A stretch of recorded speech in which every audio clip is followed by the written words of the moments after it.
digital forensic experts about all these Google searches, including how to saw a body and is a hacksaw the best instrument for dismemberment. And some of those instruments were presented, at least in their evidence bags in court yesterday. So how's that going to sway the jury as we head into day 4 of testimony? Welcome to the global phenomenon, Surviving the Survivor. Here's your host, Emmy Award-winning journalist, Joel Waldman. What's up, STS Nation? Welcome to Surviving the Survivor. This is the show that brings you the very best guests in all of true crime. It is a global phenomenon, not just a show. From the mean streets of Iowa, Des Moines, I was thinking of the capital. Is Des Moines the capital? From the mean streets of Iowa to the mean streets of Portland, Oregon, all the way to Tule Pool in the Kingdom of Lesotho, to Nigeria, India. We've got people everywhere watching the show, the Republic of Ireland, Australia, and, of course, helping us along the way here on day 4 of testimony in the Brian Walshe trial is the high priestess of STS, now a YouTube host, Prof. Joe Explains, and here she is to explain for another day what is going on in the courtroom in Dedham, Massachusetts. And this is a live look at that courtroom as people are entering. It is 9:01 a.m. Eastern Standard Time. For full disclosure, neither myself nor the professor are morning folk. And so we will do our best. I have a lot of hydration. I have an iced coffee. I'm on the mushroom coffee train. How I got on it, I have no idea. Look at this. South Africa's in the house. I told you we are a global phenomenon. If I could pull it up there, and I can't because I'm too slow in the morning, but I'll get there right now, right here. Good day from South Africa. So, Joe Patuto, one of the things that is interesting, I had the great pleasure of being on with Laura Coates of CNN last night after having met Ruth Markell, who sends her regards to everyone. Steve and I had a great meal with her, and she says hello to everyone. But, you know, one of the issues that came up that you and I were talking about, and we wanted to reach out to a Boston attorney, is this premeditation factor that is linked to the first-degree murder charge here in the Brian Walshe murder trial. And Margaret McLean, who was on this show 2 nights ago, she's an attorney from Boston who was doing legal analysis. She got back to Joe, and Joe forwarded to me, and she got back to me separately. But she says that Brian Walshe obviously currently stands trial for first-degree murder, and according to Massachusetts law, the jury can only consider lesser charges like second-degree murder and manslaughter with the prosecution or the defense's request to do so. And then the judge also has to approve, but there must be rational evidence supporting the instruction. And she says in this case, since Brian Walshe said, hey, I didn't do anything, she just tipped over when I poked her because she was already dead in that sleep, that Margaret does not anticipate, this is the lawyer, any evidence to support a second-degree or manslaughter instruction. But for the first-degree murder, Joe Patuto, you need that premeditation. So that also begs the question, what is premeditation? Someone described it as just the time it would take you to think if you want to go through a yellow light, through a traffic light. So that's not a lot of time that you need. So I guess the burden for premeditation in that regard is not too high. But essentially, Joe, and you're the professor, the way I understand it, this is first degree, basically all or nothing with the premeditation.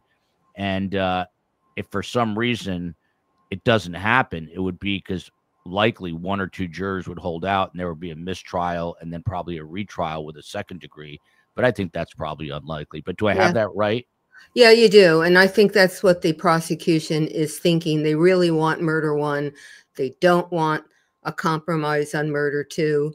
And I think they're thinking at worst, it would be a hung jury. There won't be an acquittal on murder 1. And therefore, then if that happens, they can always then rethink and bring charges for murder 2, or maybe then make a deal with him. But they want to go whole hog for murder 1 first. And I think that's right. We've seen 2 or 3 trials now where somebody who's done really terrible things has been able to plead. And I didn't like it each time. So I guess I should really like this if I'm consistent. So I think I do. I think it's a good choice by the prosecutor. By the way, Bostonians are such rabid Red Sox fans that even the handcuffs in Boston are red. This is technically dead in Massachusetts, but you get the idea. They all root for the Red Sox there. You're looking at a live shot of Brian Walshe with his attorneys to his right, including Larry Tipton, who's apparently a very good and strong and powerful criminal defense attorney, but he doesn't have a lot to work with. Speaking of what to work with, we've really heard from the digital forensic experts. Yesterday, there was a person on the stand named Davis Gould, who was with the judge right now. You are unmuted.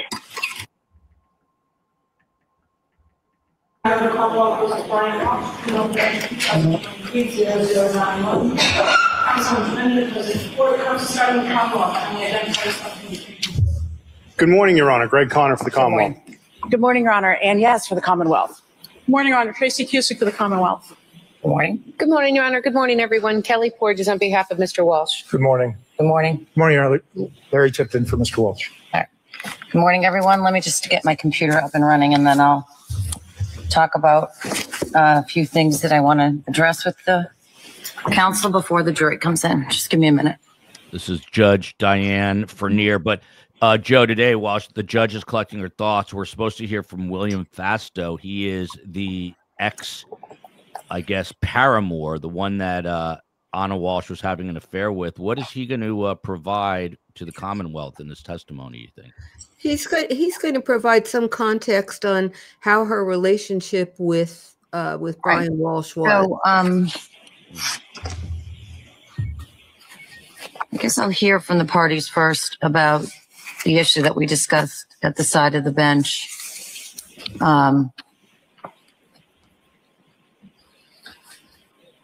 Attorney Porges referred to it as the 2010 or 1020 issue. Does Commonwealth have anything you wish to say to the court about that issue? Your Honor, only that looking at the memorandum the defense submitted, that also said 20 as a potential penalty would be the only thing the Commonwealth would add at this point. You mean the prior sentencing memo? Yes. All right. Defense. So, Your Honor, we were unclear at that time what exactly the colloquy was going to look like. And so I was giving the court the spread of the potential. The way it has worked out is different. As the court noted, there were not admissions to allegations with respect to misleading on that charge. That's not necessary for the court to take the plea on that charge, right? Correct, Your Honor. Right. I'm just saying, answering the court's question is what the max is. I think it is a live issue that I'm still looking at, and I will have an answer for the court, but I don't think it's as simple as the Commonwealth is saying, well, they put it in their sentencing memo. That is the potential spread.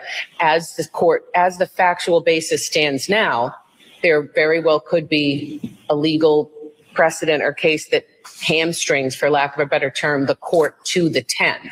So let me tell you what I'm doing on my end and where I think that brings me today, because I don't want you wasting your time. The statute, as you know, is written in a way that the very first time that this concept of imprisonment punishable or a crime punishable by life imprisonment, it's not a statute where there's a section that, oh, if you lie in relation to a police officer in relation to investigation that does not trigger a life felony, blah, blah, blah. And that's punishable by maximum 10 years. And then there's an alternate provision that says if you lie to a police officer in connection with a crime that's a life felony, it's 20 years. The first time that life felony is mentioned in that statute is in the very tail end of it, when it's setting forth the potential punishments for the conduct. And as a result of that, in order to take a plea on that charge, which I did, the defendant only has to admit that he lied in connection with an investigation. And so that's what he did. He lied in connection with an investigation. It seems to me the enhanced penalty, or I'll call it enhanced, the higher maximum penalty of 20 years, which is triggered when an individual misleads the police in connection with a crime that is punishable by life imprisonment, then becomes an issue for the court to decide. We could debate as to what standard. It almost feels like a subsequent offense type scenario, but it's not. That's not how it's set up. But it seems to me that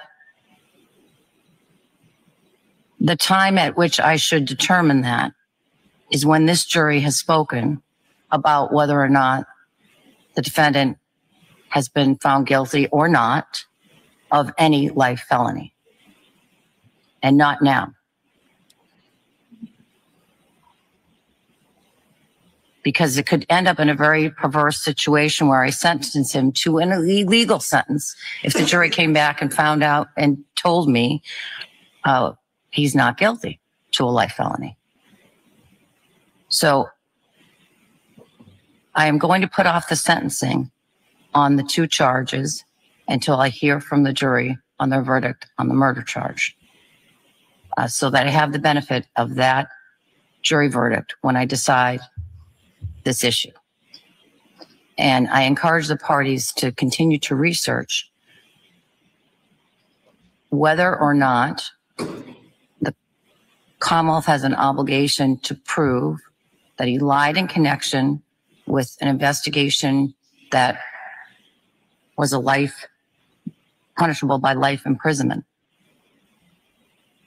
at a sentencing, and how they do that. Is it through an evidentiary hearing, and to what standard? Now, if the jury's verdict is one way, it would seem to me that the Commonwealth could met out that burden if they get a conviction. And if they don't, it seems to me that it becomes a bigger task for the Commonwealth if the burden of proving that part for the higher penalty is beyond a reasonable doubt. So that's where I stand with regard to that.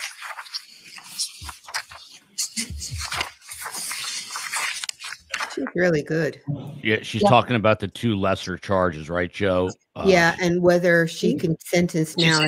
No, I was just whispering to Mr. Tipton. Oh, maybe the whisper came a little louder than you thought. She's saying she can't because the enhanced 20 years is only if he's I also convicted. want to, I understand from the emails that came to me last night that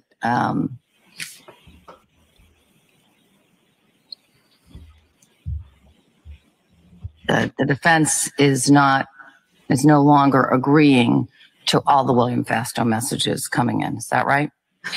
I'm not trying to hedge, but the court indicated that you were inclined to perhaps keep some out. And so my intention is, if any, then all, but I think Mr. Walsh deserves the benefit of knowing what the court's ruling is before I have to negotiate with the Commonwealth. So I apologize for that, but I am asking for some guidance there. All right. That's like well, actually, can we approach? That might be easier. No. Okay. So I'm not giving an advisory opinion.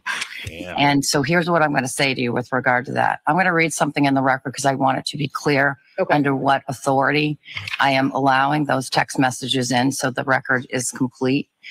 And this ruling relates to both the my thought process with regard to the William Fastow text messages, to the extent that they reveal some state of mind evidence of Anna Walsh. And also, just so that I'm clear, these thoughts equally apply to the reason why on an earlier motion in limine with regard to the expected testimony of Alyssa Kirby, why I believe these state of mind statements are coming in. So just bear with me while I read this into the record. And this is my oral order on the motion to admit the text messages between Anna Walshe and William Fastow. And again, same reasoning for what I expect at some point will become a similar issue with regard to a conversation Anna Walshe had with Alyssa Kirby, I think on the evening of 10/12/29/22. The Commonwealth filed a motion in limine to enter text messages between William Fastow and Anna Walshe as evidence of Anna's state of mind. Quote, an exception to the hearsay rule permits the admission of evidence of a murder victim's state of mind as proof of the defendant's motive to kill the victim, end quote. Commonwealth versus Castano, 478 Mass 75 at 85, 2017. Such evidence is admissible, quote, when and only when there also is evidence that the defendant was aware of that state of mind at the time of the crime and would be likely to respond to it. Period, end of quote. Commonwealth versus Qualls, 425 Mass 163, 167, 1997. There need not be direct evidence that the defendant learned of the victim's state of mind, so long as the jury reasonably could have inferred that he did learn of it. Citing again to Castano, 478 Mass at 85. In this case, there is evidence from which the jury reasonably could infer that the defendant saw the text messages exchanged between William Fastow and Anna Walshe. Specifically, during his interviews with the police on January 4th, 2023, Brian Walshe told detectives that sometimes Anna's iMessenger comes up on his phone and that he had seen messages people were leaving for Anna. That is on the 1/4/23 interview transcript at page 30. During his January 7th, 2023 interview, Brian Walshe told police that Anna took a bunch of photos on New Year's Eve and that she sent one to William Fastow around 10 o'clock. That can be found in the interview of 1/7/23 transcript at 86. And during his January 8th, 2023 interview, Brian Walshe told the detectives that they could get the exact time that his son went to bed on New Year's Eve based on the time Anna texted Fastow the photo. That may be found on the 1/3/23 interview transcript at page 7. From such evidence, which accurately noted the time Anna sent the photo to William Fastow, it is reasonable to infer that the defendant had seen her text message exchange. Contrary to the defendant's contention, the text messages at issue contain some evidence of Anna's state of mind at the time of the crime. In particular, she sends messages regarding her feelings of confusion in her married life, her intimate relationship with Fastow, and her desire to make future plans with Fastow. While there was some discussion of redacting portions of the messages that are not relevant to the state of mind evidence, and I will reserve ruling on those as I now know the parties' positions has changed. I will reserve ruling on those. I continue to believe that there are certain messages that are not relevant to Anna's state of mind. And if the defendant objects during the proceeding of Mr. Fastow's testimony to those, I will rule on those real time, as we do in many cases.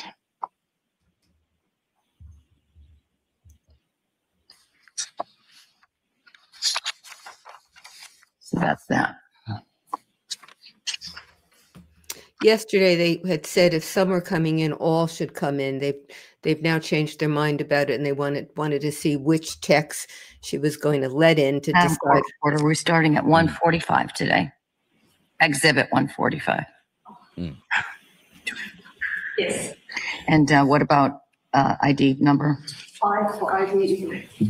I is the next one. 5. Thank you. Now they want to decide whether all should go in or they're going to agree to just the ones that the judge is letting in and the others don't go in. Yesterday they said all. I guess the three that are important can be buried in maybe a bunch of text messages. I don't know how many text messages there are. That's It interesting. doesn't matter because the three, I think these are the three, the ones she's talking about, I think are the ones that the Commonwealth wants to show that that relationship was not, all, All right, anything, the jury's ready to go, is that right? And is there anything that the parties need to raise with the court? Your Honor, if I could have 1 minute, we have done some redactions of the Fastow messages that I think would take out some of the concerns that you had. We're having a printer issue this morning, so we couldn't make a color copy of it. But if I could just get a black and white copy for the defense and for you, I think that might help the situation. All right, as I said, I'm happy to rule on it real time.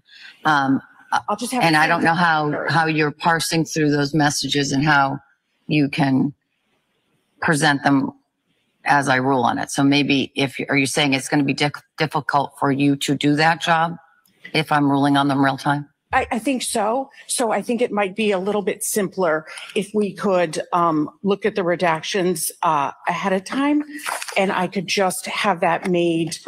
I'll have the copies made right now. I can start with Mr. Fastow, and then we can have those brought up. And when we're ready to do that, we could go sidebar. All right. It's my interest in getting the jury out here and getting the day's work. And I'm ready to start. All right. Anything from may Ms. Cusick be excused so she can take them right down? Sure. Thank you, Your Honor. And anything from the defense before we bring the jury in? Defense, is there anything that you wish to bring to the court's attention before the jury comes in? Bring him in. See, she didn't say that out loud. It won't end up in the transcript. That's this issue with trial. How do you know if you're a judge? How do you know if you're going to quote unquote rule in real time or rule ahead of time? How does she know that? You heard Judge Everett do that a lot also. If the question is fact dependent, so that she doesn't want to rule without knowing what she's saying is when the issue comes up, I know what the law is that I'm going to apply, and then I can look at the facts to see one way or the other. The prosecutor said, we've redacted some. We'd rather go that way and have you look ahead of the direct because it affects our direct examination of him. I mean, how they're planning it. And so the judge agreed, and they're going to get those messages with the redactions. The defense will have a chance to look at them. They'll go sidebar, and then she may rule ahead of time on all of them rather than do it in real time as they go. And correct me if I'm wrong, but it sounds like we're getting William Fastow, the lover of Anna Walshe, up probably now, right? Yes, it sounds like he's the first witness. Going to be interesting. All right. And I think it's interesting. Some of the people in the chat didn't like the male defense attorney yesterday, and I find her attitude a little off-putting. Hear ye, hear ye, hear ye. All representatives, the Honorable Justice standing for the Justice of the Illinois Superior Court. Brought in here, give your attention, you shall be heard. Let's have a call to Massachusetts in this humble court. Please be seated. Please turn up your cell phones.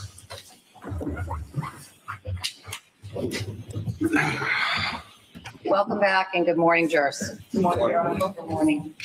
Jurors, I will start today with questions. Jurors, were you able to comply with my order that you not speak to anyone about this case? Were you giving up on answering to me? Let's try that again. Were you able to comply with my order that you not speak to anyone about this case? Yes.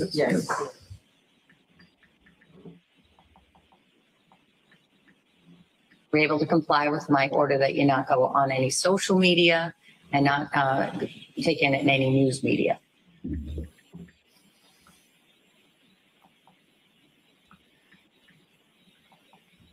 And were you able to avoid talking to anyone about this case? Yes.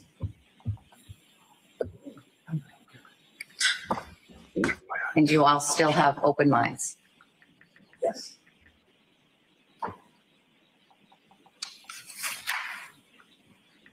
With those 4 questions all answered in the affirmative, we're ready to start today's work. And I thank you for your continued vigilance to those rules of service. May call its next witness. Thank you very much, Your Honor. The Commonwealth calls William Fastow.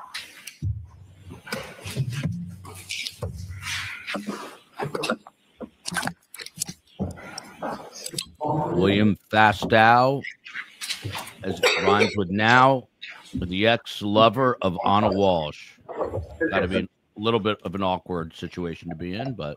Well, if you're going to have an affair, you open yourself up to, I don't even expect this, but. Do we know if is he married? Do we know? Yeah, well, he's got 2 kids, and I'm assuming he's married. Remember, I asked that yesterday, and somebody in the chat said 2 kids. Whether he's divorced, I don't know. Someone in the chat may know. But I had the impression he's married, not divorced. Real quick. You may proceed. Thank you. Well, I'll get Good to morning. it. Daddy Short Nuts had a question. Yeah. Could you please state your name and spell your last name for the record? Yes, my name is William Fastow, Fastow. Thank you. And what do you do for a living, sir? I'm a real estate broker And where do you do that? in Washington, D.C. And is that where you live as well? It is And how long have you been a real estate broker? just about 20 years. Always in the DC area? No, actually up here in Boston for a few years, and then a hiatus, and then back in D.C. And were you familiar with Anna Walshe and Brian Walshe? Yes. And how did you meet the Walshes? Anna Walshe was referred to me by a mutual friend, Jem Mutlow. They were looking for a home in the D.C. area, and I assisted them in purchasing a townhome in Chevy Chase, D.C. And did you know Anna or Brian Walshe before that? I did not. And where was that property located generally? It was on 43rd Street in Northwest D.C. And you said it was a townhome? That's correct. Can you just describe that townhome? So it was a semi-attached townhome. One side of it faced on 43rd Street. It had a staircase that led up to a parlor level. It was 4 floors and had a 2-car garage underneath. And who bought the home? Anna Walshe. And was the deed in her name? I believe so. And when did Anna close on that property? March of 2022. And did you meet Anna in person? Yes. And when did you first meet Anna in person? I think a couple months before that, she had come up to Washington once or twice to look at properties. And did Brian Walshe come with her? He did not. Had you ever met Brian Walshe in person? No, I have not. Did you ever speak with Brian Walshe? Yes, we had at least one, if not a few, teleconference calls to discuss the property. So after you sold the townhome to Anna Walshe, did you have further contact with her? I did. And when was your initial contact with her after you sold her the home? Immediately. And what was your initial relationship? We quickly became close friends, then confidants, and before long we started an intimate relationship. And what do you mean by confidants? We would share conversations about our lives, what we were going through, personal troubles, those sorts of things. And you said that your relationship became more, that Yes. it became intimate. It did. And when did that happen? Shortly after she moved to Massachusetts, within a few weeks. Massachusetts? Sorry, excuse me, Washington, D.C., from Massachusetts to Washington, D.C. And what was your marital status at that time? I was separated. And do you have children, sir? I do. Tell me about the types of things that you and Anna did in the course of your relationship. We would go out to dinner, go to bars. She would accompany me to functions. I have a boat in Annapolis. She would come sailing with me. We did a couple of fitness dates together, see movies, those sorts of things. You said movies? Yes. And you said fitness dates. What do you mean by fitness dates? Anna was very active physically. Being in shape was very important to her. I hosted a outdoor yoga event, and she had attended on multiple occasions. When you say Anna was very active, what do you mean by that? She was very focused on staying in shape, sort of recovering from her multiple pregnancies, getting her figure back. She was really, trying to dial everything in and be as active as possible. Did she exercise? She did. Did you see her exercise? Yes. What kind of exercise did she do? She had a home gym that she worked out in. I believe there was a treadmill and some weights and a small weight bench there, and then the yoga classes we discussed. I also think she may have taken a couple Pilates or other yoga classes on her own. So how often would you see Anna Walshe in the course of your relationship? Typically 2 to 3 times a week. And would you see each other on the weekends? Yes, when she was in Washington. And how often would you and Anna communicate once your relationship became intimate? Pretty much daily. And how would you and Anna communicate with each other? Phone calls, text messages, and private messenger through Instagram.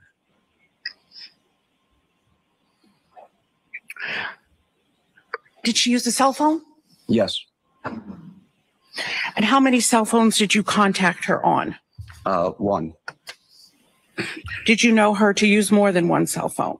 I did not. How about you? How many cell phones did you use? Just 1. And the cell phone number that you used to communicate with Anna, do you remember that number? Not off the top of my head, but I know it was a 617 number. If I said the number to you, would you recognize the number? Yes. Do you recognize 617-599-7966? Yes, I believe that's correct. Did Anna use social media? She did. How do you know that she used social media? She was a frequent Instagram poster. And when you say frequent, what was her practice or custom with social media? Typically, I'd say at least once or twice a week. Any other platforms that she used? I think she had a Facebook account. And did you comment on her posts? I did. And did you comment on her post using your name? Yes, I did. Your full name? Whatever, yes, that my account's under. So the townhouse that you sold Anna, is that where she lived? It is. And did you go inside of that townhouse after she moved into it? I had. And did you ever stay overnight at that townhouse? I did not.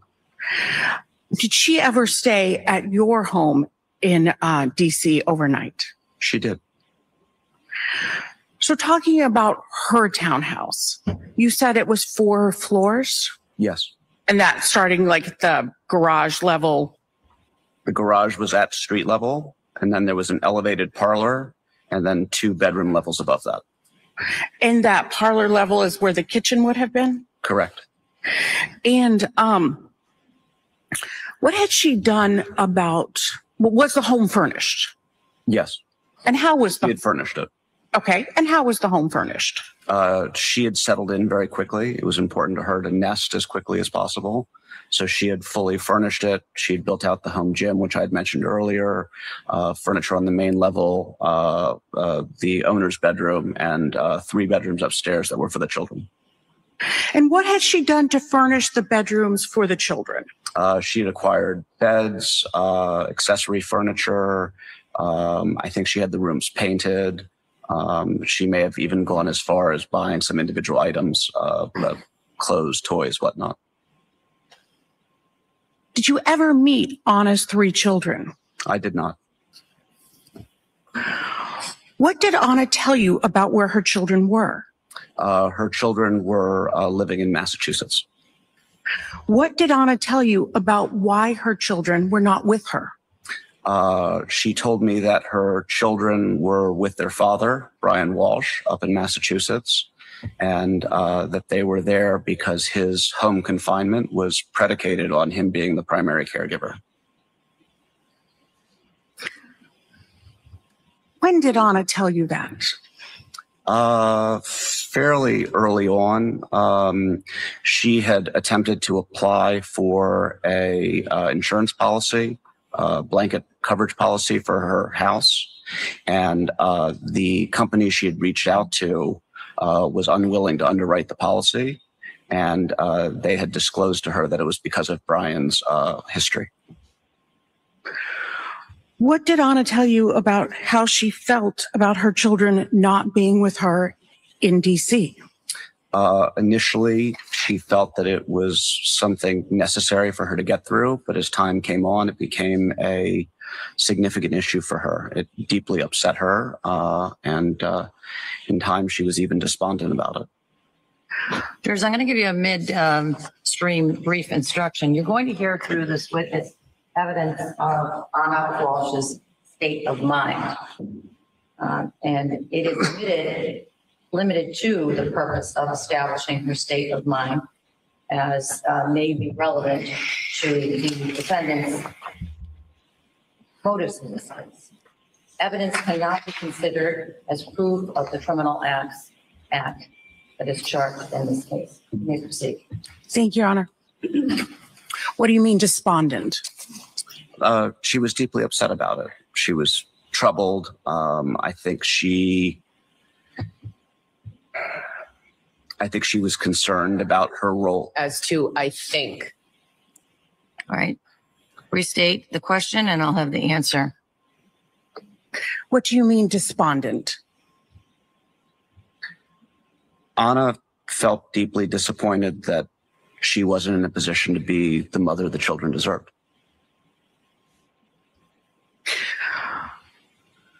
Did she tell you she discussed the children not being with her, with Brian? Yes. What did she tell you? It was a point of contention for them. Brian's attorney had... May we approach sidebar? Yes, you may. I assume that was defense that just jumped in there asking that to was that approach red-haired Joe. woman. Yeah. What did the judge do right there in terms of instructing about state of mind? Yeah, judges give preliminary instructions to the jury on occasion when evidence comes in. And what she told them was the evidence that he's reporting now about how Anna felt went to how she was feeling as she expressed it to him. And that was the only purpose for which they could consider it. So it's an exception. It's a hearsay exception that allows you to get that in. Otherwise, you wouldn't be able to get it in through him. Yeah, and that was Daddy Shortnuts' question. One of the best names, by the way. His question was, how do you get around hearsay objections on Lover's testimony? There are specific hearsay exceptions that are in the evidence rules, and you have to fit within one of them. And this one is, you heard her read it. It's the state of mind of a victim that is relevant to what the conduct was and where there is evidence that the defendant knew about it.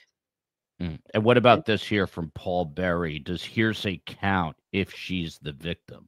I'm not sure I understand what that means. Hearsay is generally not admissible unless it comes under an exception. And if it does, then it counts as evidence that the jury can use. Okay.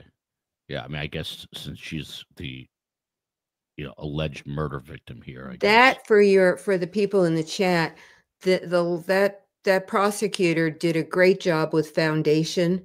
If foundation is, before I can ask you, what did she appear to be doing? You've got to demonstrate that you were in a place to see it and therefore observe it and be able to talk about it.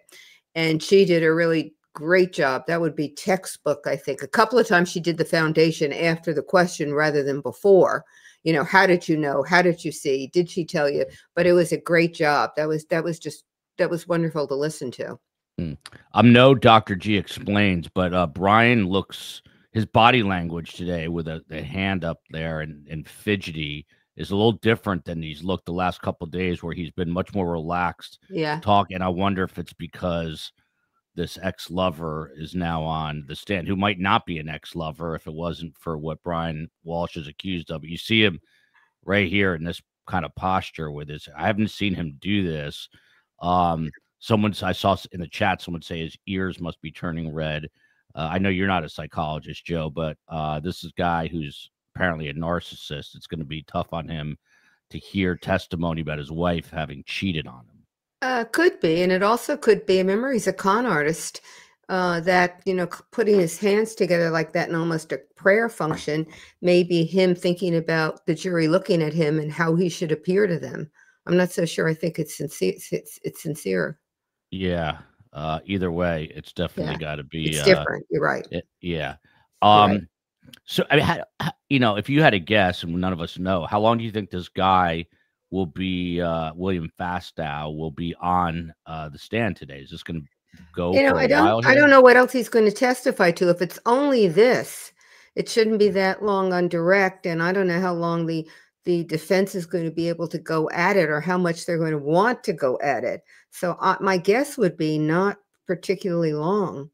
But I don't know if he's going to testify to anything else.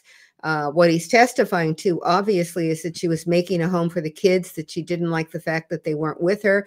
It was because of Brian's charges that she couldn't have the kids with her, that she was becoming increasingly unhappy about it. And you can infer from that she was getting to the point where she was going to contest the fact that the kids were with him and not her. And he's going to talk about the fact, what he knows of her relationship with Brian in the marriage. And that will confront the position that the defense took, that everything was great. They were getting along well. And it was sad here. Anna saying she didn't feel, according to him, that she could be a proper mom, that the kids had to stay up there because of his ankle monitor, etc. Right. And I thought, as a witness, I think he's doing really well. And I saw someone in the chat saying he must be really unhappy being there. He may, and if he loved her, he may be. Did you keep your relationship with Anna secret? Yeah. I did not know. Did you tell people about your relationship with Anna? Yes. Did you socialize together with any of Anna's friends? We did not. Did you socialize with any of your friends? We did. Did Anna ever discuss with you telling Brian Walshe about her relationship with you? Yes. Anna felt it was really important that when Brian was to find out about the relationship, that she would hear it from her. She had expressed great concern, and I think she felt it would be a strike against her integrity if he found out a different way.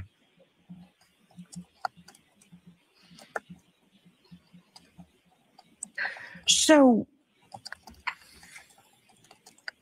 at some point, did your relationship become more serious? It did. When would you say that your relationship became more serious?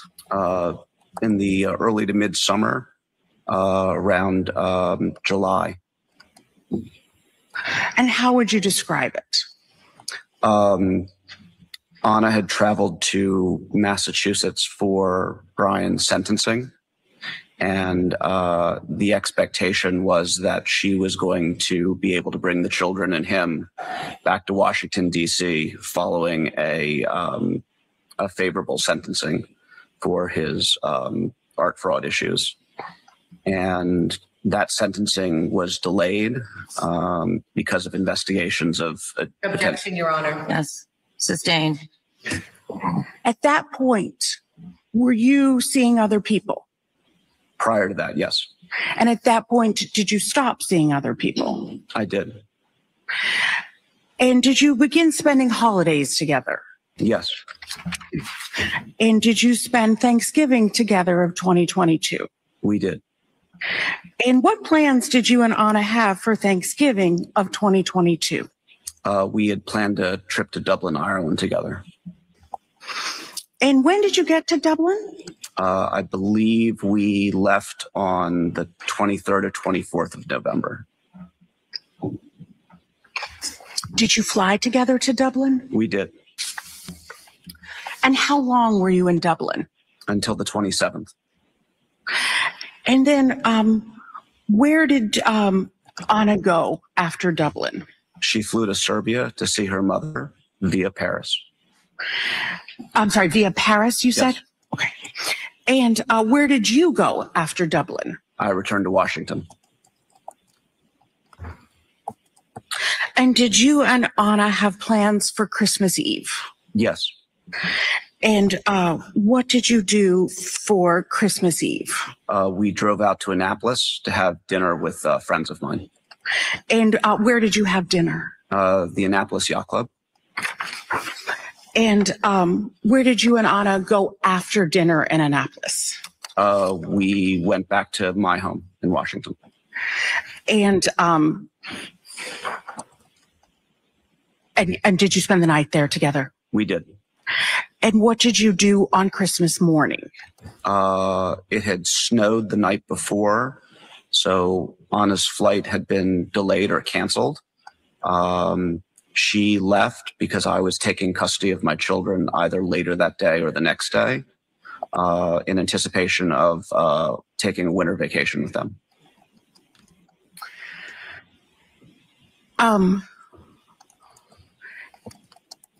And do you do you know where Anna went on Christmas Day? She eventually ended up driving back to Massachusetts. And I'm sorry? I didn't say anything. Oh, sorry. So she went to Massachusetts to Cohasset? Yes, I believe so. And did you and Anna discuss how Brian Walshe reacted to Anna not being in Cohasset on Christmas Eve and getting there later on Christmas Day? She told me that they had an argument about it and there were some points of contention. Did you and Anna discuss any stressors about that, or any stressors in her marriage to Brian? The biggest stressor was his inability to resolve his criminal case, and the fact that because of that, she couldn't be with her children and bring them back to Washington, D.C., and the fact that it felt like it was holding up her life. Was there any discussion about credit cards? Yes. And what was that? Anna was the primary breadwinner with her job in Washington. And one evening, she was looking through her credit card statement and had found numerous charges that Brian had made. And they had a conversation about it that was heated. It was about some sports memorabilia that he had purchased for some sort of sports memorabilia business.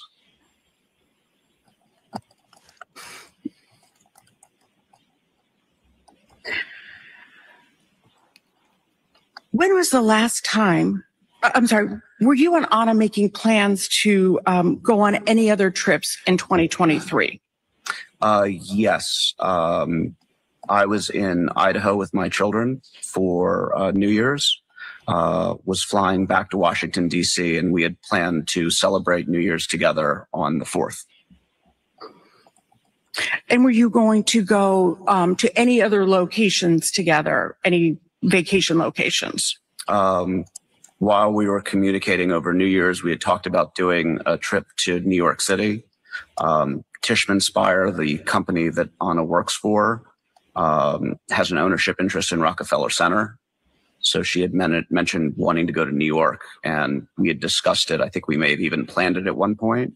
But I was concerned coming back from Idaho that I would need to be back on the job, and I didn't want to commit to travel before coming back to the office. So you said you went to Idaho. When was that? I left early morning, December 27th. And did you communicate with Anna while you were in Idaho? I did.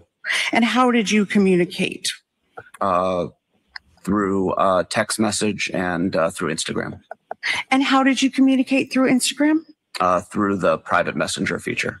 And what is the private messenger feature? Within the application of Instagram, you can send a private message to users. And did you voluntarily provide text messages from between you and Anna to the Commonwealth? Yes, I did. Your Honor, may we be seen at sidebar? You may. Joe, quite a bit of criticism leveled toward the prosecutor and her method and cadence and tone in asking questions. It's a little, like sleepwalking with her. It's a very, very, I don't know if that's what the comments are saying. Yeah, but if you get past the style to the content of what she's doing, she's very, very good. Yeah. I mean, it's an interesting point because jurors are human beings. So all these things, like people are talking about how Brian's hair looks greasy and messed up today. Don't get showers every day in jail. Yeah. And then you're talking about some people are very aggravated with the way this prosecutor is asking the questions. What kind of impact did things like that have on jurors? I mean, when they're instructed to follow the evidence, is it very little, or is it hard because you're human beings? Yeah, no, it will. They're gonna react if they don't like her style, but they'll get past it. The evidence he's giving is pretty compelling towards the state's case of proving first-degree murder. This is going to motive. And they can be troubled by his style, but they're hearing it. And I assume if we were to ask people in the chat whether they're missing the import of the statement because she's annoying them, my very strong guess is they would say no. They're getting what he's saying, even though they don't like her style. Yeah. So, I mean, the other thing is, agree. The style is, I said that the first day. It's a little, I don't know if I'd call it monotonal. It's almost, she reminds me almost of being a nursery school teacher and sort of dealing with children and kind of, tamping down the energy. Yeah, it's a little sing-songy and condescending for sure. But I don't think she means to be that way. I think it's probably just it's her style. But I would be interested if people want to respond in the chat whether her style is getting in the way of them focusing on the evidence. And my guess is no. I mean, you can be annoyed about it, but you're getting the evidence, and that's how a jury would do it. Yeah, let us know if you're watching. Would this impact you as a juror? That's what's awesome about YouTube. By the way, went on CNN last night, and I'm not complaining, but it was a 5-minute live hit, and the producer comes in. She's like, "All right, let's keep it. Before we started, let's keep it going back and forth because there's 2 guests." First guest speaks for 4.5 minutes. I got a 30-second soundbite. If you do the People are supposed to control that. That happens in presentations a lot. And when I was a moderator, I would tell them, I'm going to remind you that you're a minute in, and I'm going to cut you off. Yeah, but because it's not fair to the other speakers. True, but this is why podcasts are better than CNN and MSNBC and Fox News or MS Now, whatever the hell they're called these days. The other thing is, it is humans are judgmental. This guy appeared to have really cared about Anna, and she was, allegedly murdered, and that's why there's a trial right now. So sure, this isn't easy for him. It sounds like he was separated, at the time of the affair, but sure, this guy is going through a tough time. So It can't be easy on him, you know. Well, if they were in love and they were making plans together, he's got to be mourning her death, and this just it's like any other victim. This just brings it all back. The trial always brings it all back. Yeah. Oh, look at this. I wish I could have seen Joel. If you go to my Instagram, Surviving the Survivor, I put up a clip there. There you go. Look at this. Brazil is in the house. Louisa, who's in here quite often. Serbia is in the house, by the way. I saw someone from Serbia. So welcome in. Of course, that is Anna's home country, as well as my beautiful mother. Perhaps the most exotic locale of all. I happen to love this place because the people here are so unbelievably distinct. That's a way I can describe them. The Isle de Staten Island, New York. Welcome. Music facilities, grab some water. The deck house for them. All right, quick, please. So they probably started talking about the text messages now. That's what I think that sidebar was about. Yeah. Why are they standing now? So, are the jurors because the jury's coming back in. I think maybe the jury was out okay. during this. That's my guess. We can't see. Yeah. Just interesting too that Anna was upset about Brian running up credit cards. Well, so would I be if I was paying the bills and he's sitting at home doing nothing and then spending money on stuff he doesn't need, sports memorabilia. Yeah, it was just interesting because he was on these same time he's on the conference calls about buying the home, but it seems like he was dependent on those redactions. And when you're ready for me to come back out on the bench to address those, I'm happy to. Thank you, Your Honor. Oh, there goes the witness. What is happening right now? That was William Fastow who was just walking out. Joe, any thoughts? No, I think what they're doing is they're now talking about the redactions that the Commonwealth said they had made to the text, and they're discussing it now. And the judge said, once you get it all resolved, I'll come back on the bench. The witness can come back in, and we'll get going again. So I think that's what's happening. And it seems like they're resolving it pretty quickly. Okay. Well, that was true at pretrial also. The pretrial hearings. Both sides were really very professional. The Commonwealth would try to accommodate defense requests to the extent they didn't think it was going to affect their presentation. They have been working really professionally together, which is what you want to see in lawyers. Yeah. And now they're taking Brian Walshe out. They're handcuffing him right now with the red handcuffs. So this might be a little while. Break. Yeah. Yeah. They're foot shackling him as well. I didn't know that. So he's being shackled, hands and he's feet. taking his papers with him. Yeah.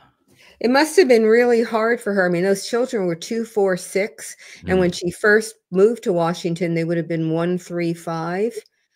Must have been not only the separation, but the reason for it, and trying to, in some way, support her husband so that he could be out on, his own recognizance, even though, on house arrest, because it sounded as though his reason for being on house arrest was he was the primary caregiver while she was in DC. That's what I inferred from that conversation. So imagine her, she's living in Washington. She wants the kids.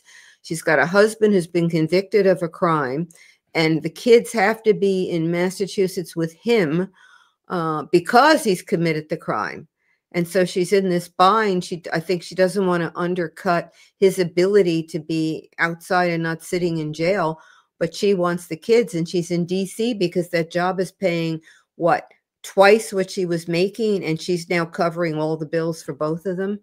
It had to be really, really terrifically stressful on her. Yeah, for sure. Someone just asked the question, do you think he still takes a stand? Which is kind of interesting because the ebb and flow of these trials, 1 minute things are looking, there's a light at the end there for the defense. The next minute, it looks like he's, has no way out, which is, to be honest, most of the time here. But if he's planning on taking the stand right now, Joe Patuto, and I don't know, this William Fastow, the ex-paramour, let's say he drops or deals some heavy blow, what kind of impacts to the live machinations of the trial, like the actual things going on, how could that impact whether he takes the stand or not? Well, in this case, I see no way that he cannot take the stand. His defense is he found her in bed dead. There is no witness on the face of the earth other than Brian Walshe who can testify to that. What the lawyer said in opening is not evidence. It depends on the evidence that comes in, and the evidence is Brian Walshe. So I cannot imagine how he can avoid taking the stand. Otherwise, his defense doesn't come into evidence. Yeah. And then there's no defense. Abby Crossing in the house, our good friend, jury left for them to review redactions. Right. So, I mean, Joe, walk us, we don't know what the context is fully, but how do you sit here on the fly in real time and go through redactions between the prosecutor, the prosecution, the defense, and also the judge weighing in? That seems like a pretty tedious process. Well, what happened, the prosecution off the defense objections to those texts yesterday, and probably before that, has a pretty good idea of what they're objecting to. And what they're doing in the redactions is taking out anything that they feel they can take out that might satisfy the defense, or at least move towards that doesn't affect what they think is the strength of their presentation. So they did that already. They've come in with, this is their best effort to placate the defense in terms of the objections. The defense knows what it doesn't like about the text. And so now they're going to look to see whether they think the redactions have made enough of a difference. But overall, they know what the judge said. Those texts that go to her state of mind, the judge already told them those are going in. The defense yesterday said, well, if they're going in, let all of them come in. This morning, she changed her mind about it. She knows what she doesn't like. She can see what the prosecution is willing to give her. And now she's going to have to make a call on whether it's enough. They may negotiate a little. She may say, well, gee, this is pretty good, but can you take out this too? And the Commonwealth is going to have to decide whether yes or no. So yeah, it's on the fly, but it's on the fly in the context of text that they all know about, and they all know what the defense doesn't like. They know what the judge will do if they don't do anything. So it's not as though, they're operating in a huge world and trying to, work their way through it. Yeah. By the way, you heard about that credit card expenses were for some sort of sports memorabilia, and people are saying, well, that would be an easy new path for Brian Walshe to take in terms of his scam, because he can sit there and sign fake autographs. Yeah, there's a lot of scams with that sort of memorabilia. Mickey Mantle signing, baseballs. I had an autographed Mickey Mantle baseball, and it was signed by him. But I learned, anybody who gets an autograph, let me tell you, if someone writes in ballpoint pen on a baseball, you need to get some coating on it, because over time the signature disappears. That's what happened to my baseball. Oh, well, that's so weird. It's a small world. We were having dinner with Ruth last night, and one of the people at dinner was telling us he had an autographed baseball, Mickey Mantle baseball, and I was curious, and I said, do you still have it? Did you lose it? Do you have it? He said, I sure do. I still have it. However, I can't get to it. I was like, what do you mean? He said, I buried it with my father. My dad was a huge Yankees fan, and he buried it with his father, along with, by the way, like 30 other signed baseballs by like some of the most famous people. Wow. Boy, that's quite a... So, of course, I was having the perverse thought of trying to find that. And dig cemetery. It up? Yeah. That's a very... You never know what's lurking in those coffins, but there's a lot of money there. Yeah. Wow. A lot of them, after they retired, signed balls right and left. Mantle used to do those Las Vegas and those other appearances, and there would be a lot of, baseball signed. But I do warn people, you need to get signed. I don't know what you have to do, but I didn't do it. And the signature disappeared. One of my colleagues at the time, I can tell you how bright my colleagues can be when they get outside law, opined that maybe somebody replaced my sign ball with another ball. And I said, so somebody came into my office at the law school and had American League, official American League baseball, got into my locked office and switched out the balls. Oh my, that's crazy.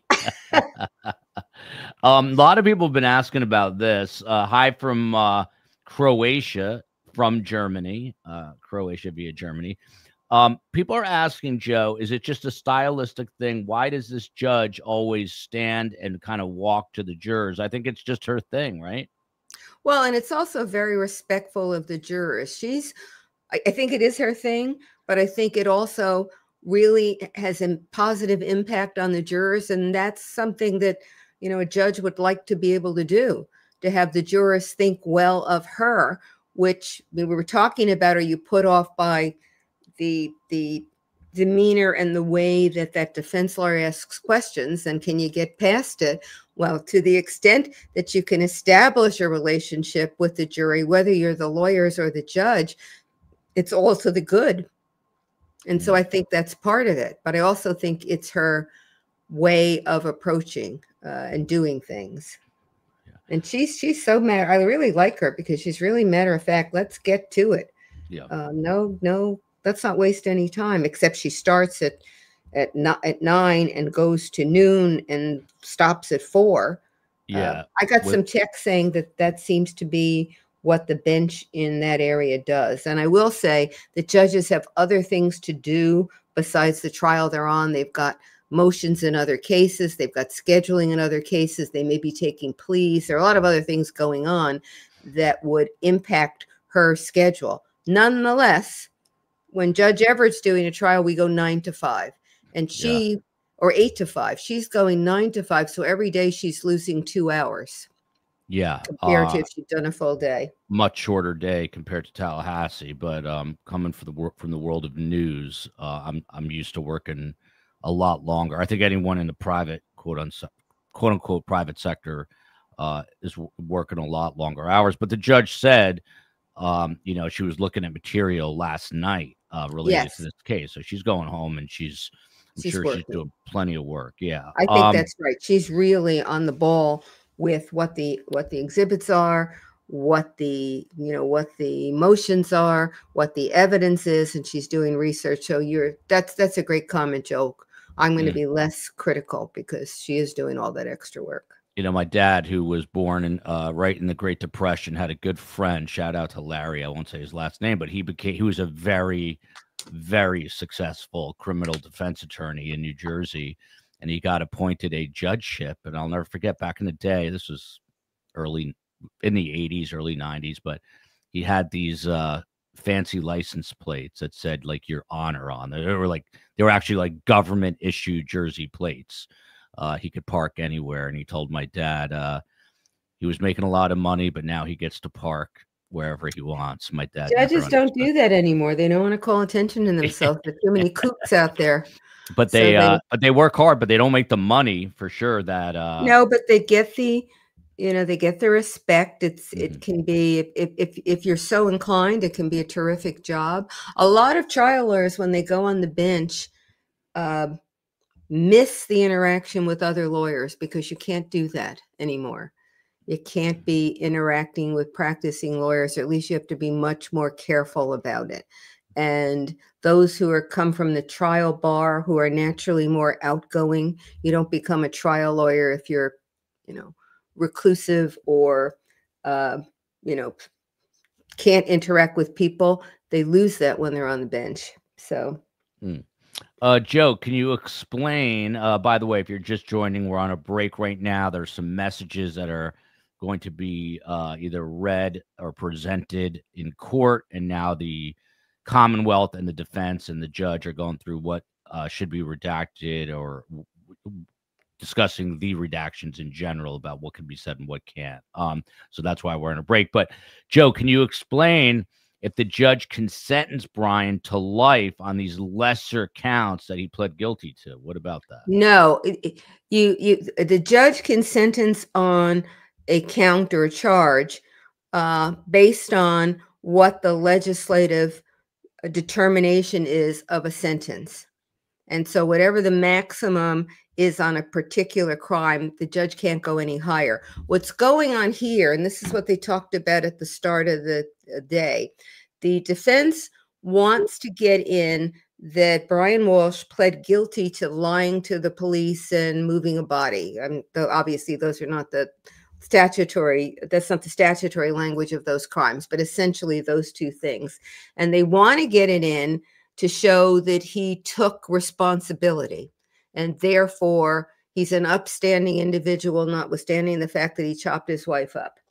And the Commonwealth has opposed it, saying, one, they don't like the idea that he's going to be able to present that sort of picture, but more, they are concerned. And the judge yesterday said she is concerned that if she were to sentence and the judge and the jury knew that he had been convicted, it might have an impact on their willingness to convict him of murder one, because there might be a juror who would say, well, he's been sentenced to this.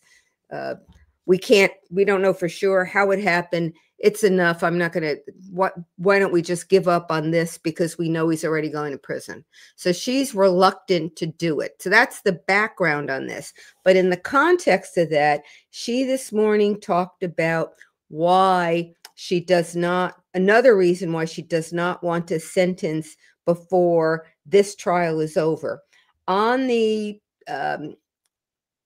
removing a body, the statute says it's a maximum of 10 years unless your conduct in removing the body is associated with a crime that carries a life sentence. That's what murder one is. So what she's saying is she wants to wait to see whether the jury convicts of murder one before she sentences on that, because she can go to a higher range. She can theoretically sentence now saying, well, it's associated with murder one because you've been charged with murder one. But her concern is she doesn't want to get into appealable issues. And on appeal, the appellate court might say, well, associated with means you've got to have a conviction. So she doesn't want to go there. She wants to be sure that she's on the most solid ground when she sentences. Now, what you can infer from that is that she's thinking of a sentence higher than 10 years on that charge. Because if she were thinking 10 is enough or less than 10 is enough, that would not be a concern she'd be worried about. Yeah, I hear what you're saying, and it's going to be interesting to see how it all plays out. Vala Danka is thank you in Serbian and both German. So the global nature of the show continues. Just a reminder, today, typically there's a break at 11 a.m. That would be in about 48 minutes from now. I don't know whether they'll take that break.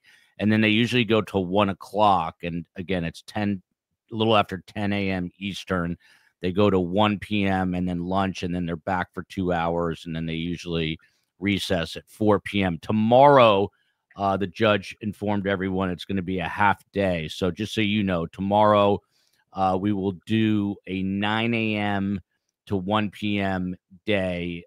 There won't be any I think other you said show. 2, Joe. Oh, 2? I think so.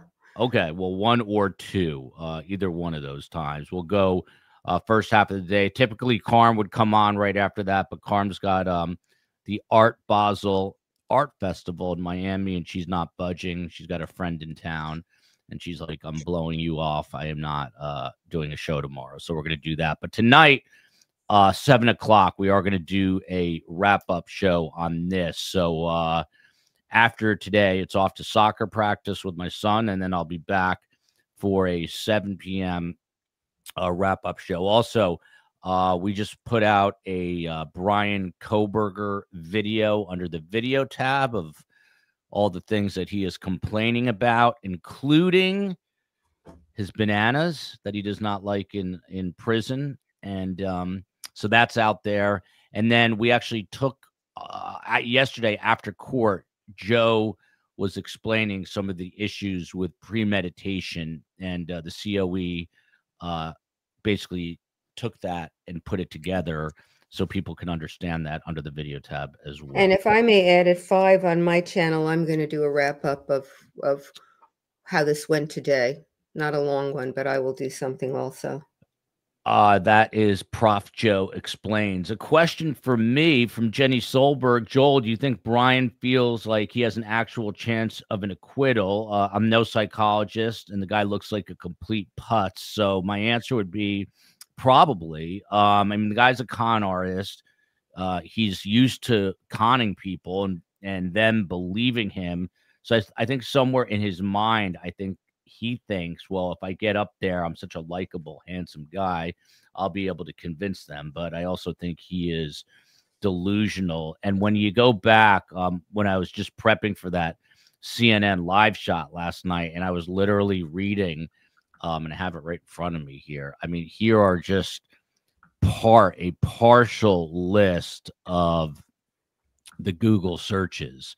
How to dispose of body parts, how to saw a body, how long before a body starts to smell, is a hacksaw the best tool to dismember, can you throw away a body part, how long, this is a great question, how long does DNA last, how to clean blood from a wooden floor, how to get rid of a body without detection. And that's just a small portion. If I hear like 2 of those as a juror, I'm convicting here. Now, the caveat there is what we've been talking about the whole way through, which is this notion of premeditation. And one of the issues right now is that most of the divorce searches, Joe, correct me if I'm wrong here, but most of the divorce searches were prior to the time of the alleged murder. That's right, 12/27. But then on New Year's Day, presumably after Anna was killed, he starts searching all these things related to dismemberment and murder, correct? Yeah. Unmuted. Starting at about 4:30, 4:40 in the morning, he starts Googling. We've got some action in the court here. Let me see if I can. There we go. Thank you. She likes to stand. Maybe she has back pain. Maybe. By the way, Julie Frew correcting us, 1 p.m. tomorrow. Oh, it is 1. I thought she said 2. I apologize. Carm will be bidding on the $4.5 million peach this year. It's not a banana. It will be a peach that is taped to a wall at Art Basel. Carm will be bidding on that. Last year it was a banana, or 2 years ago. So Kohlberger's complaining about bananas. Donna said that the food was all carbs. I'm trying to think if we've got another one in prison. By the way, these are the things we discussed, the wife and I, at night. I said, let's make the thumbnail Karen Kohlberger. And she said, I don't know if people are going to get that. I'm going to say, well, let's roll the dice. But I think people will get. It's just Karen in quotes and then Kohlberger. Karen Kohlberger. That's his new name, by the way. Here comes Brian Walshe. Now the handcuffs have gone from red to silver, and he is back at the table. You know, I didn't see them unshackle his legs. Are his legs shackled? Did we reach agreement on the text messages? We did not. We were hoping for a ruling from you. All right. They didn't agree. To Your Honor, it's difficult because they numbered the pages, but they took out whole pages and sections, so they don't correspond. That's your point, Joel. I Hard have to do on the fly. visually done it. That might be easier to approach so I can show you side by side.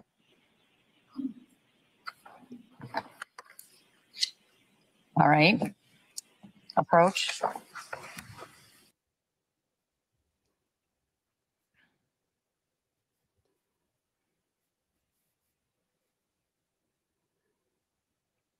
Shockingly, Sarah Boone complaining about food. Okay, the legs were unshackled. I would assume that they've got to do that. Yeah, he looks much more nervous today. I don't know why. He does. He looks like he's perspiring. Yeah. Almost. Yeah. Yeah, he does. It looks like he's a little sweaty and slimy. But I'm wondering if it's, I don't know if he's afraid to hear these text messages, if they're you know, if they get emotional, I don't know. I don't know if he's anxious about that, if he's anxious about hearing this guy Fastow testify, if there's something else going on with him. Well, But maybe it's just he's hearing the evidence as the prosecutor is presenting it, and it comes as a surprise to him, because his evaluation of what it was before he heard the prosecution present it may be two different things. You remember Charlie Adelson, after his conviction, essentially said something like that the way the prosecutor, the way Georgia presented the evidence made it sound really bad. This might be the best comment of the day. Swim for 1,000 years. Sarah Boone had hidden 40 pieces of cheese under her bed. LOL. Doesn't cheese go bad? Plus, aren't there mice in these prisons? Oh God. Do you imagine? I was. And where did she get 40 pieces of cheese anyway? Was she stealing it from the whatever the delicate what the commissary? Yeah. Because Steve and I saw Ruth last night, I was actually thinking about on the drive home what it must be like for Donna. And we haven't heard Donna Adelson where she's been. Apparently, she's still at the Women's Reception Center in Ocala, Florida. But man, talking about going from a multi-million-dollar condo in South Beach to where she is now. What a scary thought that is. Whew. So we're sitting here on a break still. It's been going on for quite a while here. They're going through text messages between Anna and this guy, William Fastow. Yeah, and you had a question that came up as to couldn't they have gotten this resolved beforehand? What happened was that there were a couple of motions by the defense to keep the text messages that they're now the text messages that the defense didn't want out. And there was at least one response by the Commonwealth, and they were working through that. And the judge then indicated yesterday and made clear today that some of them are going in. So they didn't move to plan B, which is which ones are we going to object to? How should they be redacted, if at all? And the judge doesn't, at least yesterday, didn't seem to think that the prosecutor needed to redact. So to some extent, they could have handled this before, but until the judge made clear to the defense that they were not going to win on keeping them out entirely, they didn't get to plan B as to how they were going to deal with the ones that are coming in, or how many will come in, or what will be left in the text messages that are coming in. That is Brian Walsh's mother. Yeah, I can't get over how young she looks relative to Brian. We keep talking about that, but apparently, you know, she's in her maybe mid-70s. Brian is 50, so that would make sense. She also has gotten some scrutiny because apparently she had a private investigator who was tailing Anna, and who knows what's going on with that. You know, we'll see. And by the way, this is a hazard of having the name Karen. Somehow Karen became the name for all annoying people, and yeah, it's not good for actual Karens. But that is the way the proverbial cookie crumbles. Someone read she's 75 years old, the mother. There you go. And someone else letting us know, no, it is not her natural hair color. I don't know. Who knows? Maybe it is. Who knows? But it's hard to believe. Yeah, it is hard to believe. So you asked earlier, you know, how long I thought the directing cross of this witness would go. And this is why this particular episode is why it's so hard to predict. I mean, look at how much time we've spent on whether some evidence can get in. You imagine being a 75-year-old woman, you raise your son to 50, and then you've got to spend your day in court as he's being tried for murder. What a world we live in. All right. Here's Judge Diane Frenier. You can actually have the witness back on the stand. So we can- Oh.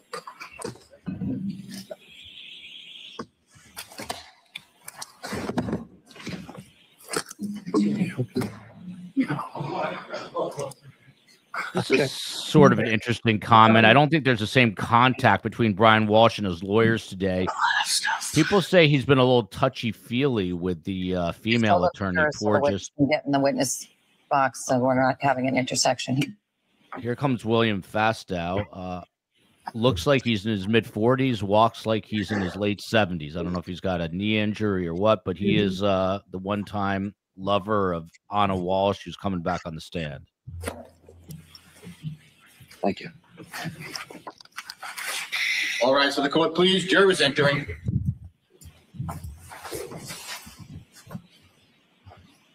She doesn't say that she sends snacks in the way Judge Everett does to the No. jurors.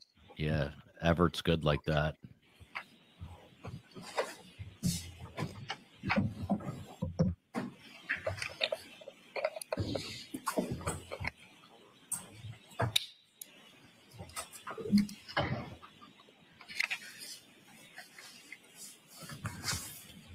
Court back open. You may be seated. And you may proceed. Thank you. Here we go. And now you'll know what the resolution of the text is. Let's hope they're not too salacious. I don't want to see Brian sprint up to the witness box.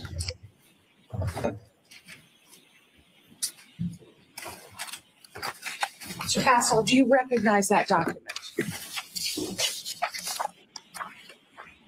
Yes, these are the text messages that I provided law enforcement.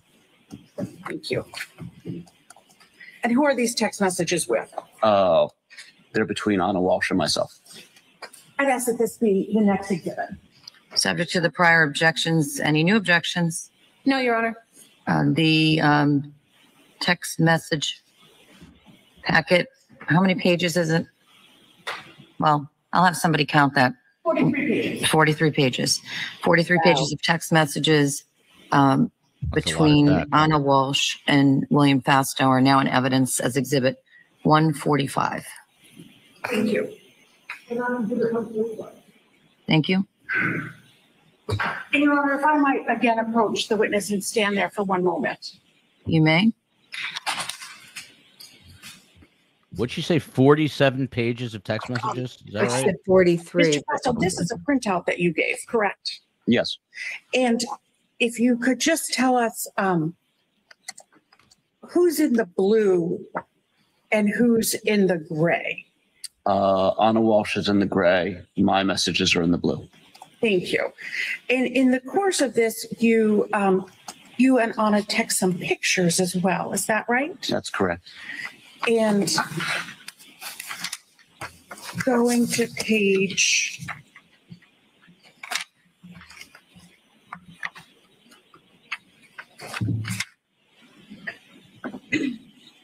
40. Yes. What is that a picture of? That's a toothbrush that Anna had given me that she had left at my house, and I had packed it to bring with me to Idaho. And what does that toothbrush say on it? It says Cohasset Dental.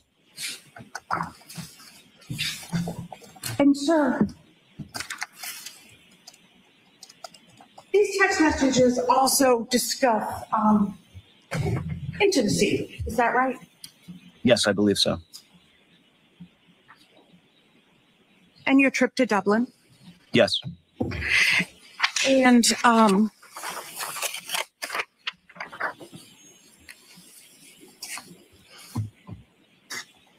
you also received a photograph, which is in that, well, you received several other photographs, which are in those text messages from Anna,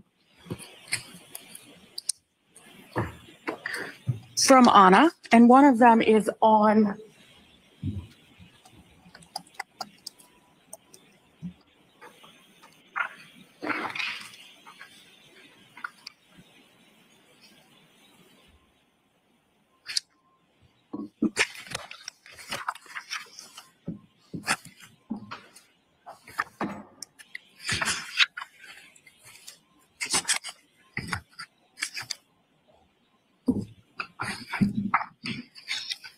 apologize, Your Honor.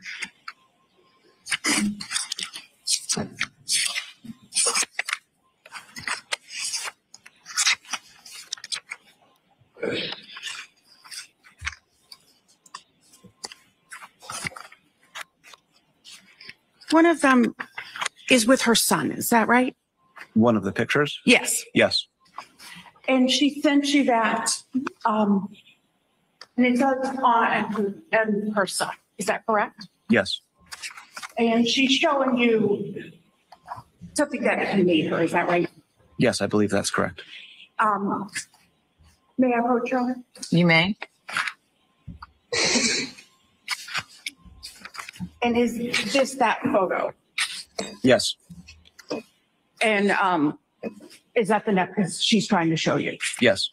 I'd ask that this be the next exhibit. Objection, Your Honor. That will be marked, the photo will be marked and admitted as exhibit 146. Thank you. And Your Honor, this is blurred per the court's instructions.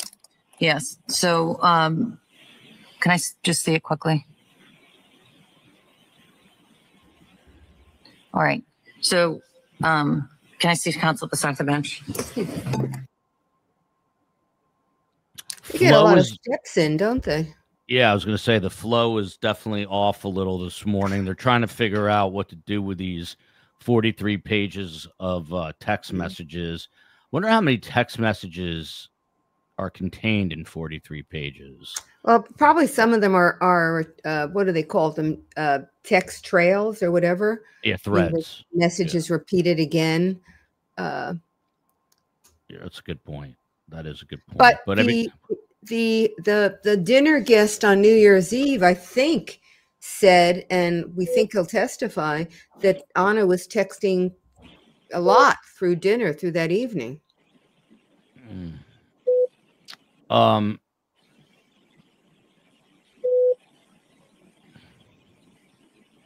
Interesting here from Robert. I'm just looking at the comments. It wasn't that way in the original, but it's relevant to your decision making. So that's why I've instructed other people. All right. Thank you. I'd ask that now be published for the jury. You may publish it.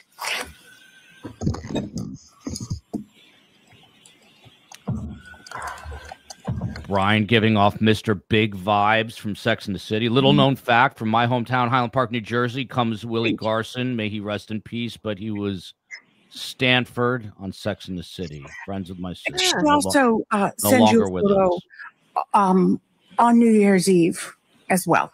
She did.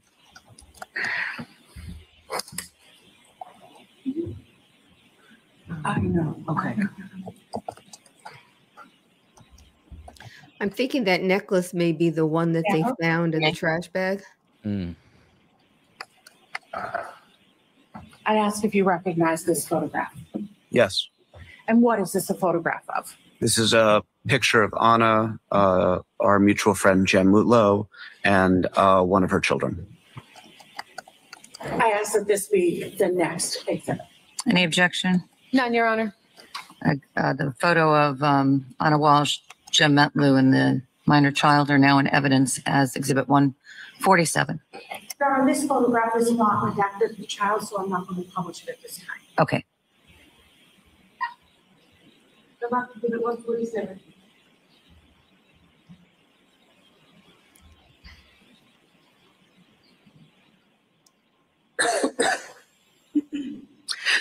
When did you plan to return from Idaho? I was scheduled and I left on January 3rd.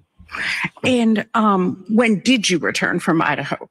I believe I came back very early the morning of January 4th. I think it was probably right around like midnight or 1 or 2 a.m. And did you have plans to celebrate New Year's with Anna? I did.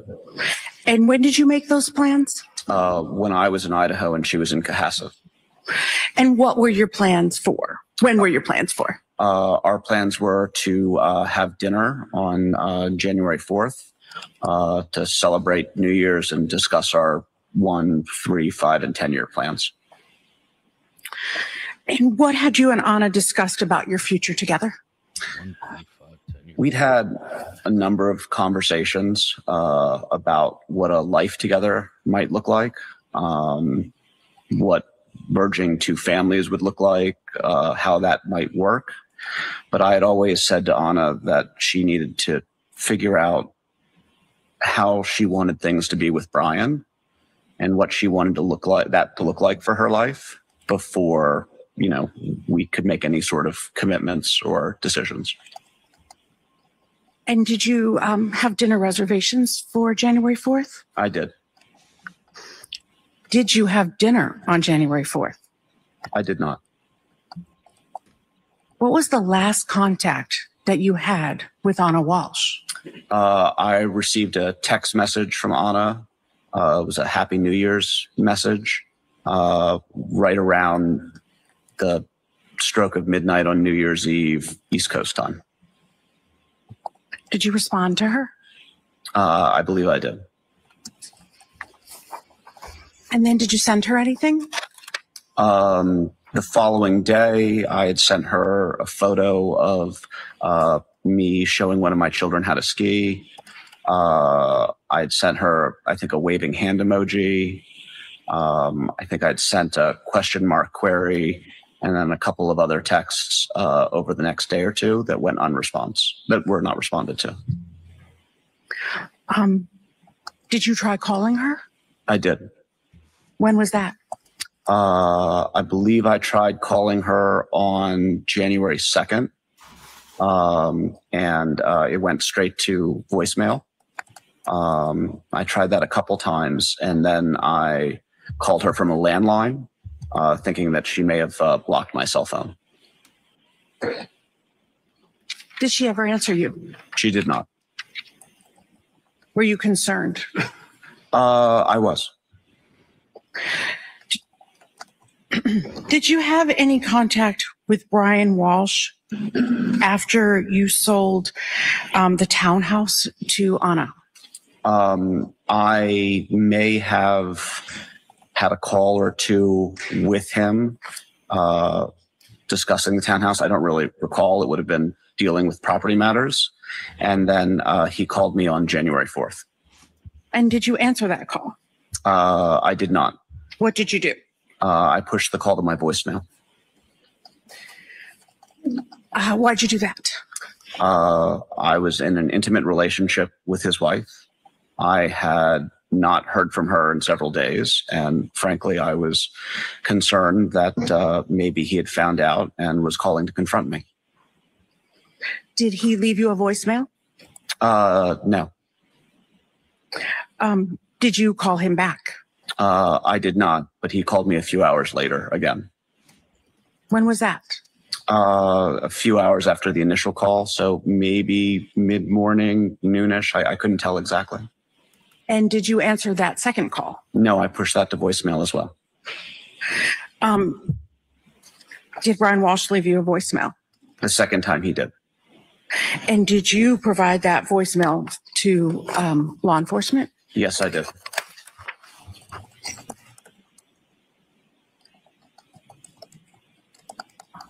Well, looks like you just glared at Brian. All right, ask that the voicemail be next. Any objection? No, Your Honor. The voicemail message from Brian Walshe to William Fasto is now in evidence as Exhibit 148.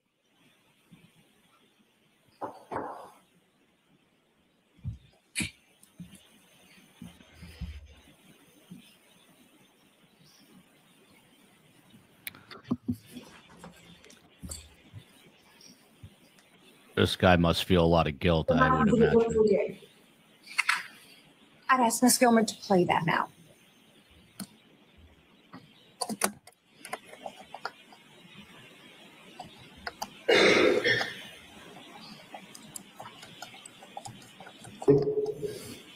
Good afternoon, William. It's Brian Walshe. I hope all is going well.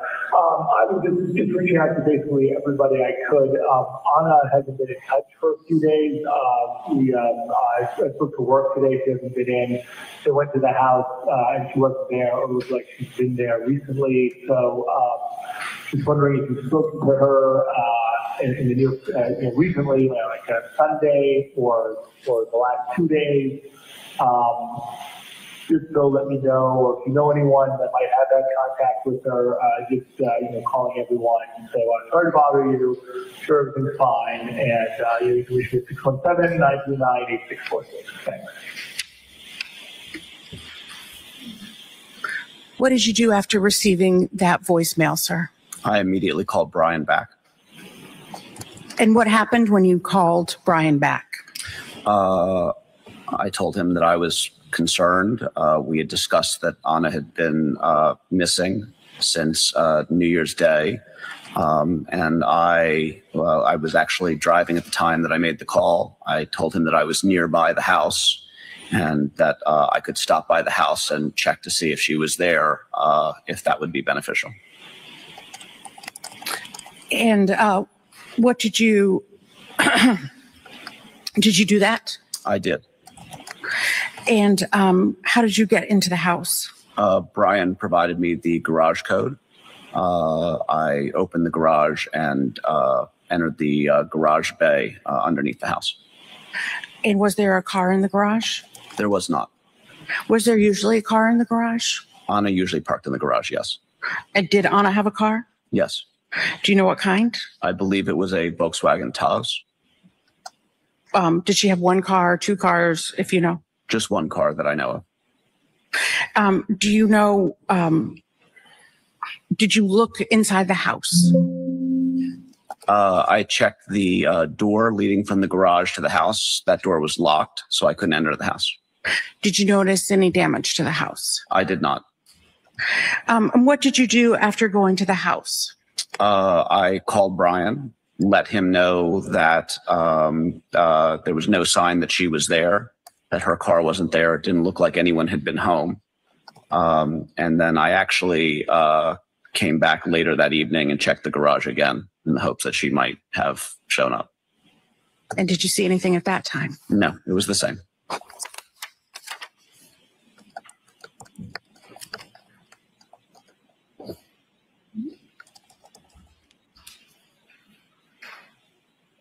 Your Honor, my approach.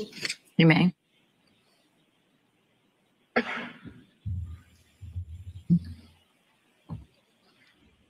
Do you recognize that necklace? Yes. What is that? It is it's a Gucci pendant necklace that Anna wore frequently. Thank you. I'd ask that this be the next exhibit. Any objection? None, Your Honor. Do you also recognize? Marked and admitted as Exhibit 149. Sorry, Your Honor.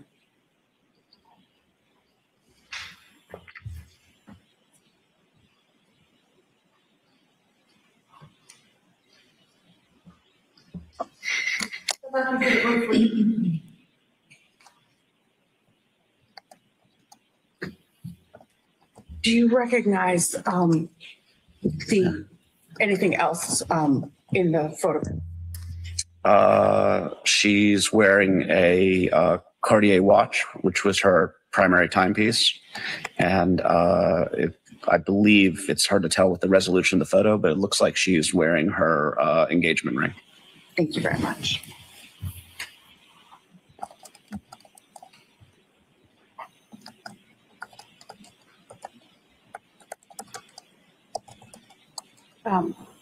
Your Honor, I'd ask that this be published to the jury. Again, this has been blurred at. You may, and you can publish it electronically, and you can do it the old-fashioned way also. I'd ask to do it the more modern way. All right. Right ahead. Thank you. As you wish.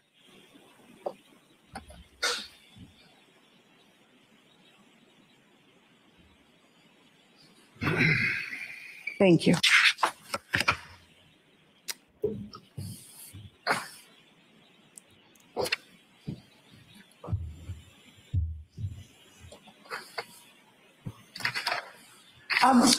You had said that you had communicated with her after New Year's Eve. Did you only text her, or did you also communicate through Instagram or other platforms? I tried to call her through using the cell phone, the landline in Idaho. I sent her text messages, and I probably messaged her through Instagram, but I don't recall. No, I'm sorry. I'm specifically referring to when you texted her like Happy New Year at New Year's at midnight. Was that on text message, through Instagram, or something else, if you remember? It would have been text message or Instagram. Okay. Thank you. And have you seen Anna Walshe since December 25th of 2022? I have not. Thank you, Mr. Fastow.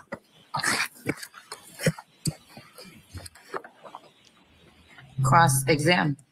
That's it. Wow. Here comes the cross. He has not seen her, he just said, since December 2022.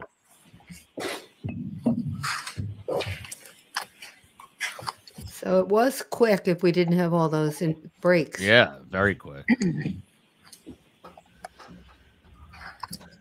You had mentioned that you met Anna Walshe, I guess, in the late winter, early spring of 2022? Yes. And you were introduced to her through a mutual friend, Jem Mutlu? Correct. And Mr. Mutlu is also in the real estate business? He is. Okay.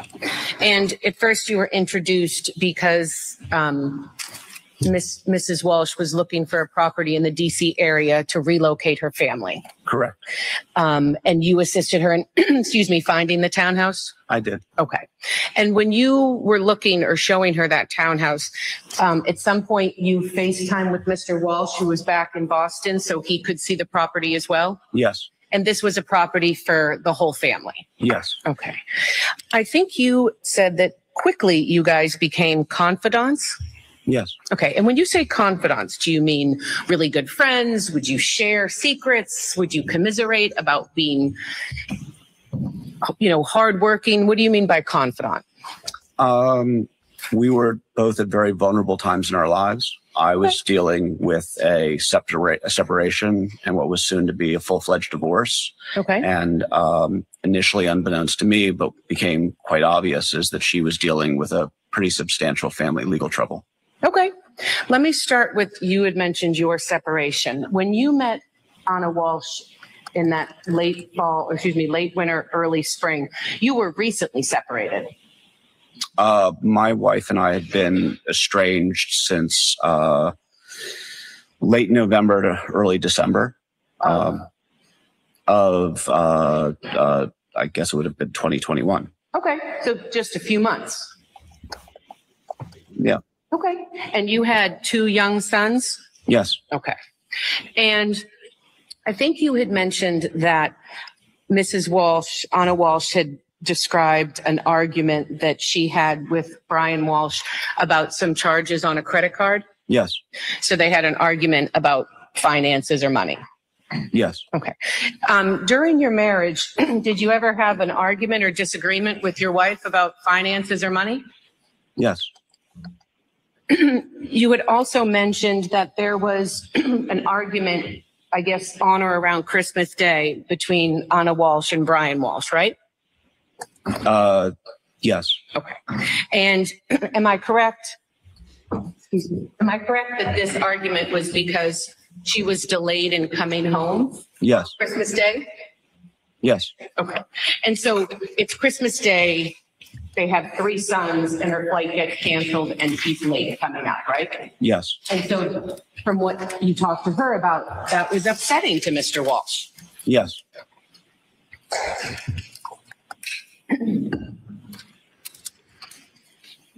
The property that she purchased for the family, that was about $1.3 million? Yes. And was it paid for in cash? Was there a mortgage? I believe there was a mortgage. Okay. And it was a 4-floor townhouse? Yes. How many bedrooms? 4. 4. So 1 for each boy and then a master bedroom for Mr. Walshe and Anna Walshe? Correct. Okay.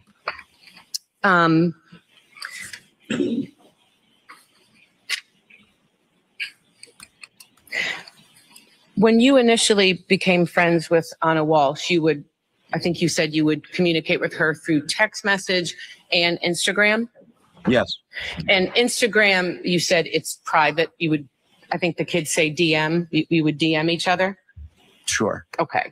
So when you were communicating on Facebook, you weren't posting romantic, intimate messages on her public Facebook page. I was not. Okay.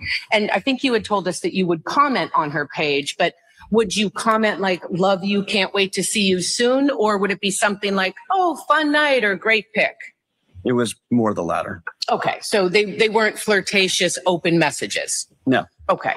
And you had mentioned on her Instagram that I think, or maybe you didn't, she would post a lot. Yes. Okay. You were never in any of those photographs. I believe that she referenced me in one of those photographs. She had attended a yoga event that I had hosted. Okay. And she had posted a picture of herself at that event. And I believe that she had tagged me in that photo. Well, you were the host, right? Yes. You set it up. Yes. So she went, it was like, hashtag thanks Will for yoga type thing. Yes. Okay. And your Instagram page, you weren't posting pictures of the two of you on that page. I was not. Okay.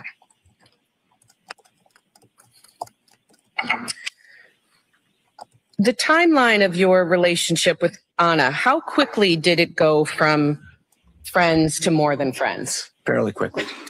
Bless you. So were you intimate with her after a week, after a month? When did you start becoming intimate? To be honest, I don't remember the exact moment, but I know it was very shortly after her move to Washington, D.C. Okay. You had mentioned, I think, that things had gotten more serious in July. So it had been going on for a few months at that point? That's correct. Okay. So from the spring of 2022 through New Year's Eve of 2022, during your conversations or time with Anna Walsh, she never told you that Brian was suspicious of you. I had asked Anna what Brian's reaction would be if she ever found out. My question is not what you asked her. My question is, at no point did she ever come to you concerned and say, I think my husband knows I have an affair or he's suspicious of you? We had one episode where Brian called me while we were out to dinner, and I showed the phone to Anna because it was unusual for Brian to call me. Anna then later called Brian, and Brian had claimed that one of their children had taken his phone and called me by accident. That would be the closest thing that had happened where we felt concerned that maybe Brian had found out. So I guess I'm not asking if you felt concerned. I mean, you're having an illicit affair. You're always kind of concerned someone's going to find out, right? I mean, I suppose. My question to you is, did Anna ever text you or call you and say, look, I think Brian is suspicious that I'm having an affair?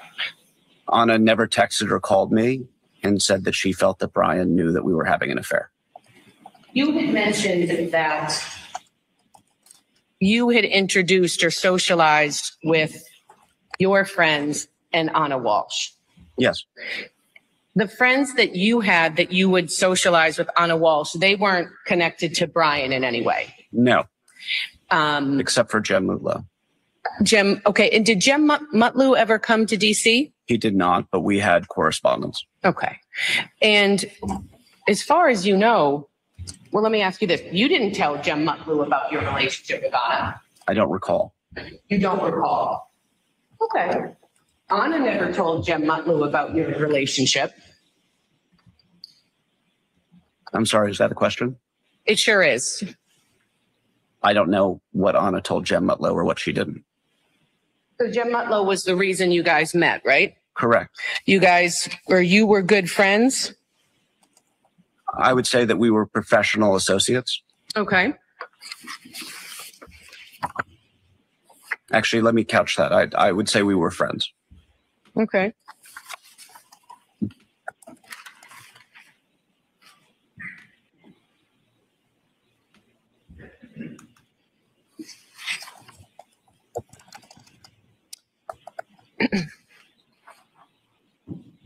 Did you and Anna ever socialize with Jem Mutlow together?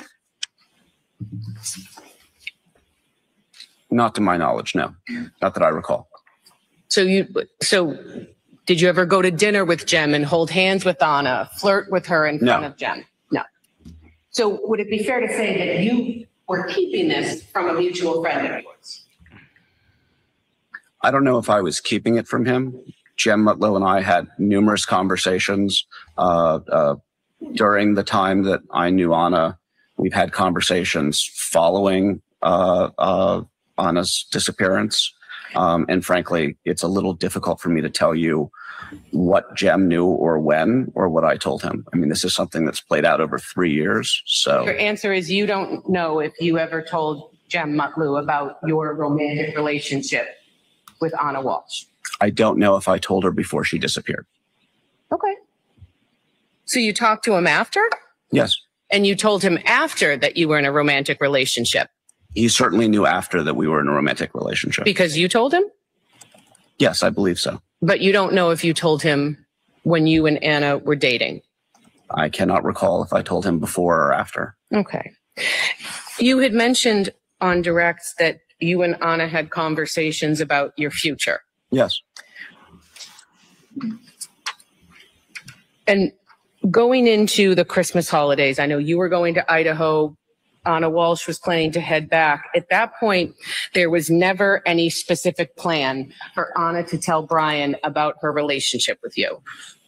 Not that I'm aware. Well, you've been asked questions and testified about this before, right? That's correct. And when you testified, am I correct that either Mr. Connor or Ms. Yaz were asking you questions about the nature of your relationship with Mrs. Walshe? Is this reference to the grand jury testimony? Yep. In fact, let me probably ask you this. Have you had a chance before you flew up today to review your grand jury testimony? I reviewed my grand jury testimony with the state via a call that was, I think, over a month or two ago. Okay. So you were specifically asked in March of 2022 if there was any specific plan to tell Brian about your relationship with Anna, and you told the grand jury that day that there was not. That is correct. Okay. So there was no plan as Anna went home for Christmas to be with her family that she was going to come clean and tell Brian about you. As I said, there was no plan that I was aware of. She never told you, hey, Will, I'm gonna go home. I'm gonna talk to Brian. I'm gonna blow up my marriage and come be with you. She never told you that. That is correct. She didn't tell you, I really want to tell him I just want to be with you before she went home for Christmas. Objection. Sustained. That is correct. You guys never communicated on Facebook Messenger, right? We may have. I don't recall. Well, did you have a Facebook page? Yes. And did Anna have a Facebook page? Yes. And did you turn over any Facebook messages between yourself and Mrs. Walshe to the police? I don't believe so.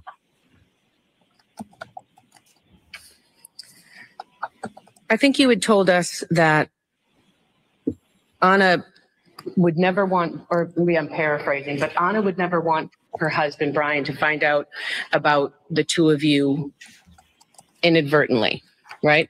Correct. That I think you mentioned integrity was the word that she used, that if anyone was going to tell him, she wanted to be the person to do that. Correct. And at least in December heading into Christmas, there was no plan to tell him. Not that I was aware of. You had mentioned that you guys would go to dinners together. Yes. Did you ever go to dinner with a woman by the name of Alyssa Kirby? Not that I recall. And Alyssa Kirby is a good friend of Anna's that also lived in DC? Yes. And she would socialize with Alyssa Kirby? Yes. You also mentioned that you go to bars together. Yes. Would Alyssa Kirby ever join you and have a few drinks, the three of you? Not that I recall. I think you mentioned that you brought her to some work functions? Yes. Okay. And at those work functions, as far as you knew, there was no one who knew Brian Walshe at those work functions. That's correct. And again, not to belabor this, but I think you went on boating trips, you went to the movies. This was with either just Anna or with your friends. Yes, the only exception to that was I did go to a work event that Anna's company held. It was a Tishman Speyer Architects Forum. Okay, and this was in DC. Yes. And Tishman Speyer is one of the things they do. Is there a real estate management company? I'm probably fumbling that.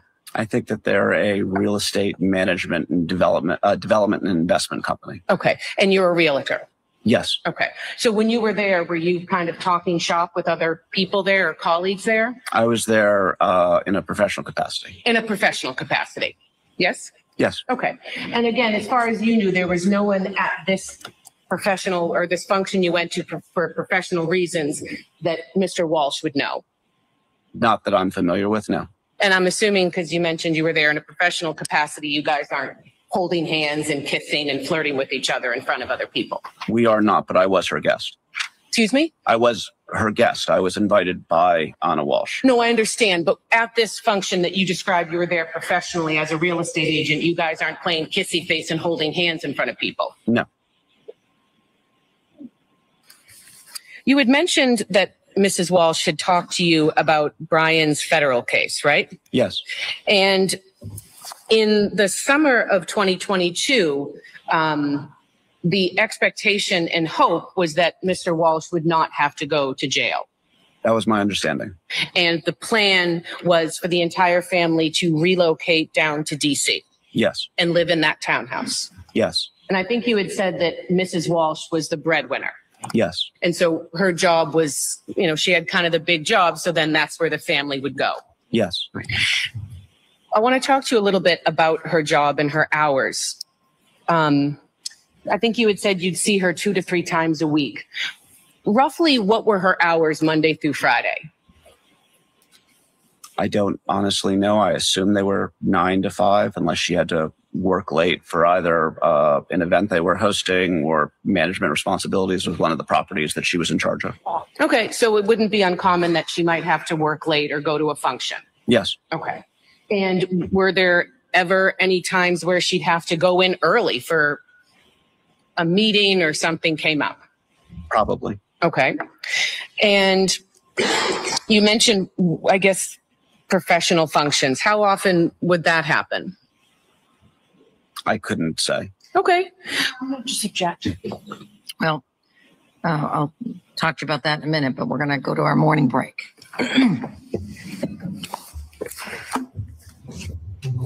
All right, please. Put your notebooks, follow me. She's willing to break up a direct or a cross without even checking to see how much longer. That's a little unusual. Usually judges try to leave it intact if they can. Yeah, and that's without knowing. It seemed very abrupt right there, right? Yeah, without knowing whether it's going to be 10 minutes or 2 hours.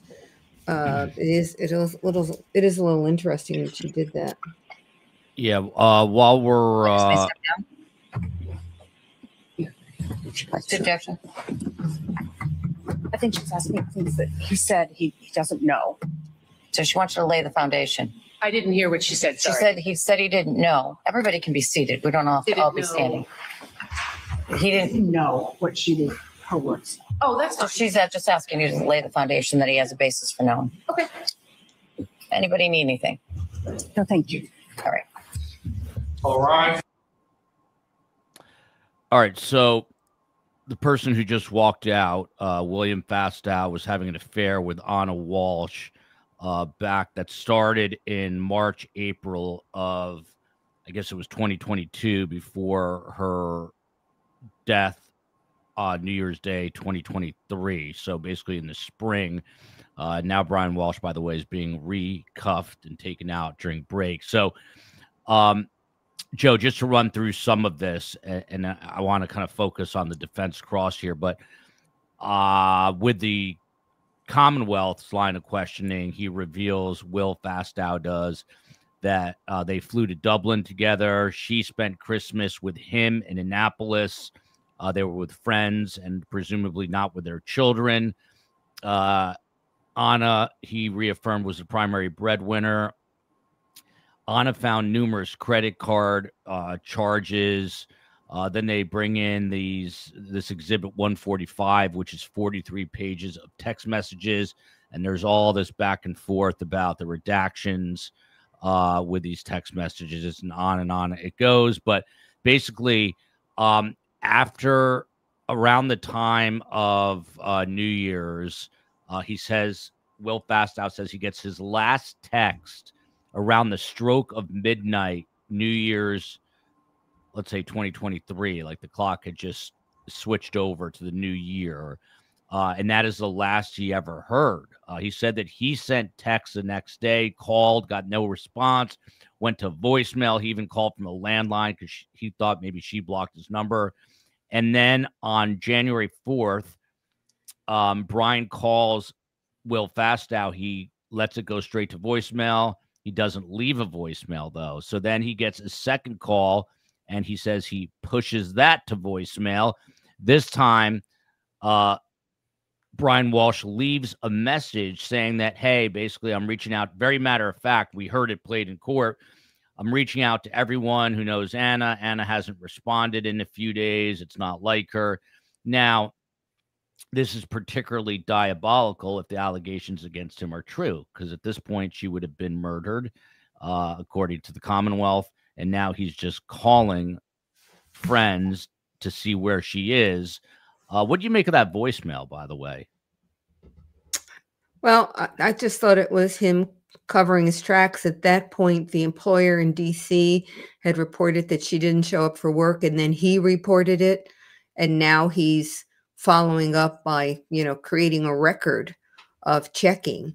And I think you're right. It was sort of it sounded as though it was just an informational call, like, we were supposed to meet for dinner and she didn't show up, without any kind of anxiety or stress involved in the fact that for 3 days now, no one knows where she is. So I agree with you that the tone was odd. Yeah, and I couldn't do it verbatim, but he did say something, just thinking back on it, like at the very end, he said, I'm sure everything's fine. Probably no need to worry. This is a guy who's accused of not only murdering her, but then carving her up, to which he actually pled to.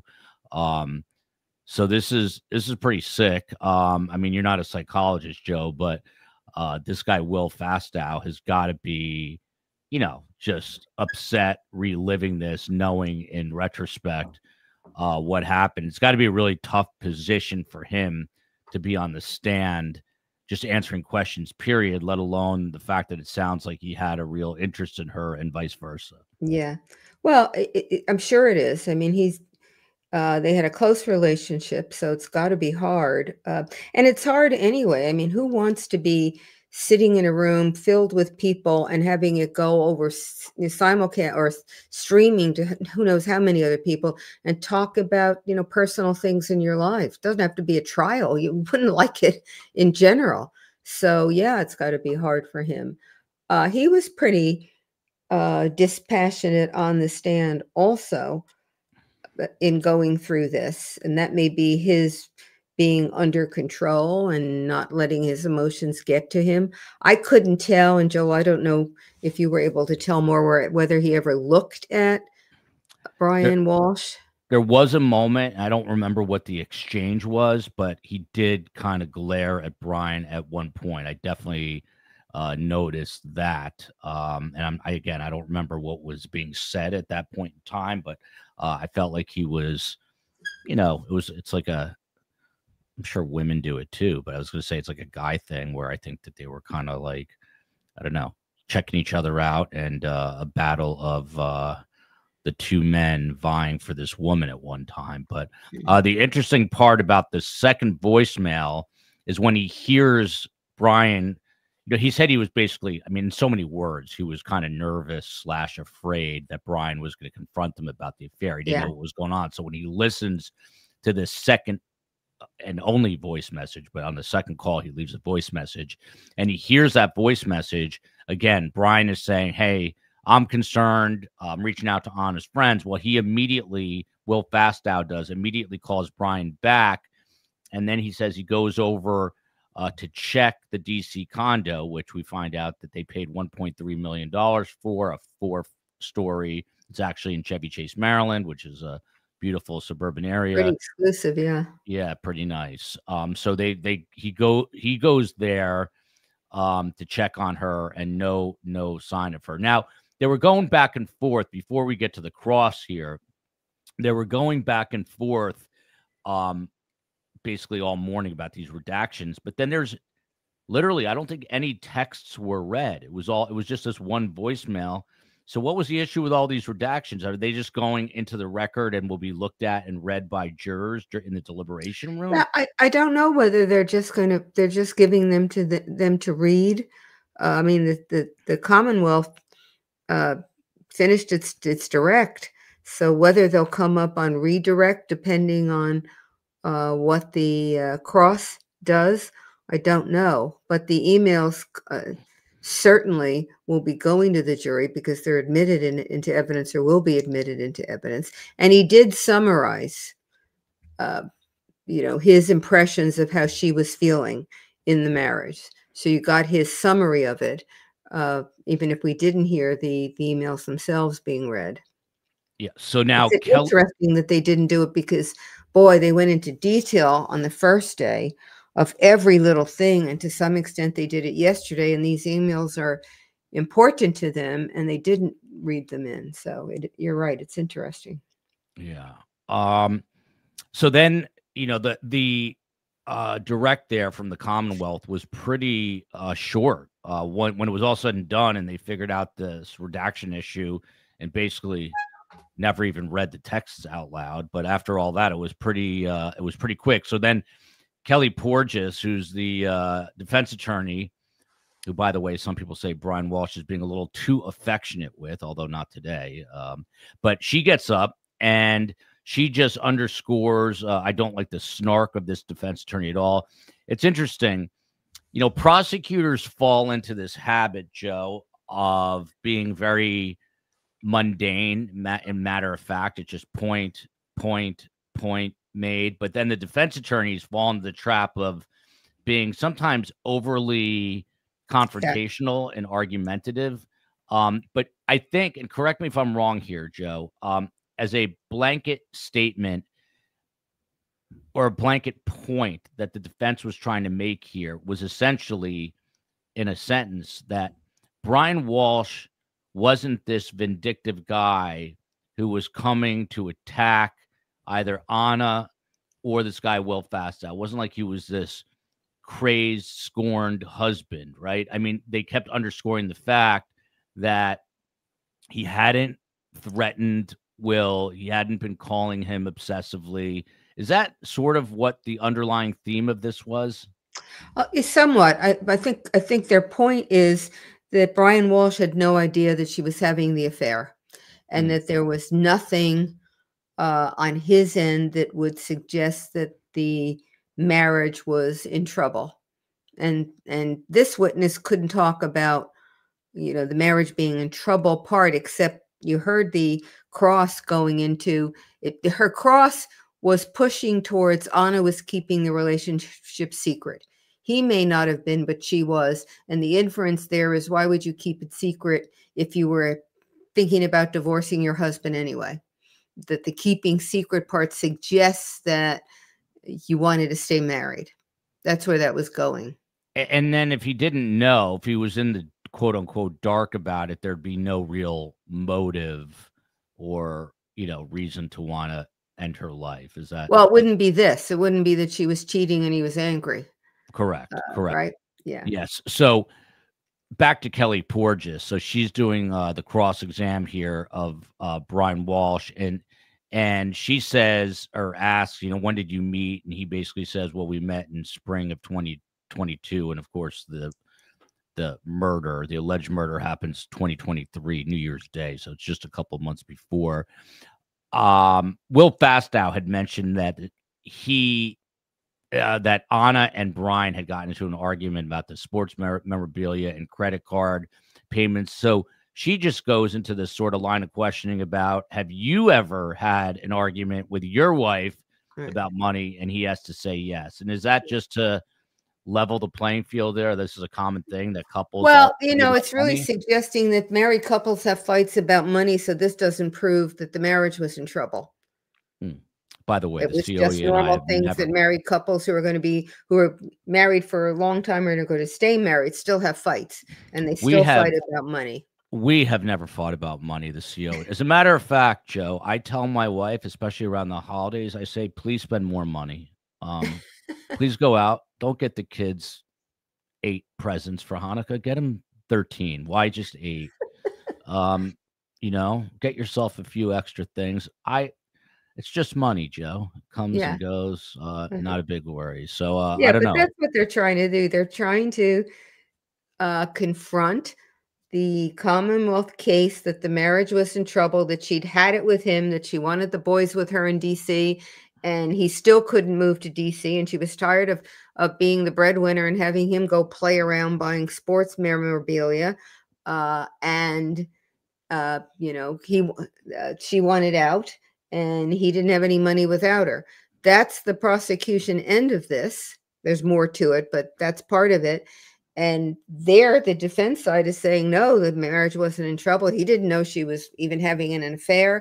She never said anything to him about it. This witness can't confirm that she said anything to him about it. In fact, this witness quotes her as saying she would be the one who would want to tell him, and didn't say to him, I'm going to do it this weekend while we're celebrating Christmas or New Year's, which, I don't think that would be the time that someone would tell a spouse, hey, I want a divorce over the holidays. I mean, it seems to me you would wait. The chat is chiming in that obviously they all believe that Brian knew, and which I think, he knew too. And I bet you the jurors believe that he knew as well. After going through this. And Joe, that's the point they did make, that and that came up with the judge before this witness was even on the stand, that he had said that he was getting messages from her, going into her phone to him. And he had talked about being able to tell when the oldest child went to bed based on a photograph that had I don't remember whether it came in or went out, that she had gotten. So how would he know that? And the text messages in and out, if he's got access to the phone and he's seeing those messages, that's what the judge said. You could infer that he was seeing other messages that would clearly have underscored that there was a relationship between her and Fastow. I'm just laughing at this comment. I'm bored. Arrest Wendy. We always get back to Wendy Adelson. And it is not to be confused with Side Ba, but it is the Boston Bruins. I'm bored. Arrest Wendy. This is going to end in a conviction here. If it doesn't, I'll be stunned. You'll turn in your journalism card. Yeah. But Joe, I mean, some of the specific questions, did he ever, meaning Brian, and talking to this guy, Will Fastow, the one-time lover, did Brian ever come to you concerned? He did say there was one episode where Brian called by the way, at that point, he answered the question his way, and Kelly Porges said, answer my question. It got a little heated in that particular moment. But did he ever come to you concerned? There was one episode, Will Fastow says, where Brian called at dinner, but Brian claimed that his own kid took the phone and called Will. Now, keep in mind, he also tried to blame the 6-year-old for some of these Google searches. So probably not dad of the year either. Certainly not husband of the year, and probably not father of the year. On a serious note, just imagine these are your parents. Your mother's gone, and your father is a con artist, soon to be convicted killer, more than likely. These kids, it's always the kids who are getting and they're in foster care or some sort of care right now. I hope they're all together and they didn't have to split them up. If you really think about that, that's what'll make anybody cry, is these kids. And without getting into detail, that came up at our dinner last night, peripherally with Ruth, and it breaks your heart. Did she give you any hint as to whether the state has told her about Wendy being prosecuted? Look at this. Look at this. We're doing a show on Brian, and it's Arrest Wendy Adelson, another one. No, for the short answer is Ruth doesn't, as far as I know, Ruth just doesn't know.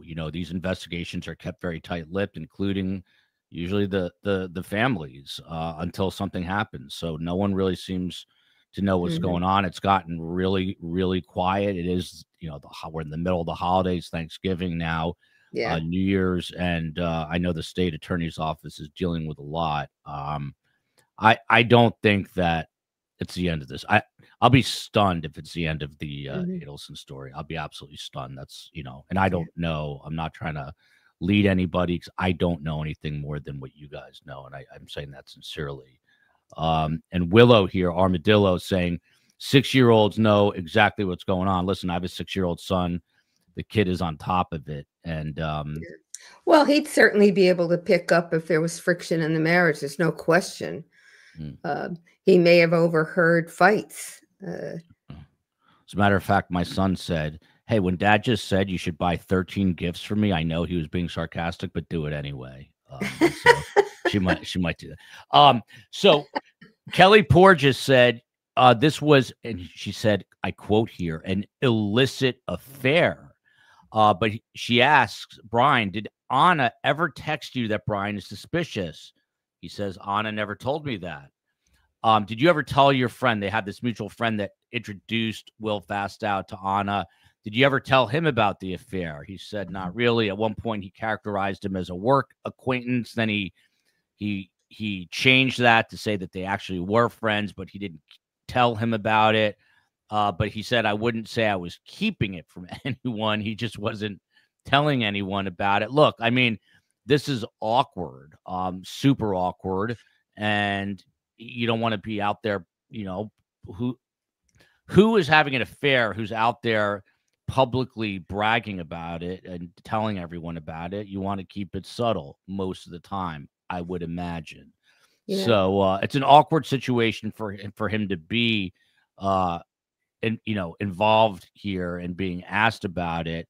But then he says finally that Anna wanted to be the one to tell him. But I see your point, Joe, which is the implication here is that Brian had no idea. But I think that's the defense position. Yeah. Yeah. But I also think it's that he wasn't this, even if he did know, he wasn't coming after Will. He wasn't coming after Anna. It wasn't like this was what was wasn't like he was leaving 73 voicemail messages saying, stay away from my wife, stay away from my wife or else. Like the point they were making was it just, everything seemed to be okay. Yeah, but that cuts both ways. If you're starting to think about, I want to divorce her, I want to be in the best position, going forward here, or maybe I should get rid of her. You're not going to broadcast any of that. Yes. You're certainly not going to create a trail. I thought what was interesting, and I think this testimony from Fastow, if the Commonwealth uses it, will help them, because he said that they had planned to have a conversation about their futures, how to meld two different families when she got back to Washington after the New Year. And it sounded as though maybe on January 4th, but certainly thereafter. And he talked about, I was really struck with it. They were talking about a 1, 3, and 5-year plan. I mean, it sounded as though they were making a business deal.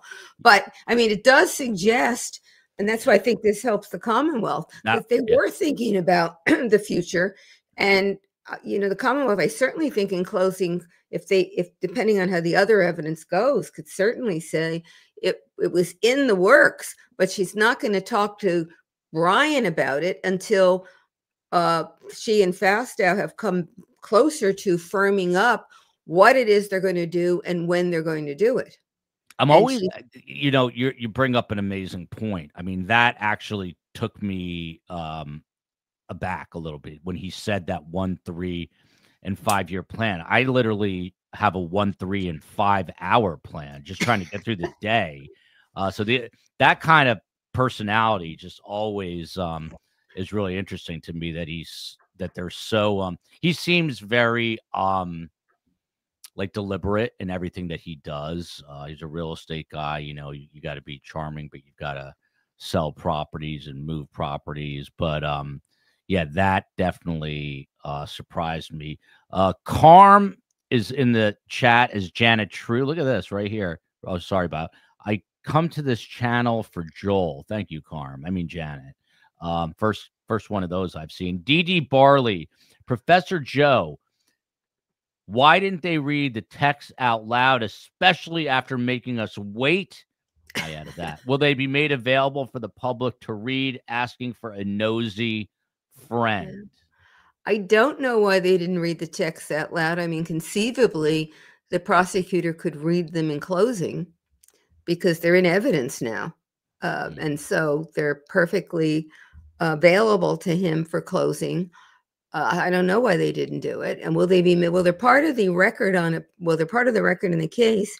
I don't know what Massachusetts does about what they post after the trial is over. If they're exhibits that are attached to an appeal, then they're certainly going to be available that way. And I assume a FOIA request after the trial is over might work also. I love these comments because it gives you like an insight into the juror's mind, because RV could be a juror. Any one of us could be jurors, except probably Joe Patudo. And since when does a husband call the family broker realtor asking, have you seen my wife? Really? Guilty, and throw the book at him. Now, in fairness to Brian, and there's very little of that to go around, he did say he had called anyone close to Anna. That's, who knows if that is true.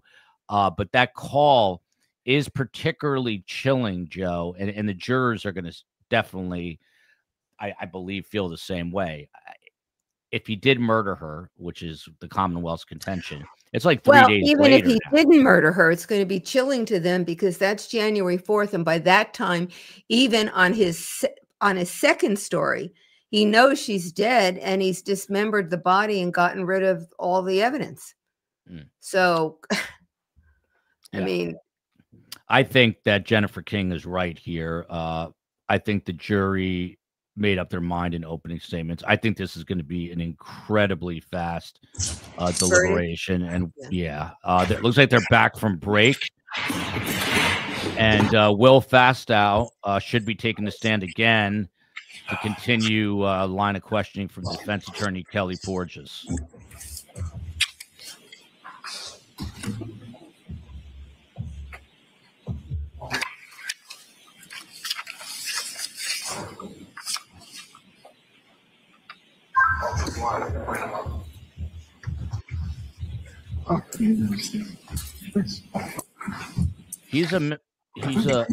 I didn't realize how he seems like a very, it's hard to tell on TV how big people are, but this guy Will Fastow seems to be a very small guy. Like he barely, looks short anyway, like barely fills that chair.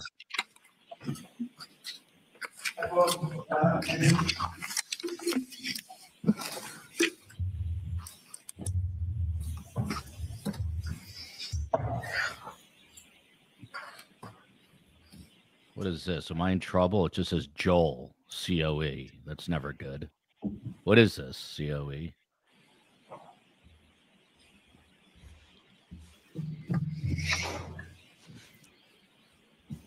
What's going on here? Why is she saying Joel? Just my name and then her name. What's happening? It's making me nervous.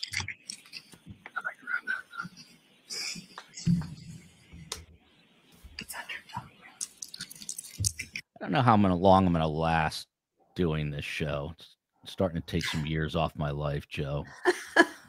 It's a lot. It's a lot. Not that I'm complaining. I'm just whining a little. A whine is like a little less than a complaint, but it's more annoying than a complaint. Yeah, I guess so. Yeah. Who's entering?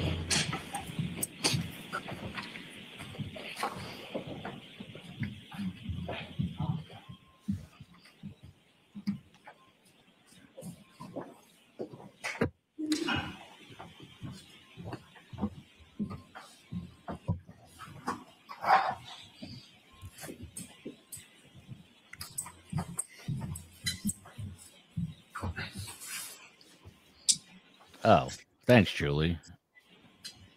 Court is back in session. You may be seated. Thank you, sir. She knows your wife better than you do. Is that the idea? Yeah. You may proceed. Thank you, Judge. Good afternoon or good morning again. Before the break, we were talking about whether or not there was any definitive plan for Anna to tell Brian about your relationship.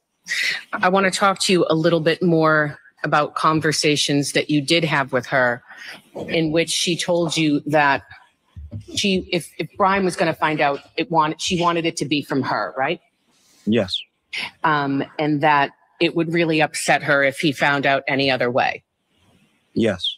To the point where it would devastate her if Brian ever found out that she was having an affair. Yes. And you had mentioned, I think on direct, that you had conversations about a future together. Yes. But you never had extensive, concrete conversations about being together and when that would happen. Correct. And at the time, at this time frame, that summer, fall, and winter of 2022, you were also in no position to openly start a new relationship with another person.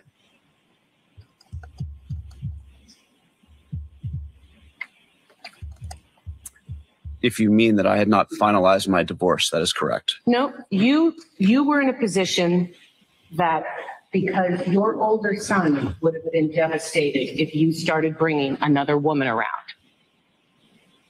Yes, I did say that. And if I'm correct, I believe on page 36 of Exhibit 145, which are text messages that you turned over,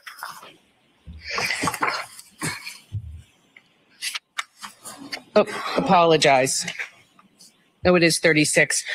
And this is the text message that you turned over, just to be clear, are from December 29th of 2022 through January 5th of 2023.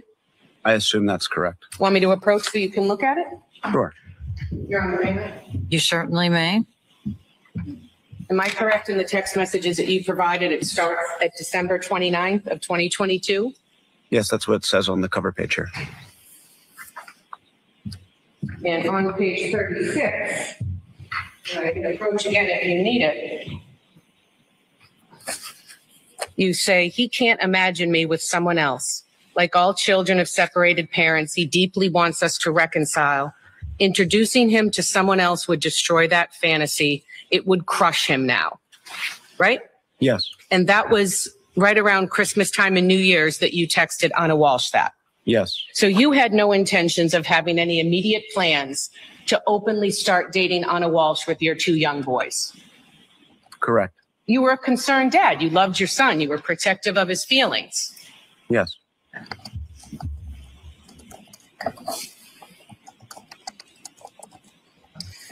At the same time you were having conversations just about her marriage and your relationship, you knew that it was always a possibility after having these conversations that Anna would stay with Brian, the father of her children. Yes. And while she would talk to you about arguments they had about finances or the stress of his federal case, she always spoke to you about him in a positive light. Yes. And you knew from her words, that she cared for him deeply. Very much so. And I believe during these times when you would talk about her relationship with Brian Walshe, she wanted everyone to see him in the light that she saw him. Very much so.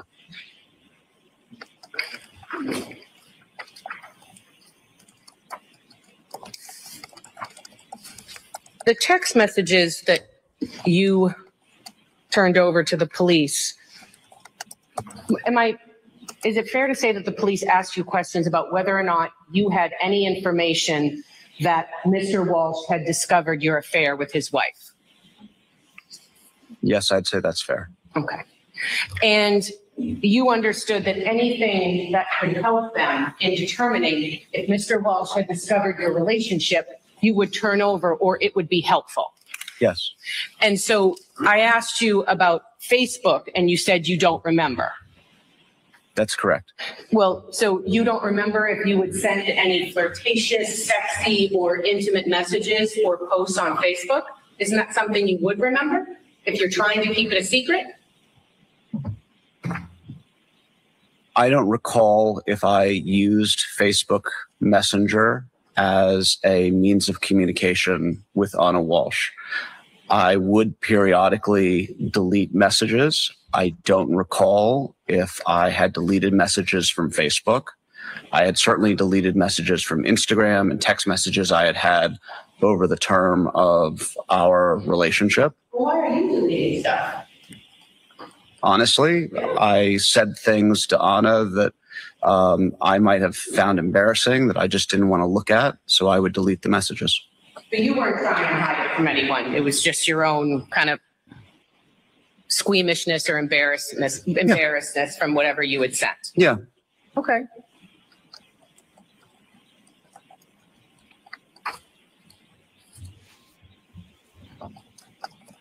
I hope there's a redirect. Life is complicated. Yeah. Humans are complex. You can care for your spouse and decide the marriage is not right. Well, thank you, Elizabeth. I appreciate that. Redirect? Nothing, thank you. Oh, I'm sorry. I think she The should have witness may step down. emphasized a couple of things. Wow, that was it. Yeah. I'm sorry. Joe, you surprised by that? I mean, you just said Yeah, you there were were. a couple of things that I would have had him emphasize on redirect. I would have asked him, when she went through. It's next witness. You had no plans. I would have had him reiterate this 1, 3, 5 year conversation that they were going to have. Mm-hmm. But I guess they figure it's in there and they can use it in closing and they don't need to. Yeah, I mean, my next question is, why do you think there was no follow-up? I mean, well, they may feel that they'll just do it in closing. They can draw the inferences they want. They don't need any more from him. It's in the record. Back this way, sir. Sorry, I just missed who this is. But Yeah, I did too. Sorry. Julie Frew, let us know. You think maybe this is Jim? May I proceed, Your Honor? You may. Thank you. Sir, could you please state your name and spell your last name for the record? Christopher Murphy, Murphy. What do you do for work, sir? Construction. Where were you working in January of 2023? I was working at a painting company. I'm sorry, I haven't been working there for 3 years, so it's okay. It's been a while. All right. So you were working at a painting company. Yes. How long do you think you were at that painting company? A year. And in that time, what were your responsibilities at that company? I was a salesperson. Okay. In January of 2023, were you running any specials at that point in time? Yes. What was the specials? We were offering 15% off any work that people needed to have done. And so how are you contacting people at this point in time to offer the special? We were calling all our past customers that we had, we used to work for. And we do like a cold call kind of thing. And I called, a bunch of people that day, and the defendant was one of them. Well, let me get to that. So when you were calling people, do you remember what phone number you were calling from? Was it a work number? It was a work phone, yes. And if I were to tell it to you, would you actually, I'll ask you right now, do you remember that work number right now? No, I don't. Because it's been 3 years. You haven't enough time to remember where you worked. I don't remember my own number. But all right. So at that point in time, was the number 774-534-2005 your work number? Possible. Okay, possible. So now, you said that you were calling people offering this special. And so at any point in time, did you have the opportunity to reach out to Mr. Brian Walshe? Yes, I did. Okay, can you explain to us how? Well, we got a list of customers that we had, that were past customers, and each salesperson got a certain list. My area was in the Hingham area. So I just went down the list and called customers, and he was, one of the customers on the list. What day did you make this call? January. Okay. Early or late? Yeah, early, yeah. Okay. And did you ever have the opportunity to connect with Mr. Walshe? I did, yes. And so what was the conversation you had with him? Again, just talking about, work that possibly needed to be done. And he stated that he didn't need any work to be done. Okay. And then did you ever have any subsequent communications with Mr. Walsh? Excuse me, I'm sorry. Can you repeat? Did you ever have the chance to talk or communicate with him again? Once, I believe. Okay. And how did that occur? It was really quick. Quick? Was it a phone call or a text message? It was a phone call. Okay. And who called who? I called him first, and then I received a text later on during that day. Okay. And you said you received a text? Yeah. To a cell phone? Yes. All right. And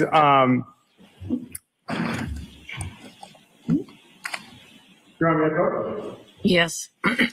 All I'm thinking about is if I had a cold call about paint. Do you recognize these images, sir? Yes, I would What not are be they, here. sir? Right they now. were pictures sent to me describing a ceiling that needed to be repaired. Okay. Now, the pictures that you're looking at here, sir, are they the pictures that were sent to you, or are they pictures of the phone with the pictures on them? No, they're pictures of the phone, but they were sent to me, yes. Certainly. And are they your phone? Yes. Does Commonwealth would seek to have these marked as the next two exhibits? Now we're going to find out why this hole in the ceiling is important, Pictures of the or at least more information. of about it. messages are now in evidence as exhibit 150, 151.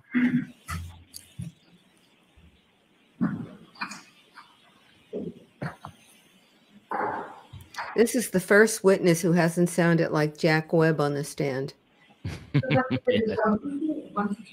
Thank you. Your Honor, may I publish? You may. Thank you. Ms. Gilman, if we could have what's now been marked as Exhibit 150, which has a file name of Christopher Murphy, pick page 1. Sir, can you see this on the screen? Yes, I can. Okay. So whose phone is it we're looking at on the screen? That is my phone. Okay. And sir, we're looking at your phone. What is the message that begins this thread? Could you read it out loud? I'm sorry. Let me just change glasses here. Oh, that's okay. It just says his address. Okay. Does it say any names with it? Phone number. Could you just read the message, sir? It says, hello, Brian Walsh, S16 Chief Justice, Cushing Highway. And does it have a phone number attached to it? Yes, it does. All right. And underneath that, sir, you said there's a picture? Yes, there is. All right. Ms. Gilliland, can you scroll down again? Thank you. And That's quite a hole. we have It is. Exhibit 151, which is Christopher Murphy, picks page 2.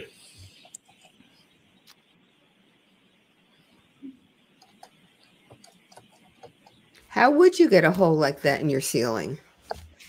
Sir, I'm going to direct your attention to the Water bottom of this seep thread. through? Ms. Gilman, if you could enhance this. Huh. Maybe. Sir, at the end of the thread, what is the message? It says, good morning. Let me know about the ceiling. Best, Brian. And what's the date on the message? January 6th. So, sir, did you have any phone communications with Mr. Walsh besides the initial one in relation to this damage to the ceiling? No. Okay. Nothing further, Your Honor. Any cross-examination? No questions. Thank you, sir. The witness may step down. Thank you. What the hell just happened? Well, they're putting into evidence that there's that hole in the ceiling. They can't, whatever they want to do with this, they can't get it through this witness. So all they want him to do is confirm the hole. What, STS, what do you guys think? Is this from blood seeping through the ceiling, water from cleaning? We had those pictures of the house that I complained about the other day, but maybe they showed what was above where that hole was. Yeah, by the way, COE and I have had like a leak / growing crack in our kitchen ceiling. COE, it's probably time to take care of that after 6 months. We go home today, the ceiling will be gone. Right this way. Just watch your step for me. Step over here. Thank you. I may have to start eating crow about saying they put too many things in that didn't matter. Good morning. Good morning. Could you please state your name for the record and spell your last name? Suzanne Garland, Garland. And what is your occupation, ma'am? I own a Bar Method studio. It's a bar workout in Hingham Center. And how long have you owned the Bar Method in Hingham Center? Since September of 2021, I opened the studio. And is that a franchise? It is, yes. And how many Bar Methods are in the United States? I think at this point about 100. And where exactly is your studio? It's right in Hingham Center, sort of on South Street, 99 South Street, across from CVS. And how many employees do you have at your studio? 16. And how many clients did you have in 2022 into 2023? I would say about 160 active clients. And at that time, did you keep and maintain records for your business? Yes. And what kind of records did you maintain? We maintained membership agreements and class history, purchases, time and date of classes taken, the number of classes each client took. And how did you keep those records? Electronically. And why do you keep those records?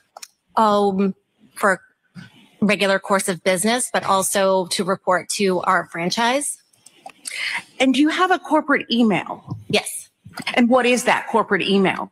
I have two, actually. One is hingham@barmethod.com, and the other is my personal business email, which is suzanne.garland@barmethod.com. And you also keep payment information? Yes. And do you maintain all communications with clients in good faith? Yes. And do you keep your records in good faith as well? Yes. Did you know Anna Walshe? I did. And how did you know Anna Walshe? I knew Anna for several years. Actually, prior to owning the Bar Method, it existed in Hingham Center. Another woman in town had owned it before it. I used to take classes there with Anna all the time. She and I would be there 4 times a week together taking classes. And then when I reopened the studio after COVID in 2021, she signed up right away. And again, she was coming 4 days a week up until the time that she was moving. And what kind of membership did she initially have with you? She purchased a Club Bar Unlimited membership, which allowed her to take as many classes as she wanted during the month for a fixed price. And did you have a membership agreement with her? I did, yes. May I approach, Your Honor?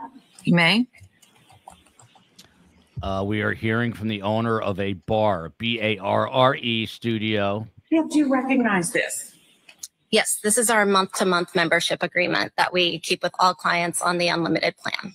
And I'd asked you to look at the last page.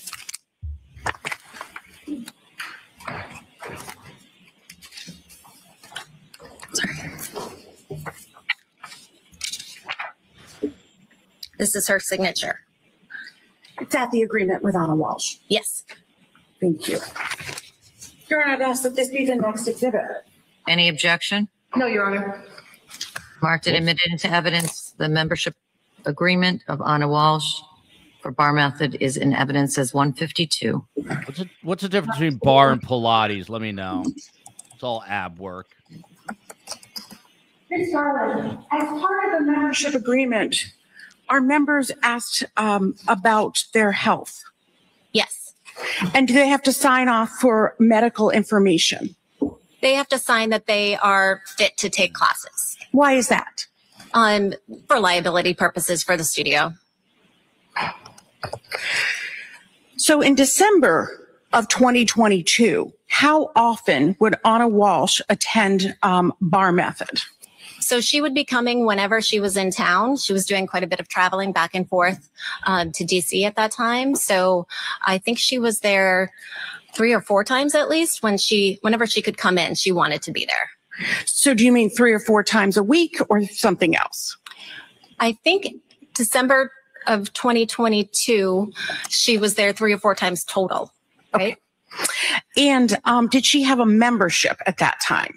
She did not. She was paying drop-in classes. And did you have communication with her about the classes via email?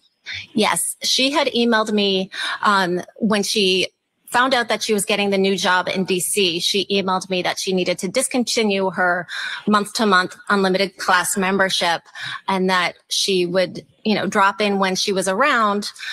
And then when she came back to DC in December of 2022, she emailed me, I believe it was December 30th, saying that she had purchased a drop-in class, but she would rather do a special we were offering, which allowed her to take an unlimited amount of classes over the next month because she was going to be in the area more.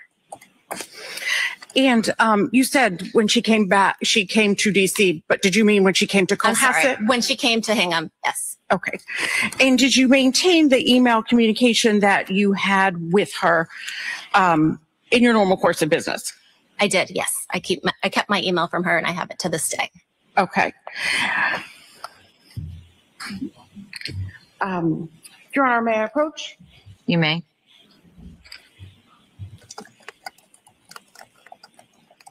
Joe, I guess the point so far is just showing that she was physically fit, working out. Right.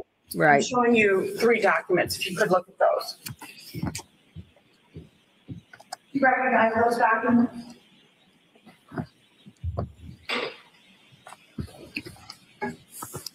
I wonder what the doctor. And what are those documents? These are email communications from Anna to me.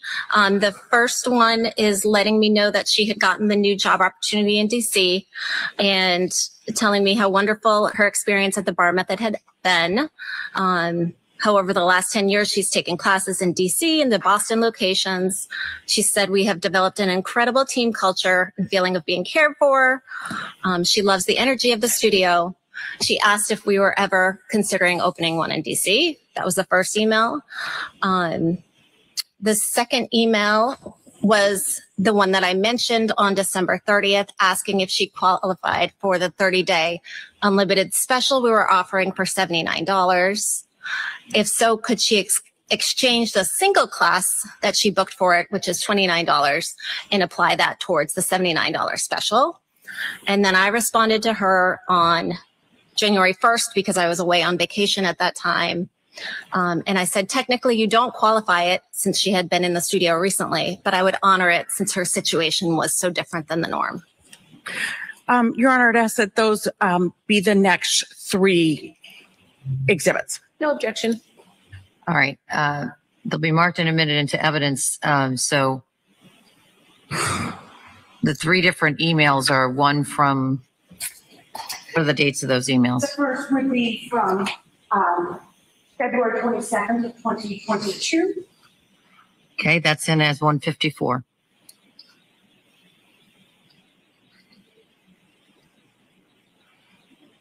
Well, did I mess that up? 153? Okay, so as it was coming out, I looked back up and saw there was no 153. So 153 is the email from 2/27/22. 154 is what date? 154 would be 12/30/2022. Okay, and the third one? The third one would be January 1st, 2023. All right, those 3 are now in evidence, 153 to 155.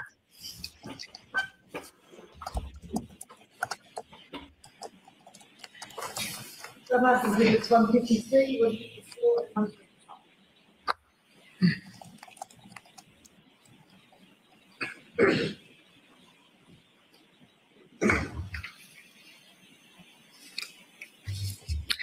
And did you also keep the registration for December 31st of 2022? The class registration log? Yes, I apologize. Yes, we do. Thank you for correcting me. And that's maintained in the normal course of business? Yes, we have records of every single class. And I'd ask that this be the next exhibit. Any objection? None, Your Honor. The class registration for the bar method is in evidence as 156. So that's exhibit 1.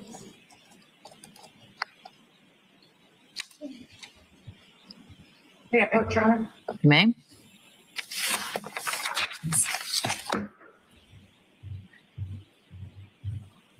And seeing that document, ma'am, do you does that show? What does that show? This shows that Anna Walsh created a reservation for class on the morning of December 31st. She did that on December 30th at 11:18 p.m. And it shows that she was checked in for class on December 31st at 8:17 p.m. And does that show that she attended that class? Yes. She must have had a late dinner that night then. Any cross? Just briefly. Good morning. Getting there. The email that Mrs. Walsh had sent you asking to convert her drop into the unlimited monthly, that was on December 31st? Was it December 30th or 31st? December 30th or 31st? Yes. Okay. And the reason that she was asking to do that is because she expected to be in the South Shore area more the next month? Yes. Okay. You had mentioned that your studio requires a medical waiver? When you sign the month-to-month agreement, you do acknowledge in there that you are healthy and that you have conferred with your doctor. Okay. And she does that, or that a person, for example, does that once when they first start coming to you as a client? They sign that every time they sign a contract. Okay. So when was the last time Anna Walsh had signed a contract with the Bar Method? I believe it was September of 2021. I don't think she was actually ever able to book that last contract she wanted to. Okay, so the health waiver that you're talking about, or the medical waiver, was September of 2022, excuse me, September of 2021? Yes. Okay, and the medical waiver that someone signs, do they have to provide any type of medical documentation to confirm they are in fact good health? No, we don't require a letter from a physician. So it's just self-reporting? Yes? Yes. Nothing further, Judge. Any redirect? No, thank you. The witness may step down. Thank you. That was Suzanne Garland, the Bar Method owner in Hingham, Mass. I mean, I guess, Joe, the only point here is to show that she was physically Commonwealth may fit. call its next witness. The Commonwealth would call Ashley Semino. Yes. She signed a waiver basically Yes, saying she was but it'll be physically fit. interesting if the defense calls a doctor about this sudden unexpected death. It will be interesting to see whether the doctor says it matters if you're physically fit. I don't think it does, to be honest. 'Cause I think there are plenty of fit people who will have a brain aneurysm or something else. Yeah. Die. But the medical condition they're talking about is not a brain aneurysm. It's something that's unexplained. Yeah. Thank you. Everybody comes in well dressed. I like Thank these you. witnesses. Good morning. Good morning. How are you? What is your name? My name is Ashley Semino. Can you just pull the microphone just a little bit closer? Thank you so much. And can you spell your last name for the record? Yes. Semino, Cimmino. And what is your occupation, ma'am? I'm a special education teacher and a bar instructor. So how long have you been a special education teacher? About 7 years. And you said that you're also a bar instructor. Yes, that's correct. And where are you a bar instructor? Currently at the Bar Method in Hingham. And where else have you taught bar classes? The Bar Method in Boston, both the Back Bay location and the Financial District location when they were open. So how long have you been an instructor for Bar Method? So I started working there in about 2010. And so it's been about 10 plus years since I started instructing. And how do you become an instructor for Bar Method? So we go through an intensive training. We sit with a trainer from headquarters. This person goes through an entire day with us. We have to take an anatomy exam, and we go through at least 3 to 6 months of training after that, co-teaching with a veteran instructor. And following that, to maintain our certification, we have to take a annual exam. So do you need to be certified? Yes. And you have to maintain that certification yearly? Yes. Every year we take an exam. Were you familiar with Anna Walshe? Yes, when I first met her, she was on a NIP. And where did you first meet Anna NIP? At the Bar Method in Boston. And when was that? Do you remember? It was probably around 2011. At that time, I was working at the front desk, and she would frequent the lunchtime class. And which Bar Method in Boston? The Back Bay location. So that was on Clarendon Street. And how often did you see her when you were at the Bar Method in the Back Bay location? Almost every day. Did you ever see Anna NIP outside of the Bar Method studio in Boston? Occasionally, if we were bumping into each other on the street, but that would be it. Well, did you ever see her at a different job that you might have had in Boston? Yes, she had come to one of the Celtics games that I was working at. What did you do for the Celtics? I was a dancer.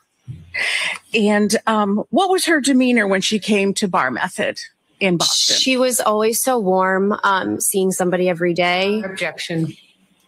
Overruled. We'll let the answer stand. Move on. While in Boston, did you ever meet Brian Walshe? He did come into the Bar Method, yes. And how many times did you meet him? At least once or twice. Now, directing your attention to Saturday, December 31st of 2022, were you working that day? I was. And where were you working? At the Bar Method in Hingham. And which class were you teaching? I was teaching both classes. There's one around 8:15 and one around 9:15. And who was in your 8:15 a.m. class? Anna was. And how long had you been an instructor at Bar Method in Hingham at that point? That was my first day teaching at the Bar Method in Hingham. And when did you first notice Anna Walshe? So I wasn't familiar looking. We all get class lists of our class prior. So one of the Bar Method qualities is that we are able to call our clients by name as we're teaching them. And actually, it was because of Anna in Boston that we always clarify with our clients, is it Anna or is it Anna? So I had asked our front desk staff that day, and she was like, I believe it's Anna. So when I started class, I just made a little note of it, but she wasn't there at the start of class. When did she come in? She came in about 10 minutes late. And what did you do when she came in? It was kind of like this, oh my God moment, because with COVID, we had closed the Boston studios, and I had, had 3 children simultaneously at the time, so I took a little step back from teaching. And when those studios in Boston closed, I decided it was either going to Wellesley or Hingham, and I chose Hingham. And what type of interactions did you have with her during the class? During the class, I was instructing her. I was giving verbal adjustments, hand-on adjustments. But when she came in, we kind of had, oh my God, I can't believe that you're here. And what type of exercise do you do during a bar class? How does it work? So a Bar Method class, you work all your muscles in your body. You work your muscles to exhaustion, and then you stretch them to become longer and leaner, but also stay healthy and safe with your body.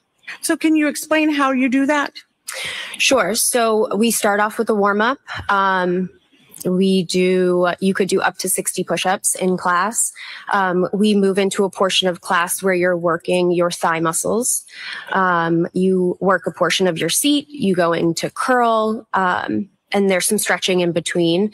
And typically a class is 45 minutes to an hour, and you use light to heavy weights depending on the client's choice.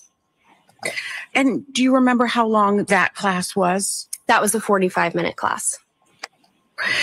And how did Anna Walshe perform during that class?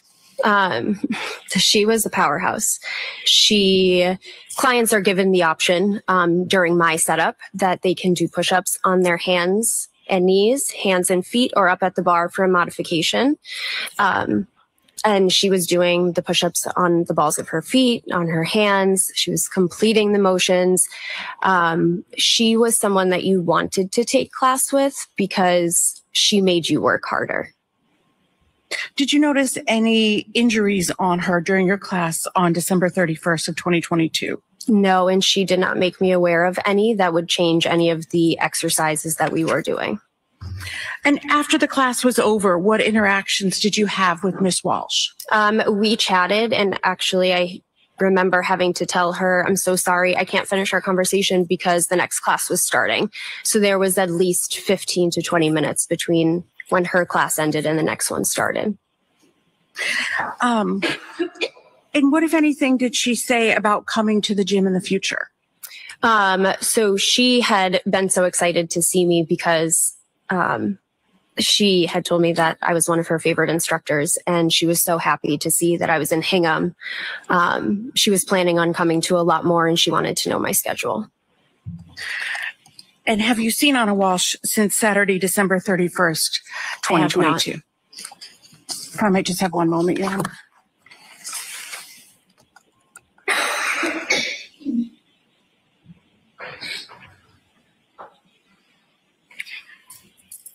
Nothing, thank you, Your Honor. Cross.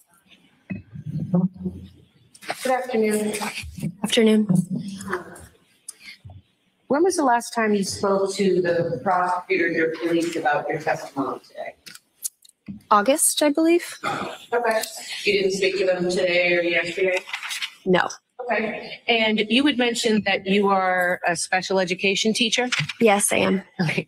And then you also still teach bar? Yes, that's correct. And you're a mom? I am.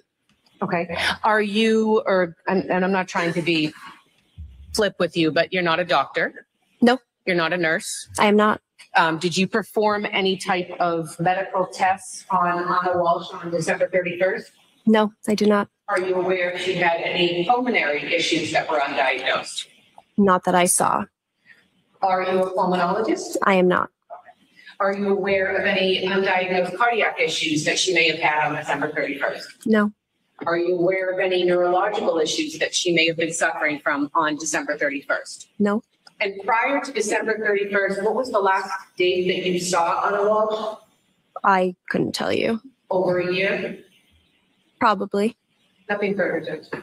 Any redirect? No, thank you. The witness may step down. Thank you. Thank you. I would have liked to ask Ashley Semino her thoughts on mushroom coffee. Also, if she would let me do one-handed push-ups if I opted to do that in the class. But obviously, the point here on Cross is that she's not a doctor, she's not a nurse. She wouldn't know about lung issues as a pulmonologist. Right. She wouldn't know about next witness. Thank you, brain I'll issues. call Janet Costa.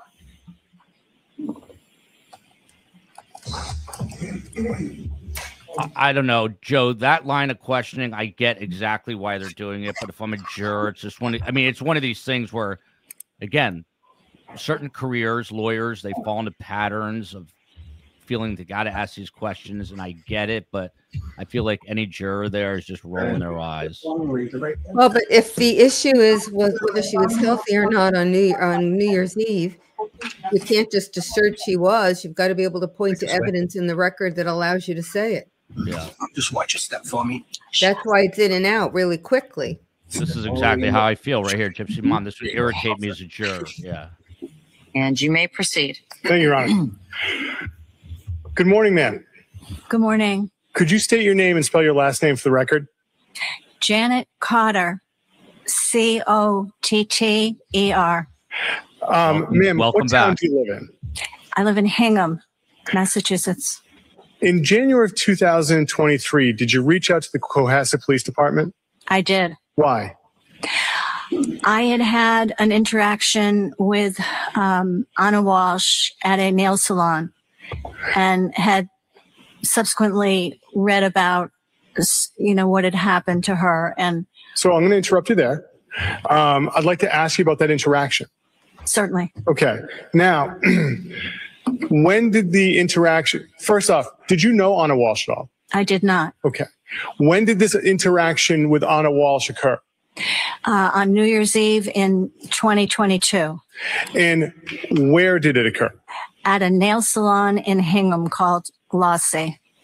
And now, how did you two interact at Glossy Nails? We were just sitting side by side. And did you have the opportunity to have any conversation with Anna Walshe? I did. Okay. First off, what was her demeanor when you were talking to her? She was very friendly, very open and warm. And do you remember what she was wearing? I do. She was wearing yoga pants and a yoga top. And what did she tell you about her work while the two of you were talking? I believe she told me that she was employed in commercial real estate in Washington. And where did she tell you that she resided? She resided, I believe, in Washington part-time, but also lived in Cohasset. What did she tell you about her family? She told me she had 3 sons. And did she say who was raising her 3 sons? She indicated that her husband was helpful. And what did she tell you about her plans for New Year's Eve? She told me that she was entertaining. She was having somebody over for dinner. Yeah. No, I apologize. I interrupted you. Did she say anything else? She did not. And what did she tell you about her plans for New Year's Day? For New Year's Day, she told me that she was going to some kind of special dinner. Yeah, I think it was in Marblehead. And she was very much looking forward to it. She was going with just her husband. How long did the two of you talk for? Probably no more than 15 minutes, 20 minutes. While their nails were drying. I'm not someone who gets their nails done. What were you guys doing at the nail salon? Well, we were getting a pedicure at the time, but we were there to get both. Did you see any injuries on her at this point in time? I did not. Nothing further, Your Honor. So this is to show that she planned to be in the witness may Cohasset, sit down. not Thank you.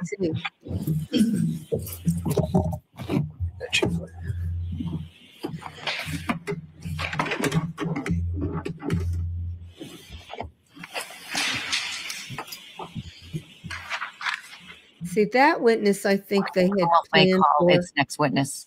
The Commonwealth would call Julie Bassler. planned for when they thought they were going to have to confront the first defense that he just went missing.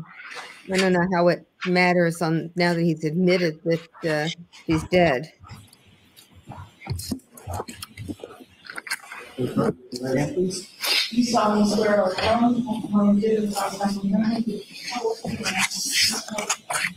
Right this way. Step for me. Okay. They're all coming in well dressed. I like these witnesses. You may proceed. Thank you.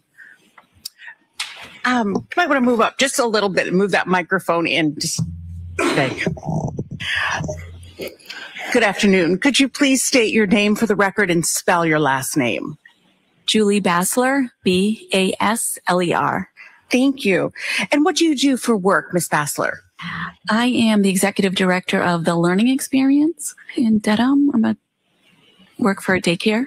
Thank you. And how long have you worked in childcare in general? Over 30 years. And where did you work in January of 2023? Kindercare in Norwell, Mass. And was that also in December of 2022? Yes, it was. Well, actually, how long did you work in Kindercare in Norwell? For 1 year. And in that capacity as the director of the center, did you have the opportunity to know the Walshe family? Yes. And how did you know them? They were a family that attended, the 3 boys attended Kindercare. And when were the children enrolled? I believe probably September, around September, maybe. I might be wrong. September 2022. And how many children were enrolled? 3. And what were the ages of the children that were enrolled? The youngest was around 2, maybe about 15, 17 months. The middle child was 3, and the oldest, I believe, was 5.5, 6 at the time.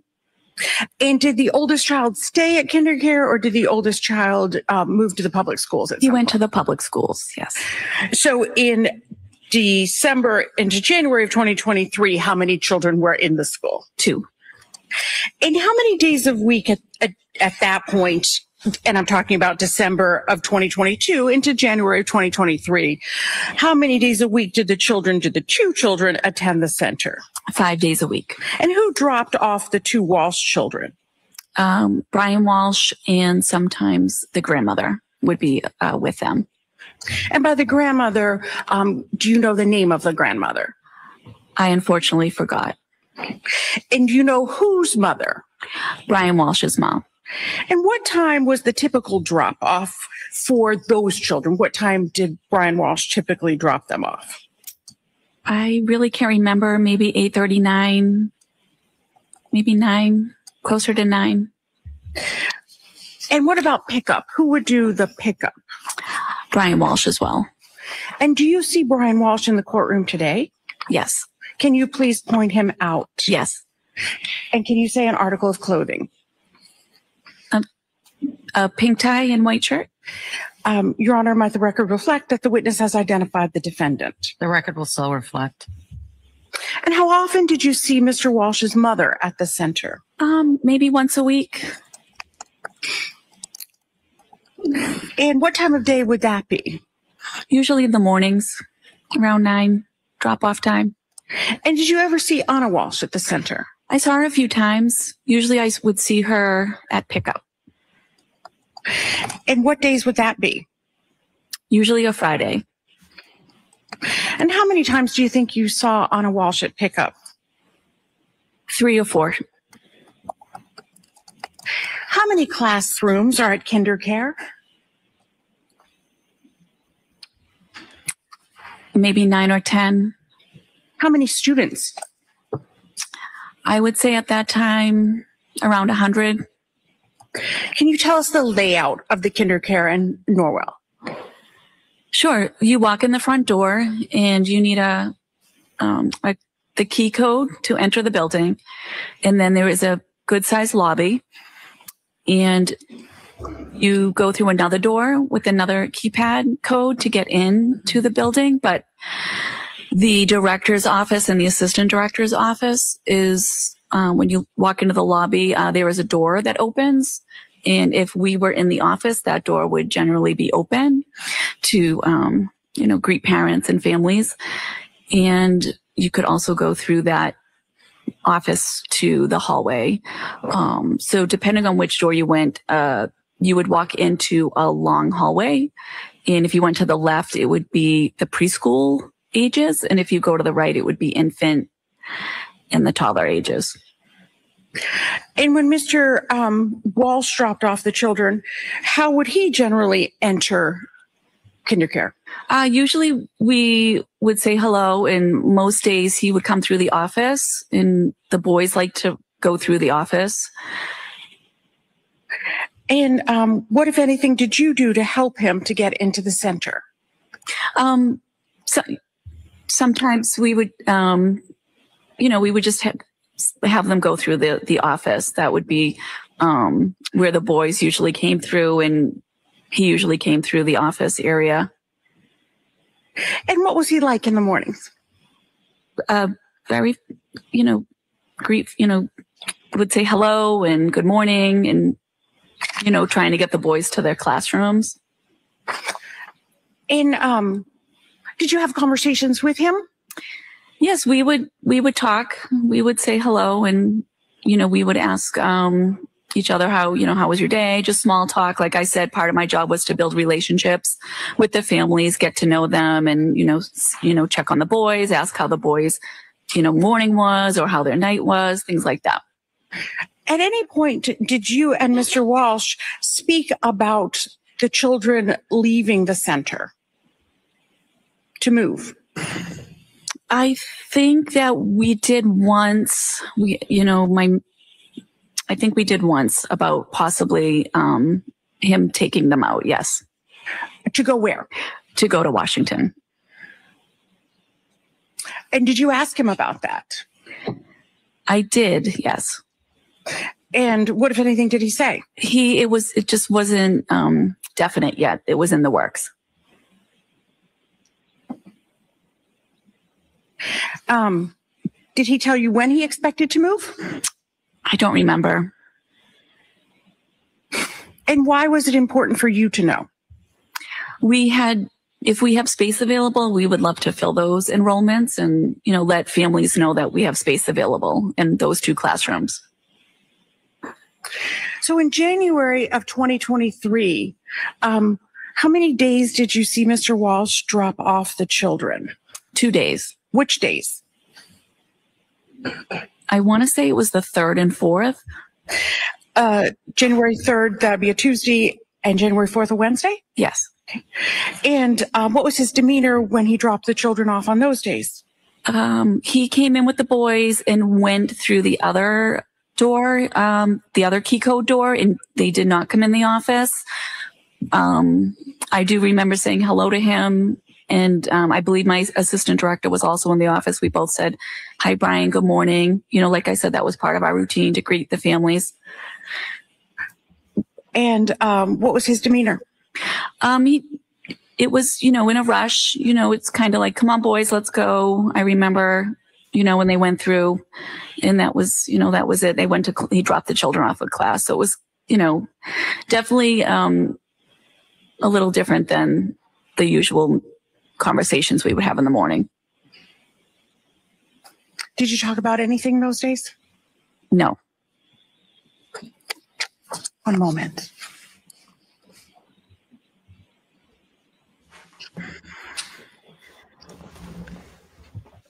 Thank you. Any cross? Thank you. Good afternoon. Hello.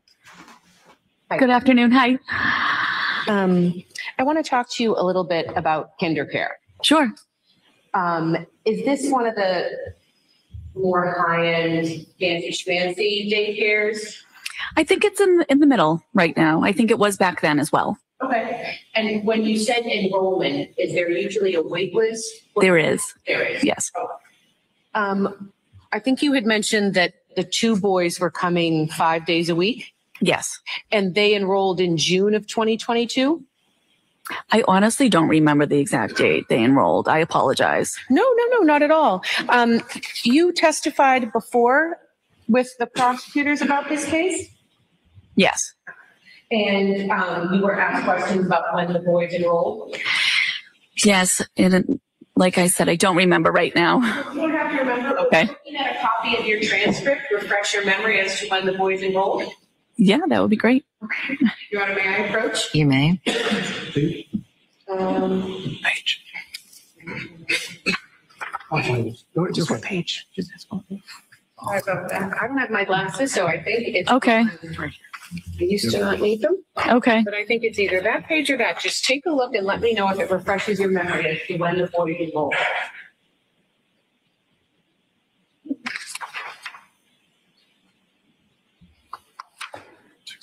The end of June. End of June. Yes. Of 2022. Yes. Okay. And so from June of 2022 until the end of December of 2022, the 2 boys were coming 5 days a week. Yes. And you had said that Mr. Walsh would do drop off every morning. Yes. And I think sometimes you said his mom would be with him. Yes. Okay. And then he would also do pickup. Yes.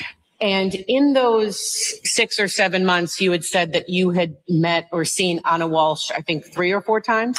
Yes. And those pickups, were those on Thursday or Friday night? Usually Fridays, or I might have seen her once on a Thursday night. Okay. And you had mentioned, let me ask it a little bit better. Ms. Yaz was asking you about Mr. Walsh's demeanor those 2 days in January when he dropped the boys off. And you had said that it was different.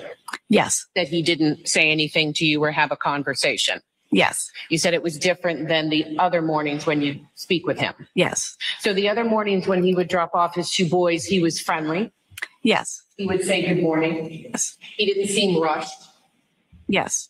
Would he chat with you about how you're doing? Yes. How's work? Oh, yes? Yes. Okay. This was different. Yes. Okay. When someone brings their kids to daycare, do they have to bring a lunch for them? No. Do you provide lunch and snacks? Yes. Do they have to provide diapers, formula? Yes. Yes. Yes. Do they have to provide a change of clothes? Yes. So each day, whoever is dropping off a child, parent, friend, auntie, they have to bring a little bag for each kid. Yes. And it's something that presumably the parent would pack each night or each morning. Yes. Okay. And when Mr. Walsh would bring his 2 little sons, he would have 2 little bags that would be packed for both of them. Yes. And again, change of clothes, diapers, anything else that they bring? If they had like a favorite stuffed animal, maybe things like that. Okay. And am I correct that when kids are at daycare, sometimes they'll make little art projects or drawings about their parents or about Yes. their life? Yes. And then those would be given to the parents when they come pick them up. Yes. Okay. And in those 6 or 7 months, was there ever a parent-teacher conference or a school night or anything? Yeah, we would have some school nights, like babysitting nights. A what night? Like a babysitting night, like it's parent night out. Oh, okay. I don't remember if the boys ever attended that. Okay. But would there be, I guess, options for parents to communicate with the teachers or staff at KinderCare about how their kids doing if there's any issues? Yes. Okay. And did you ever have conversations with Mr. Walsh about how his boys were? I believe once. Okay. And it was good. Everything was great. The boys are cute. Fine. There were no issues. Yeah. There was just, we talked daily, ask questions, things like that. When you say you talk daily, you mean with the little kids? Yes. And with the parents. Okay. And that is something that was common with Mr. Walsh, that when he would come in or pick the kids up 5 days a week, that he was friendly, right? Yes. He was engaging. Yes. He was invested in his son's lives. Yes. And he would talk to you about their progress. Yes. Nothing further, Judge. Any redirect? No, thank you. Witness may step down. Thank you. Thank you. All right. Julie Bassler, director of the daycare where Brian Walsh's kids went. She said there was nothing out of the ordinary. The kids were seemingly well adjusted. Brian was seemingly a good dad. Commonwealth may call its next witness. Commonwealth would call Sandra Waldrop.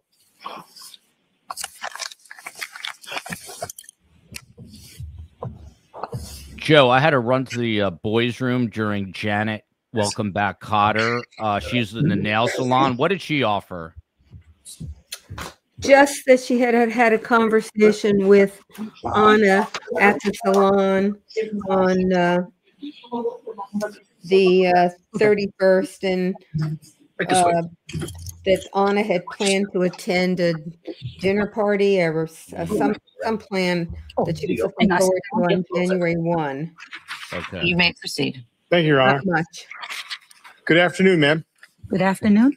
Could you please state your name for the record and spell your last name for us, please? Sandra Hempel Waldrop. Last name is Hempel, Hempel, Waldrop, Waldroup. Where do you work, ma'am? I work at the Claremont in Abington, an apartment complex. Where is the Claremont located in Abington? At 500 North Quincy Street in Abington, Massachusetts. And what do you do for the Claremont? I'm the general manager. And how many units are at the Claremont? 91. What are the responsibilities of the general manager? Well, my responsibilities, I'm also head of maintenance, so I do everything. If there's nothing that I do not do, I do everything. And how long have you held that position at the Claremont? Since 2018. What does the Claremont have for surveillance videos on the outside? Could you rephrase? Sure. Do you have any surveillance cameras at the Claremont apartment complex? Yes. Okay. And how many cameras do you have for the outside of your apartment complex? Oh, for the outside? Yes. Give me 1 second. Sure. outside. 1, 2, 3, 4. 4 on the outside. I believe 3 in the back parking lot and 1 at the front. Now, how many dumpsters are there at the Claremont? A total of 3 dumpsters, 2 gated areas, 2 dumpsters in one, and 1 dumpster on the top hill. On the top of the hill. And the Claremont, is it near any other apartment complexes? Yes, it's so right behind us, our back parking lot, there is the Chestnut Glen. Years ago, it used to be the same owner. It used to be connected. In Chestnut Glen, is that an apartment complex or is it assisted living or like what is Chestnut Glen? It is a home for the elderly and disabled. Okay. And now, I had asked you about their surveillance videos. In January of 2023, did you have the opportunity to produce any surveillance videos to law enforcement as a result of this case? You did. Okay. And have you had a chance to review those videos on a thumb drive? I didn't review it on I saw it on the screen, actually, yes. Okay. And let me ask you this about your videos. Are they kept in the normal course of business? Yes. Are they kept in good faith? Yes. And I take it your cameras, they're always recording? Yes. Okay. Now, I'm going to show you this drive and ask if you recognize it.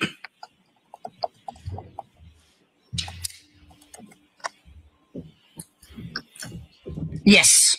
And how do you recognize it? Because I initialed it and signed it. This is what I watched on the screen. This is the thumb drive. Yes, sorry about that. So what you watched on the screens were your videos? Yes, that is correct. The Commonwealth would seek to have this drive marked as the next exhibit, Your Honor, with the videos from the Claremont of January 3rd, 2023. No objection. No objection. It's marked and admitted into evidence as are we at 157? Thank you very much.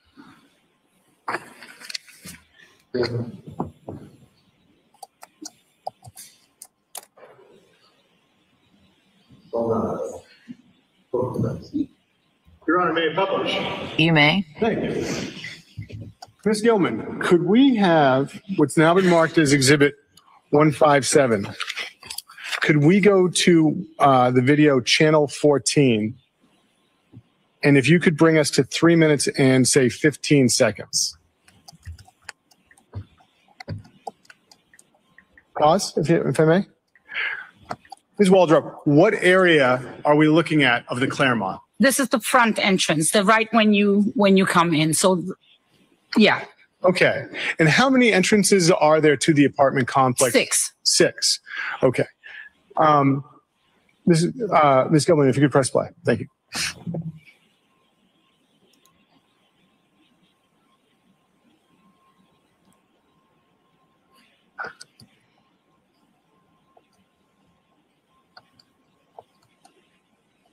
Ms. Gilman, could you pause?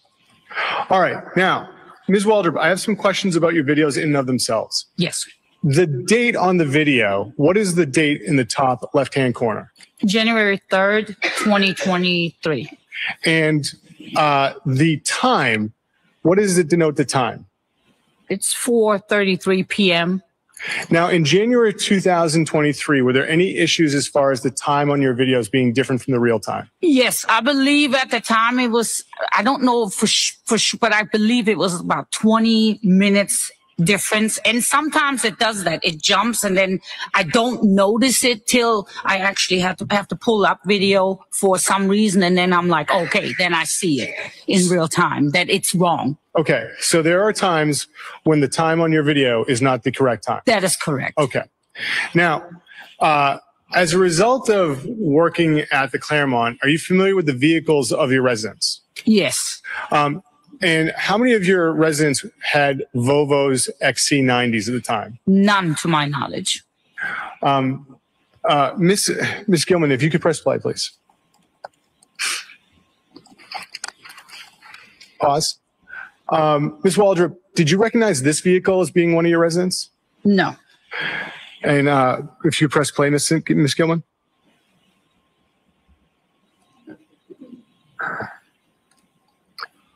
On this same video, Ms. Gilman, could you bring us to 13 minutes and 59 seconds?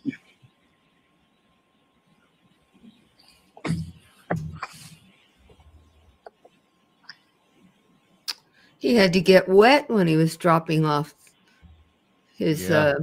Look at that. There's snow all of a sudden. What's going Yeah. on? Also appears to be a ghost on the far right side. It does, doesn't it? Yeah.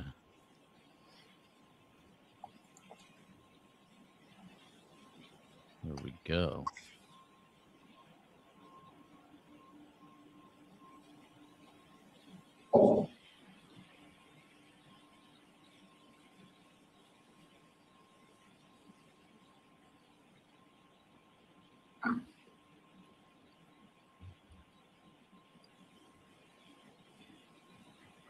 Ms. Gilman, I'm going to ask now if you could bring us to the next video from Claremont, which I believe is titled Claremont. Thank you. Ms. Waldrop, before you, and if you could just pause it at this point in time. Ms. Waldrop, where are we looking at the Claremont apartment complexes in this second video? So this is the, right when you come to the back, this is actually at the bottom of the hill or of the backside where the two dumpsters are located in that fenced area right there. In that fenced area. And you said they're gated. Is there a lock to them or anything like that? No. And what access do you give the general public to your dumpsters? It's people who don't live there. Can they use them? No, they're not supposed to. No. And there's signs that, you know, that, yeah, it's private property and they are on the surveillance. I mean, it's on surveillance. So they're not meant to use our dumpsters. No. Could you press play this, Gilman?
Thank you, Ms. Gillen. And finally, how many ways are there in and out of the property? One. There is really one. So there used to be, there's a smaller little, almost like a narrow walkway now that people used to use sometimes. They weren't supposed to because you can't actually have a vehicle. It's not the width of a vehicle. So technically, could you take another way? Yes, but there's only one driveway. Yes, one entrance, front entrance. Sorry about that. I think that my earlier question was probably an article. When I asked you how many ways are there into the property, and you said 6. Oh, entrances. I thought you meant entrances as in the doors. We have 6. I'm so sorry. We have one way to get into the complex, one driveway to get in, 6 exits or entrance doors, and there is a little pathway coming from Chestnut. Yes, but it's not a driveway. It's not, but if somebody, I've seen it before when there was a roadblock and then people would just, but it's not meant to be used. So my apologies. No, you don't have to apologize. I didn't ask the right question. You fixed it, so thank you. My question was, how many ways are there into the property, I guess, from the street? One. And then there's this path area that sometimes people should use, they could use. Yeah, rarely now. I haven't seen it actually in years, but there was a time, and then, yeah, it stopped. And that path would lead Chestnut Glen? Yes, and into their parking lot. Got it. Yes. And as far as how to get in and out of the buildings, there's 6. Correct. Nothing further. Thank you very much. Cross? A few questions. Good afternoon. Good afternoon. Glad I get to ask you a couple. Sure. Those dumpsters you just told us about that we saw in the video. Yeah. Is there any signage on the dumpsters saying when they're going to be picked up? No. Do you have a website for the Claremont? Yes. Does that have any notice on when the dumpster is going to be picked up? No. Thank you very much. May I ask one to redirect? You may. When was the dumpster picked up? After January 3rd? What day of the week was that? When it was a Tuesday? I'm sorry. Sure, I have a calendar right here on my desk. If January 3rd was a Tuesday, when would the dumpster been picked Wednesday. It gets picked up Mondays, Wednesdays, Thursday. Monday, Wednesdays, and Fridays. Three times a week. Yeah. Thank you. Nothing further. Any recross? That's it. You may step down. Thank you. I liked her. Yeah, she and I have similar energy levels. Very genuine and really trying to be really precise. The Commonwealth is called Connor. She knows a lot about her job. She sure does. Obviously, there is a video that I assume Brian Walshe didn't realize was being recorded of him dumping things into the dumpster illegally there. By the way, I said it was snowing, but someone pointed out that was night vision. So it had the it was wet though, wasn't it? Yeah, I think it was wet.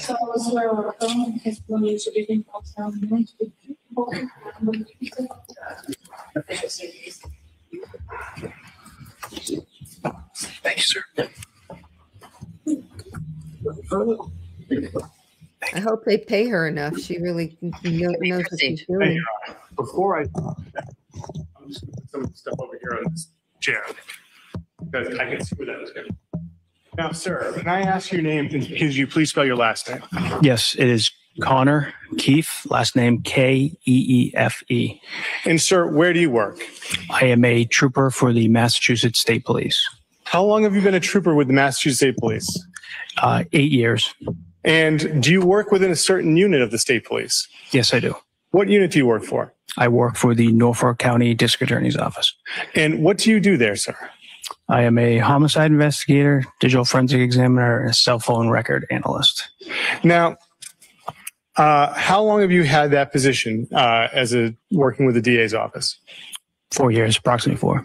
And do you have any certifications as far as being a digital forensic examiner? Yes. Can you tell us what those certifications are? Yes, I have certification from Cellbrite, which is a digital forensics company. Cellbrite certified operator, Cellbrite certified physical analyst, Cellbrite advanced smartphone analyst, and the Cellbrite Apple Forensic Fundamentals. And just what is Cellbrite? It's a digital forensics hardware and software company. And how did you get the certifications in those Cellbrite topics? Usually a in-person class test at the end. Did you pass the test? Yes. Now, have you received other trainings concerning digital forensics? Yes. From who? Magnet, Gray Key. And who administers these trainings? The companies themselves. And have you received trainings from any other law enforcement agencies? Yes. Which ones? I've taken cell phone record analysis classes from the FBI and LexisNexis, which is another cell phone record analysis. Now, in addition, could you just tell us your educational background? I have a bachelor's degree from Providence College.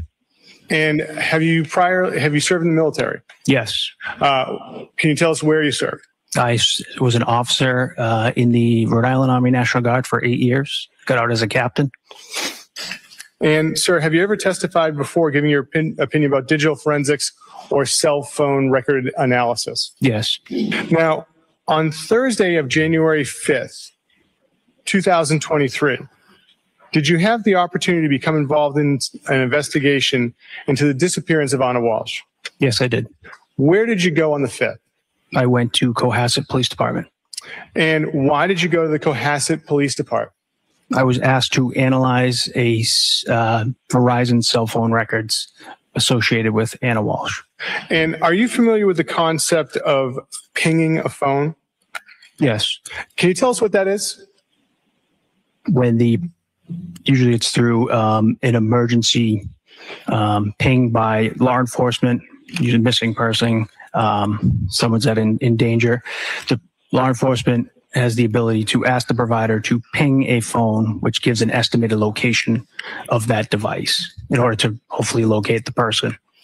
And so when you went to Cohasset Police Department on January 5th, did you have the opportunity to review any data corresponding to that type of pinging activity? Yes, the data we received then was called RTT data from Verizon. It is round trip time. And in that report, Verizon is able to provide an estimated distance that a device is from a cell site, a cell tower. And so I take it the data you were reviewing had been provided by Verizon. That is correct. So at this point in time, I would seek to admit the data from Verizon for 3 different phone numbers. One being 617-599-766. The second being 617-895-8082. And then the third being 617-939-8648. Verizon data. If there's any objection. Any objection to those? No objection. Counsel, on the first one, I'm sorry, I'm keeping track of the numbers. What's the first? It's 76. It would be 7966. That's where I missed it. 7966. All right. So now in evidence as Exhibit 158 are the Verizon records of 617-599-7966.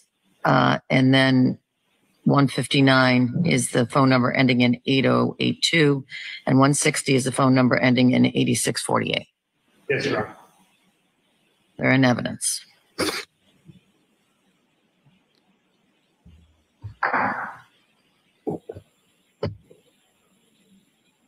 Yeah.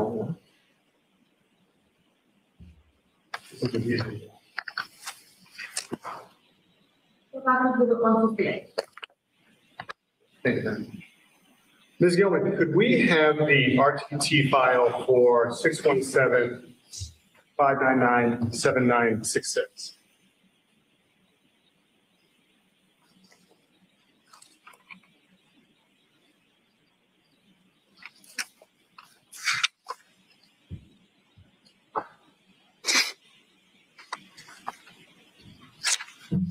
So, Trooper, looking at the file entitled RTT Details 599-7966, is there a date range in that file name?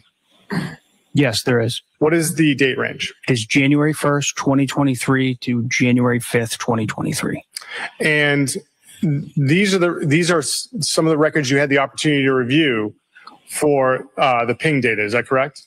The estimated distance data, the real-time tool data from Verizon, yes. Thank you for correcting me. Yes. So this is a bunch of numbers. What are we looking at? I can explain. I'd love for you to do that. Yes, Cameras please. were good at doing the showing us. Is it you'll go through the columns, or I'll tell you what. I'll ask you about the columns. Okay. What's Now they're record not. source mean? record source is the technology used for this event on the network. So for this, 12 is Samsung and 1 is Nokia. So the technology on the tower that completed this event. All right. And when you say event, does that mean it's a phone call? No. What's an event as far as data goes? So for these records, it's a signaling event from the cell site, the tower, to the device and back. Verizon's able to estimate a distance that the device is from the cell site. And what is start time and end time? That is the beginning of the event, the signaling event. And then I take it end time's the end of the event. Yes, sir. All right. Subscriber MSISDN. What's that? That is the phone number associated with these records. And what is an IMEI? That is the International Mobile Equipment Identifier. It's the unique identifier of the device itself. And so then a device will have its own identifier in addition to a phone number. That's correct. What is an IMSI? That's the International Mobile Subscriber Identity, and that is essentially Verizon's number for this account or device. So it's for the subscriber on that device. What's manufacturing, or I'm going to MFG model? What's that? The manufacturer model, so Apple iPhone 12 Pro Max. And Ms. Gilman, if you could scroll over. Sir, are there any columns that are blank here? Yes. What are those? Those are the Ericsson, so that there was no Ericsson technology used in these records. So then that's why they're blank? Yes, sir. All right, if we could scroll over to say column L. Thank you. What is market 4G, then column M, ENB? What are those two? Those all pertain to the cell site. So it's essentially the cell site number and the sector in which the event occurred.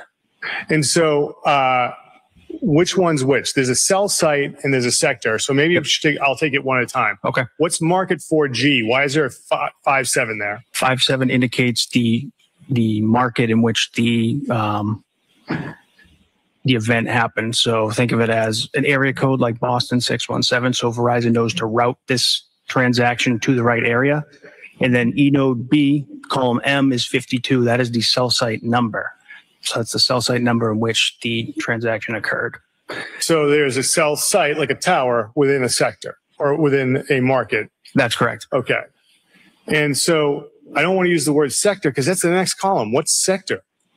Sector is on a cell site. It's typically three-sided. They have antennas on three sides. So sector 4G, sector 3 was the transaction started on sector 3, and then carrier 4G is so the transaction ended on sector 2. So the event occurred on one and then moved to another. That's correct. All right. Now, if you went down on carrier 4G, column O, there's a 7. What's the significance of a 7 in that column? So for Verizon, they start with their antennas, their sectors start with 2, 3, 4, and then most providers, the antennas are stacked on top of each other. So it should be the second row in numbers. Now, there's a bunch of another empty columns there. What are those? There was no 5G technology used in these records. And then first distance MI, last distance MI. What's that? So that's the first estimated distance that was provided, and then the end of the event was the last distance. And what happens when there's an NA there? That means Verizon was unable to provide an estimated distance of the device for that date and time during that transaction. So, and does that correspond to the technology in the first column? Yes, sir. And why is that? Like, what technology had the data and which one didn't? Yes, after analyzing the records, all the data with a 1, which is Nokia, they were unable to provide any estimated distance of the device. The one with 12 was Samsung technology, and they were able to provide estimated distances for that. And so Samsung and Nokia both had antennas on this tower? Yes. And then what is VoLTE? That is voice over LTE. That would indicate if it was a call or not, like a voice call. All right. And could we keep on going all the way to the end? All right, if we could stop. Thank you, Ms. Gilman. So I take it there's no Ericsson's issues on why, because there's no Ericsson technology? Correct. And then there's a series of entries or columns from Z to AC, PCMD, and then that information. What is that? Column Z is the per call measurement data. And the 2 indicates that it was not an emergency call. A 0 would be invalid, 1 would be an emergency call. This is just how Verizon marks their data for these records. And then what is procedure duration? That is, again, per call measurement data. That's how long the transaction in milliseconds was for this signaling event. So milliseconds, that's not seconds, it's milliseconds. Correct. All right. And then I take it date, month, day, and year, those are pretty much standard? Yes, sir. January 1st, 2023. Yes. Now, Ms. Gilman, can we go down the bottom of this and then go back over to the left?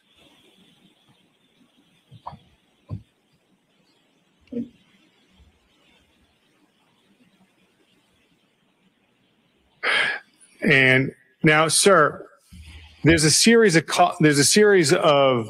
columns now at the bottom of this spreadsheet. What is it that we're looking at down here? This is the tower list for the transactions that occurred in this data. So these are the tower lists, and all this data occurred within this tower. So the tower list is located at the bottom. And then there's longitude and latitude. What do you do with it? What is that? That's the GPS or the lat long of the cell site location. Could be a building, could be, in this case, it's a water tower. And scrolling over, street address, city. I take it that's pretty standard, self-explanatory? Yes, sir. So now, Ms. Gilman, if you could go back all the way over to the left. Thank you very much. Looking at these records, sir, were you able to come to a conclusion as to the last time Verizon was able to estimate a distance of where the handset was when it interacted with the network? Yes. Okay. How are you able to do that? Or I should say, when is that, according to these records? That's a better question. That would be line 828. It would be January 2nd, 2023 at 3:14 a.m. And how do you know it interacted with the network at that time on line 828? If you could scroll over, please. The technology is 12, so that means it's a Samsung event. And then if you could keep going over, please. If you could just highlight 828, if you don't mind, just so I could see the column. Thank you. Okay, so 828, we see 0.024. What's that? That is the estimated distance that Verizon believes the device is from the cell site located on Reservoir Road in Cohasset, Massachusetts. And so is that measured in feet, inches, or what? Miles. So approximately quarter mile. Yes, right? sir. Okay. Now, how do you know what direction it is from the tower in Reservoir Road, according to these records? So is it, are you talking that it's a circle or what? So it would be the azimuth in which the antenna is facing. Oh, okay. And so help me out with that, because I don't know what azimuth is. What is the azimuth of where the antenna is facing? What does that mean? So the provider puts these antennas on the cell site in certain directions, 360 degrees, usually it's 120 per azimuth in which they're placed on the tower. And so as far as the direction of where the phone was from the antenna, can you tell us, based on these records, what the general direction of the phone was when it interacted with the network on January 2nd at 3:14 a.m.? It was from the cell site, the tower, it was southwest in the area of 516 Chief Justice Cushing Highway. So it was in the area of 516 Chief Justice Cushing Highway? Yes, sir. All right. Now, Ms. Gilman, on this file, there is a second folder. Could we go to that second folder?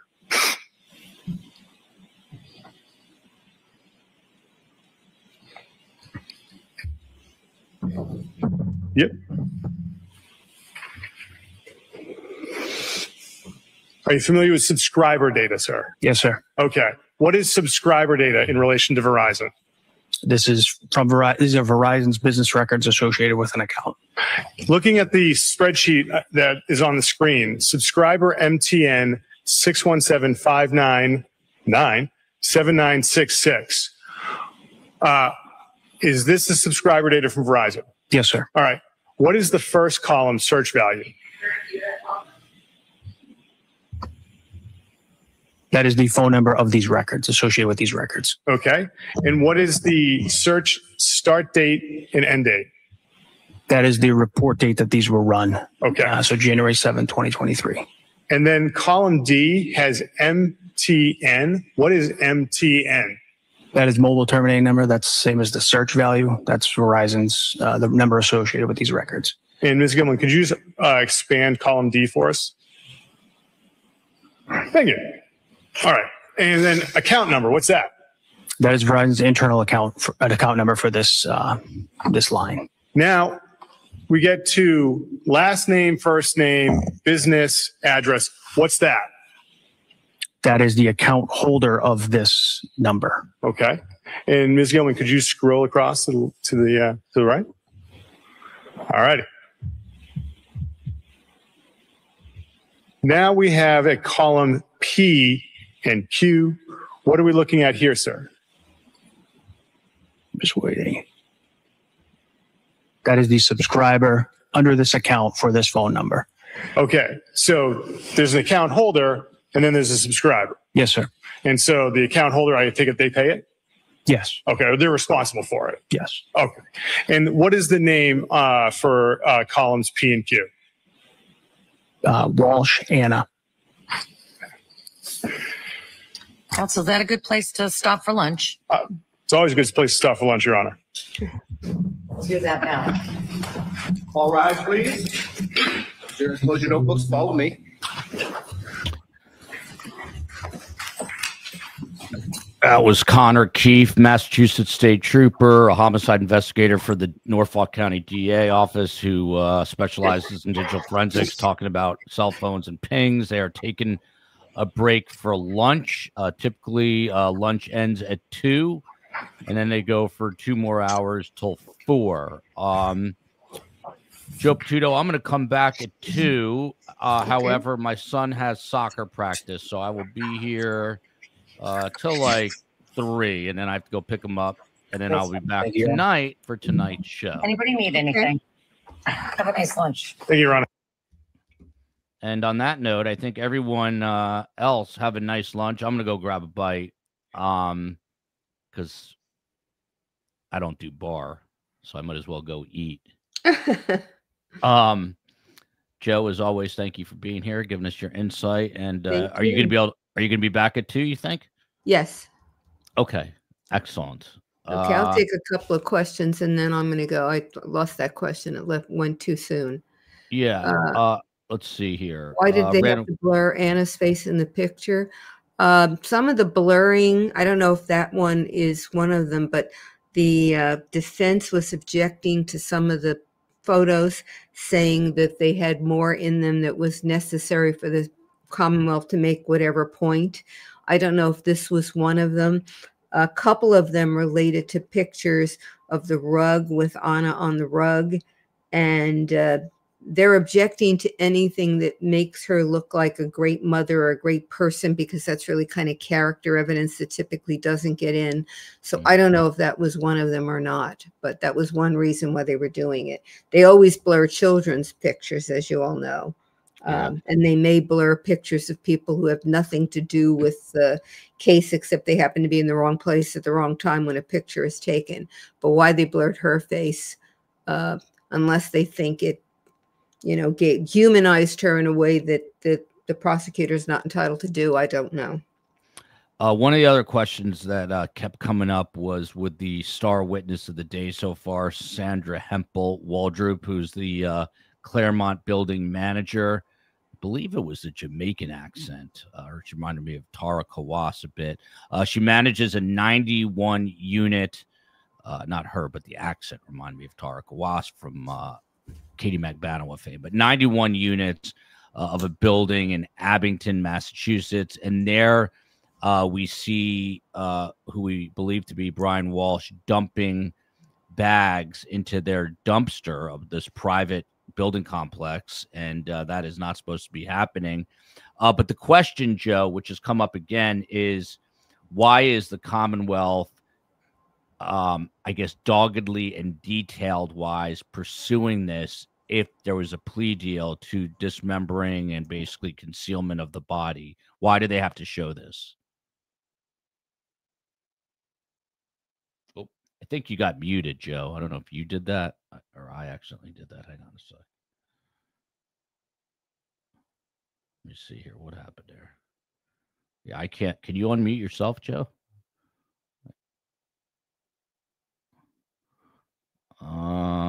That's weird.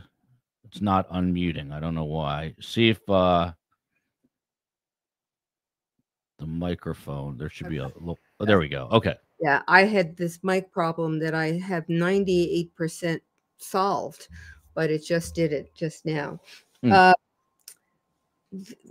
The Commonwealth wants to emphasize what he was up to, and he's running around throwing these trash bags away. And the fact that the defense has said he's pled to it doesn't mean that they want to give it up. It's important to their case to, to hit it over and over again that, this is what he was doing on the 3rd and the 4th. He drops the kids off at school and he's in a hurry so he can start dropping off the evidence of the crime or her in those trash bags. So that's why they're doing it. There's, Yeah. Now, the other weird thing that struck me, just going back to the name here, who was this guy?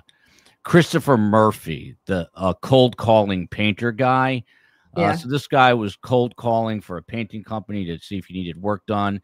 And Brian Walshe sends him a photo of just a rather large hole in his ceiling.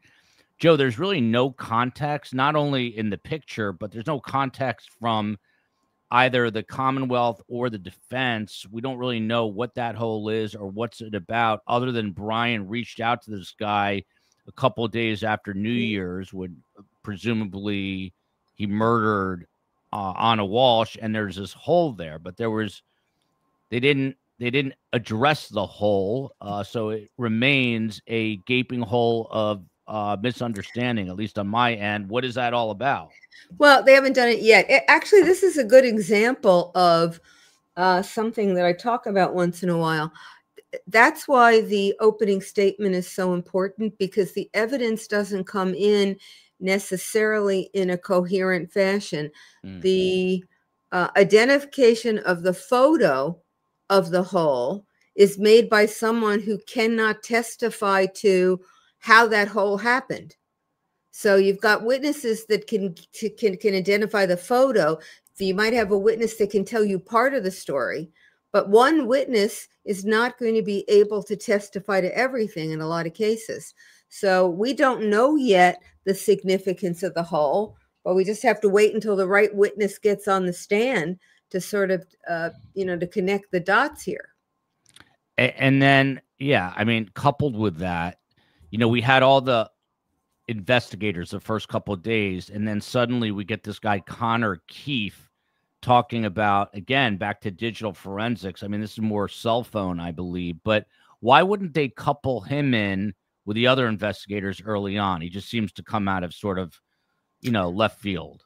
Yeah, but he's doing a different, I mean, the earlier ones were a different piece of the evidence. They were doing it was the initial interviews and the Google searches and those sorts of things. Now he's coming in on the disposal of the evidence or evidence with regard to the last time she pinged. And this goes to his Brian Walsh's initial story, the first concocted story that he had, which was that she left in that Uber at 6 a.m. on New Year's Day, and he didn't know what happened to her. That story.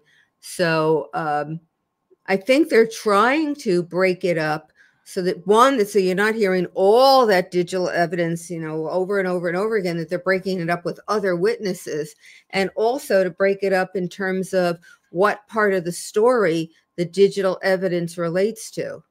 So I think that's what they're trying to do. You can't do it perfectly, but I think that's what they're trying to do. I'm interested in, this is the second, I think this was true of the first law enforcement expert, of the second one, Garino. They're state troopers and they're assigned to the prosecutor's office and they do forensics work. And that's not something I'm used to hearing, that the state troopers are then assigned to the county prosecutor to do that work. And they're specifically assigned to one office. I mean, it doesn't make any difference. It's just interesting to me that that's how Massachusetts works out the administrative, piece of where you get the expert witnesses or the experts who can do the work. There's another one here. Didn't Brian claim to have been in the attic and stepped through the ceiling? I don't remember that. I don't either. Yeah, I thought I don't know, was but that doesn't that still leaves open the question, what does that have to do with this case? Right. I mean, I'm fairly confident they will connect it, but they can't do it with the earlier witnesses. And think about it. If they brought the witness who was going to talk about why there was a hole without first introducing the evidence of the hole, there might be an issue with regard to foundation.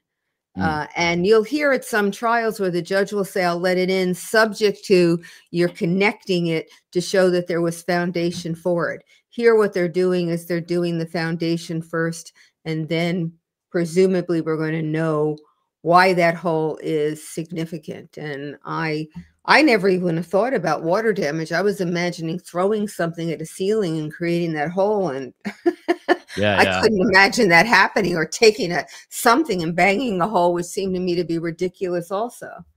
I think it probably has to do with the cleanup effort, I would guess. Yeah. But, yeah. And then this question came back up today because it's been raised before, which is if he was already wearing this ankle monitor for the art heist stuff, could they just track his movements? But apparently there was no GPS, which I don't fully understand, because I thought the whole point of those ankle monitors was to be able to track people, but maybe it just alerts them if they gets out of a certain perimeter. And they did testify to that there was no GPS in his monitor. Yeah, so they couldn't do that. Well, we have about, I don't know, 49 minutes, and then we should be back from lunch. I'm just going to go grab something. You guys are all free to sit in the chat and hang. But I will, I'll come back at 2, Joe. And and so will I. Okay. So appreciate you all being here. Again, there's going to be a 7 o'clock recap show, much broader picture on what's going on here. 7 o'clock. We'll be back at 2. I'm going to bounce this out. Joe, thank you. I'll just put you in the waiting room, and we'll see you guys soon.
Hey, Joe, I have you on camera. Okay, hi.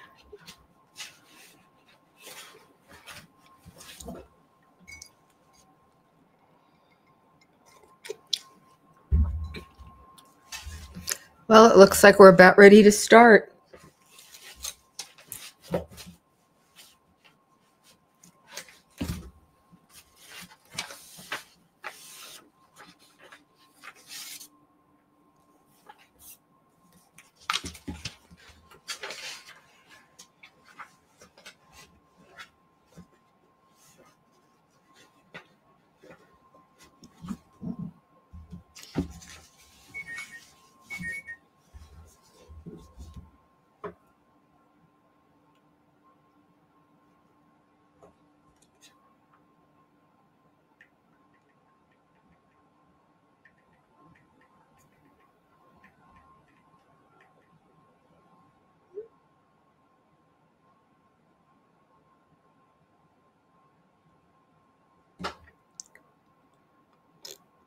Well, it looks like the only one who's in the courtroom involved with the case directly is the defendant.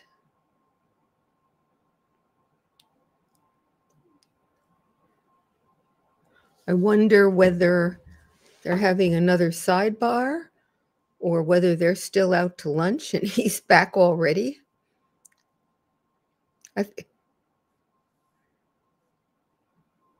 The camera went blurred. I wonder if that's a glitch in the feed or, and it must have been because it's clear again. I thought maybe it was the cameraman telling us something.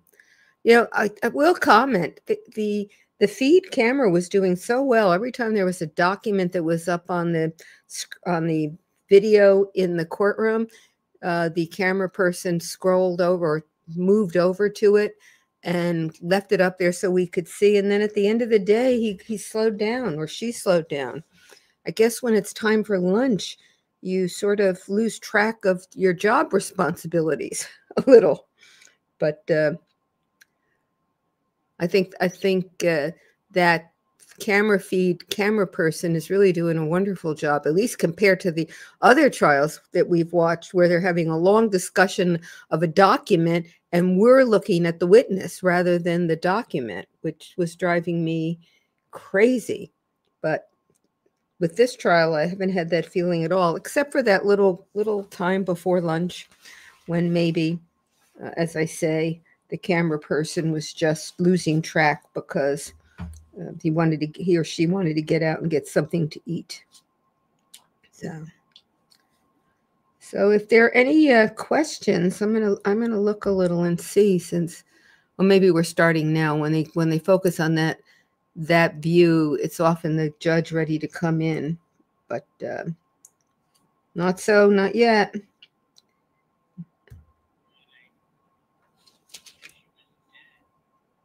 So,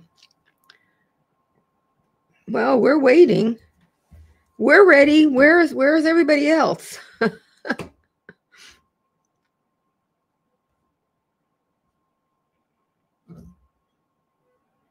Don't know. I don't know why we're here and they are not. Not a one would want. Oh, here we go. One.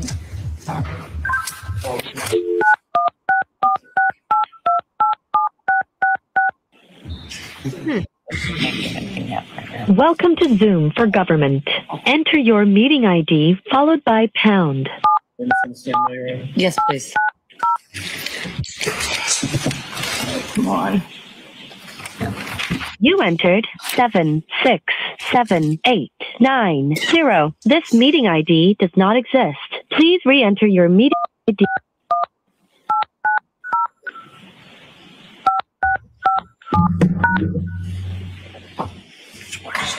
Just remain standing. Enter your participant ID. Please enter the meeting passcode followed by pound. You have joined the meeting as an attendee and will be muted throughout the meeting.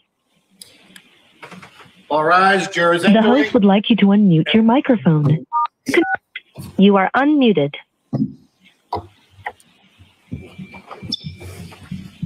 Here we go.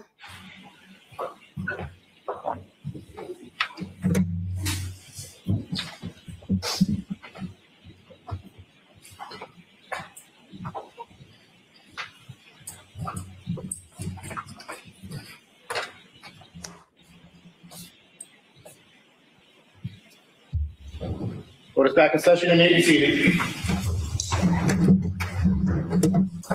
You may proceed. Thank you. Ms. Gilman, can we go back to that RTT file for the phone number ending in 7966? And can you scroll all the way down to the bottom, Ms. Gilman? Thank you. Trooper, I believe we left off with RTT that the last time Verizon was able to give you a location, an estimated location of the handset was around 3:14 a.m. on January 2nd. My question to you is, according to these records, and if you could go all the way down to the bottom, Ms. Gilman, according to these records, when you analyze them, were there any other times after that that there was any interaction between Verizon and the handset? Yes. Can you tell us about that based on the records? Yes. Okay. Again, it's estimated distance of the device, not location. Estimated distance of the device. Thank you for correcting me. Sorry, Judge. I just need to ask for you to speak up. Yes. Can the witness make sure you lean into the microphone and speak up? Yes, Your Honor. And so you corrected me. Verizon gave you the estimated distance of the device from the tower. That's correct. Okay. So my question to you is, after that time of 3:14 a.m. on January 2nd, 2023, according to the records, were you able to identify any other incidences where the phone or the handset had any interactions with the Verizon network? Yes. Okay. Looking at these records, can you tell us when you were able to determine that and what happened? So line 831. Yes. That would be January 2nd, 2023 at 4:13 a.m. Okay. The technology was Nokia. That's the start and time of the duration. And then if you could go scroll all the way to the right, please. The stop. Sorry. Columns V and W, there's NA, which means they were not able to provide an estimated distance of the device. So there was a signaling event between the tower and the device, but they were unable to provide an estimated distance of the device. Were there any other interactions from Verizon after that event? Yes. What was the final interaction that you were able to determine from the Verizon network? Or not interaction, the final activity of the Verizon network according to these records? Yes, if you could slide back over to the left, please. There's line 832, January 4th, 2023 at 4:14 a.m. Yes, sir. What happened at that time according to the data? There was a signaling event, but signaling event from the network, Verizon, to the device, but they were unable to complete that transaction. So if you could scroll all the way to the PCMD procedure, keep going, please. Right there, column AA, alpha, alpha, the procedure time, there is no time. So the network was unable to connect with the device at that time. Okay, so am I missaying this? The network sent out a signal, but the device never connected with it at that point? Essentially, yes. Okay. Now, Ms. Gilman, if you could close out of that for us, thank you very much.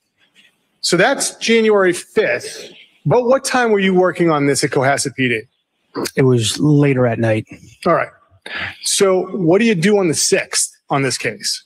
The 6th, I am at the command post in Cohasset, Massachusetts, and I receive 3 devices from Lieutenant John Fanning. Where was the command post in Cohasset? The Stop and Shop Plaza. Okay. Kind of in the center of town there. Not center of town, but. Forgive me, I'm not in the military. I wasn't in the police. What's a command post?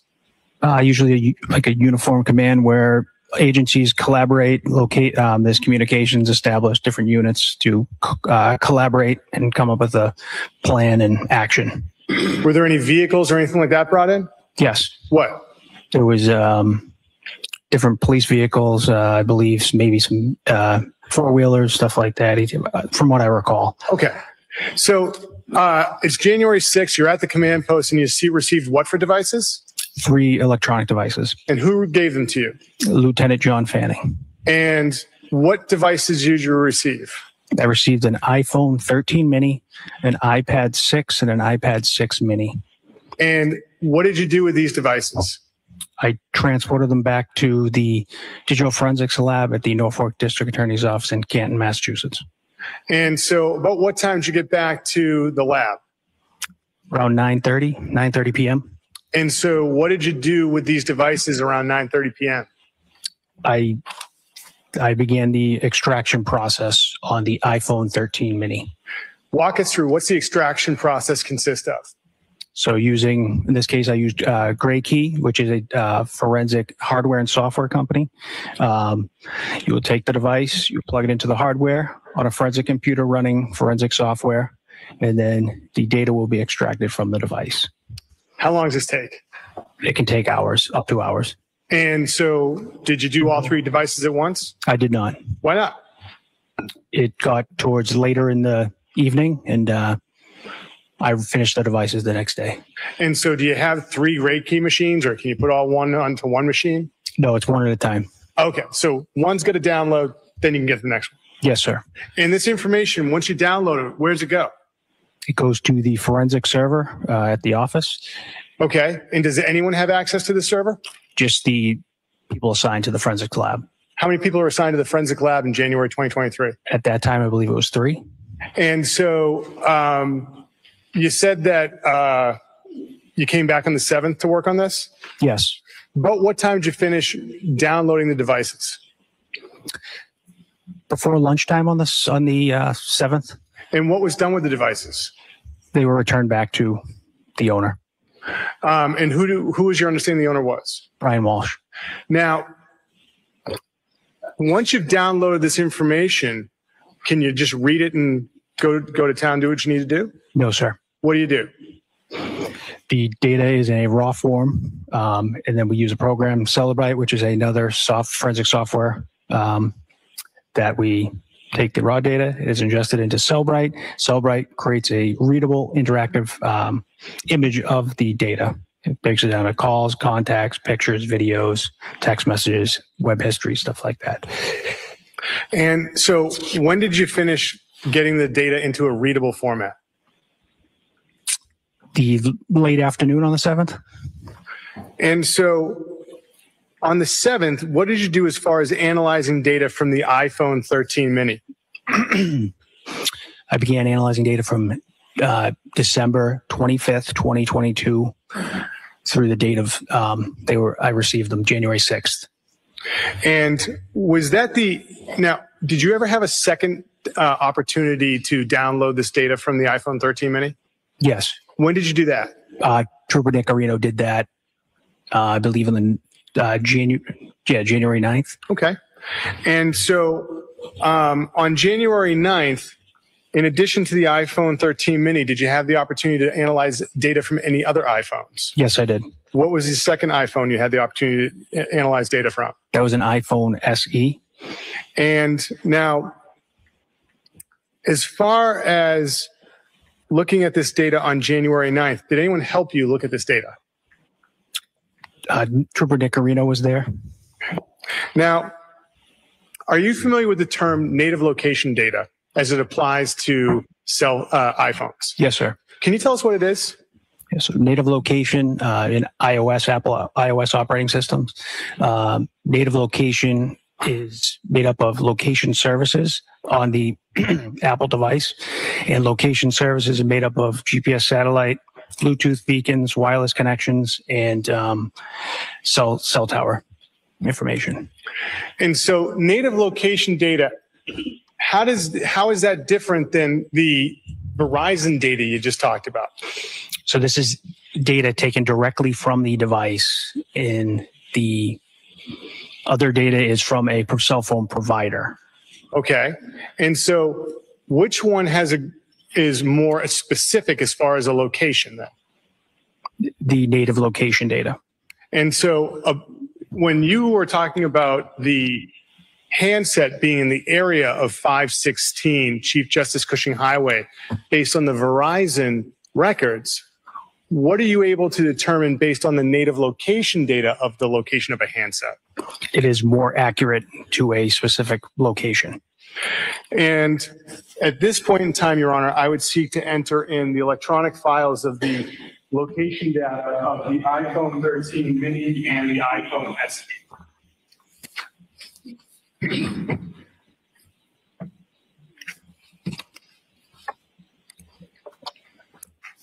No. I'm just writing, but I'm happy to hear you. No objection.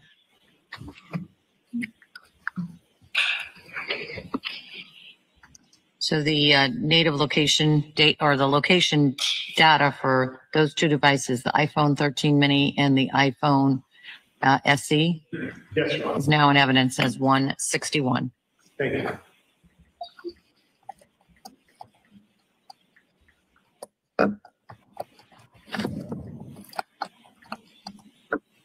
Did I mess it up? I believe that our last exhibit was 158, Your Honor. No, I have No, we had the Verizon records were 158, 159. 159 and 160 were the Verizon records. Oh, I see. We had one drive that had 3 sets of records on it, and they've got one tag. That's why. All right, well, just listen up when I'm announcing them. So let me clarify the record and make sure that I'm getting it right this time. Yes, Your Honor. All right. So there were 3 sets of records. They were the Verizon for those 3 different phones ending 7966, 8082, and 8648. And I had previously announced on the record that they were 159, 158, 159, and 160. And now I'm being told that they're on one thumb drive. And all of those 3 records for those 3 Verizon or those 3 phone numbers that have Verizon records are now in evidence as Exhibit 158. That is correct, Your Honor. Okay. That will mean that this records location data for the iPhone 13 mini and the iPhone SE is now in evidence as Exhibit 159. Thank you, Your Honor. My apologies.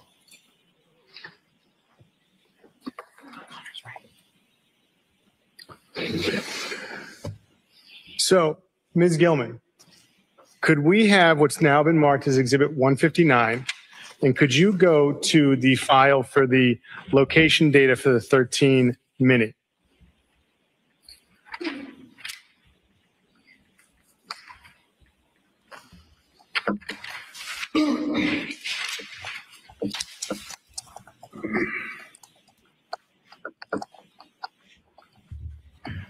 So, Trooper, directing your attention to the screen, We're looking at an Excel spreadsheet from 159 titled iPhone 13 native location data. Can you tell us what we're looking at here as far as, I'll ask you, the first column has a number associated. What does that column represent? That indicates the number of records line by line in this file. When it says type, what's that supposed to indicate to you? Type of data in the file, location data. And then the next two are blank. And what are we looking at as far as this series of records? Location, date, time, destination, and description. These are native location data that I exported from the iPhone 13 mini. Okay. And that is date, time, and then the latitude, longitude. So when you get this information of the latitude and longitude, what do you do with it? Well, you've got this spreadsheet. What do you do with it? I take the data that has been exported in an Excel form, and then I ingest it into a program called LexisNexis Tracks, which creates a KML file, keyhole markup language file. It's a Google Earth file. And then that brings up Google Earth. I ingest that file into Google Earth, and it presents a readable, interactive map of the data. So this gets into another program, and that becomes a readable map of data. Yes, sir. Okay. And when it says item number, how many points of data did you have between the iPhone SE and the 13 mini? Upwards of 40, 50,000 points. And so how is it that the phone has all these different locations in it? Why has it got this 40, 50,000 between these two phones? Any apps that you have location services on, anytime you use Apple Maps, Google Maps, stuff like that, your phone's consistently collecting this location information. Now, in addition to getting this location data, did you also get the subscriber information for these two phones? Yes, sir. All right. So, Ms. Gilman, I'm going to ask if we could go back, close out of this, go back to Exhibit 158, and go to the file for the phone number ending in 8082.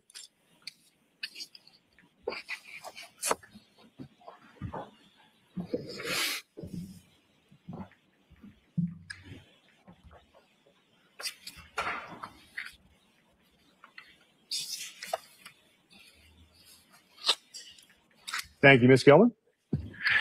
And so, Trooper, looking at subscriber MTN 617-895-8028. My bad, I said 8082. It should be 8028.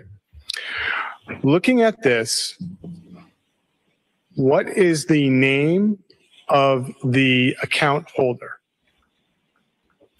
Diana Walsh. And what is the address for the account holder? 330 Paradise Road, Unit 1320, Swampscott, Massachusetts. And Ms. Gilman, if you could scroll over to the end.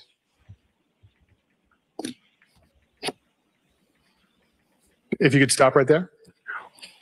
MTN effective date. What does that mean? That means when this number became active on the Verizon network. All right. And that would be December 22nd, 2022.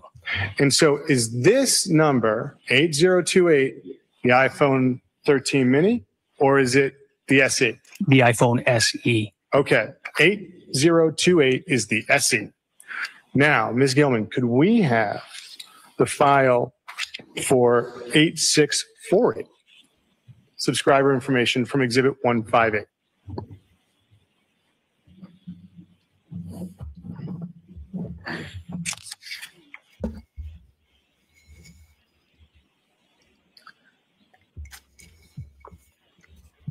Trooper, looking at this subscriber MTN 617-939-8646. Someday I'll learn how to read. I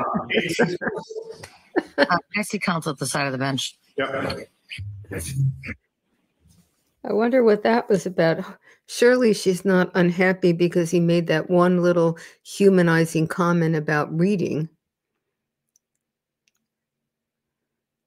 And I don't know what else would have prompted her. It would be so much easier if we could see the entire courtroom and her face and the front of the counsel table and the jury. That's what I want. I want everything here.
You may continue. Thank you. So, Ms. Gilman, actually, stop right there. Sir, what is the name of the account holder on this account? That is Diana Walsh. Okay. And what is the address for the account holder? 330 Paradise Road, Unit 1320, Swampscott, Massachusetts. Okay. Ms. Gilman, can you scroll to the end of this row of information? Okay. What is the effective date for this phone number? December 12th, 2018. And this phone number corresponds to what phone that you analyzed? The iPhone 13 mini. Okay. Now, sir, did you have the opportunity, Ms. Gilman, if you could close that, thank you. Now, with this information, did you have the opportunity to see where the iPhone 13 mini traveled on January 5th, 2023? Yes. Okay. What did you discover in your initial examination of the location data of the iPhone 13 mini as far as where it traveled? January 5th, 2023, the iPhone 13 mini was about approximately 8 a.m. The device was in the area of 516 Chief Justice Cushing Highway. And at approximately 9:30 a.m., the device is in the area of 330 Paradise Road, Swampscott, Massachusetts. And are you aware of any of Mr. Walsh's relatives that live in and around 330 Paradise Road? Yes. Who? His mother, Diana Walsh. Now, where does that device travel in that area on January 5th, 2023 of 330 Paradise Road? It is stationary in the southeast corner of the apartment complex where there is a large trash compactor. Can you tell from the data you saw whether or not the iPhone 13 mini went into the buildings of 330 Paradise Road that morning? I do not believe so. Now, did you ever have the ability to compare this data from January 5th, 2023 of the iPhone 13's native location data to its native location data, say, of December 27th, 2022? Yes. And when you look at the native location data from December 27th, 2022, can you determine whether or not the phone goes inside 330 Paradise Road? I can't determine if it physically goes inside the building, but is in a different area, in the general area of the building, as opposed to the southeast corner. Now, as far as the location that you're determining of the phone, based on the data from January 5th, what day are you examining this data that you see this? Could you repeat the question? Yeah, Sorry. it's not really a well-worded question, so Good for you. So what day were you looking at this phone's data? That would be that weekend, January 8th, 9th. Okay. Of 2023. And so when you saw that it was in and around a dumpster on 330 Paradise Road, did you alert anyone? Yes, sir. Who'd you alert? I alerted my immediate supervisors. All right. And have you had the opportunity, utilizing this native location data from the two phones, to create a PowerPoint presentation of points that you've discovered these two phones went to? Yes, I did. And at this point, Your Honor, I would seek to enter the PowerPoint presentation as the next exhibit. I've reduced it to a thumb drive. Is there an objection to that? No objection. So the PowerPoint presentation is now in evidence as Exhibit 160.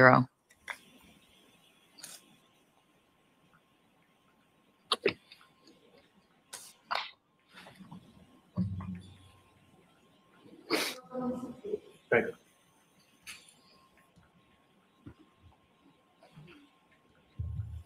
So at this point, I would seek to publish the PowerPoint presentation, Your Honor. You may. Thank you, Your Honor. Ms. Gilman, could we have the PowerPoint presentation for iPhone SE and iPhone 13? And can we go to the first slide? Okay. Trooper, is this the PowerPoint presentation you created? Yes, sir. All right. So what number or in what device are you looking at native location data and mapping in this slide? This slide refers to the iPhone SE, the phone device ending in 8082. And can I see counsel at the side of the bench?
all right. So which one's the accurate number? The accurate number is from the Verizon records ending in 8028. Okay.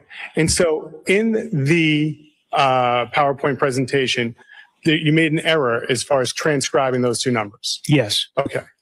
So Ms. Gilman, if we could close out of that, and for the record, on your PowerPoint presentation, the last two numbers are wrong. Correct. Okay. So if we could go back to that slide that we had. Now, looking at this, on January 1st, 2023, that's the date you've put these points in. Correct. What is the significance of the red dots? That signifies this was the data from the iPhone SE. Okay. So let's go to the next slide. Now, again, the number in the corner, the last two numbers have been transcribed, correct? Correct. Or transposed. Yes, sir. Sorry. So it should be 8028. That is correct. All right. Now, what is the significance of the red dot 2? That was the line of data from the Excel. That's what the 2 represents. And this is the data from the iPhone SE. Okay. Now, what is the date and time corresponding to that line of data? January 1st, 2023 at approximately 5:07 p.m. And where is the device located according to the native location data at 5:07 p.m. on January 1st? In the southeast, at the landing at Vinnon Square Apartments at 330 Paradise Road, Swampscott, Massachusetts. Okay. Could we have the next slide, please? This next slide, again, the numbers should read 8028. Correct. Okay. And what is the significance, or what is the date and time you have with the red? What is the significance of the red dot 3? That represents the native location data from the iPhone SE. Okay. And what is the date and time of the native location data that corresponds to the location of that line of code? January 1st, 2023 at approximately 5:41 p.m. And where is the phone located? In the area of Lowe's Home Improvement in Danvers, Massachusetts. Okay. Could we have the next slide, please? Looking at this slide, again, this should be 8028, correct? Correct. Okay. What is the significance of the red dot 4? Again, that's the native location data from the iPhone SE. And what is the date and time corresponding to the data for line number 4? January 1st, 2023 at approximately 6:24 p.m. And where is the phone located at 6:24 p.m. on January 1st? In the parking lot of CVS Santander Bank in Danvers, Massachusetts. Okay. Could I have the next slide, Ms. Gilman? Now, this next slide, again, the numbers should be 8028, correct? Correct. All right. What is the significance of the red dot 5? The native location data from the iPhone SE. And what is the date and time corresponding to the number 5? This represents January 1st, 2023 at approximately 6:53 p.m. And where is the phone located? In the Stop and Shop Plaza in Swampscott, Massachusetts. Could we have the next slide, please, Ms. Gilman? And again, 8028 is what it should read, correct? Yes, sir. All right. What is the significance of the red 8?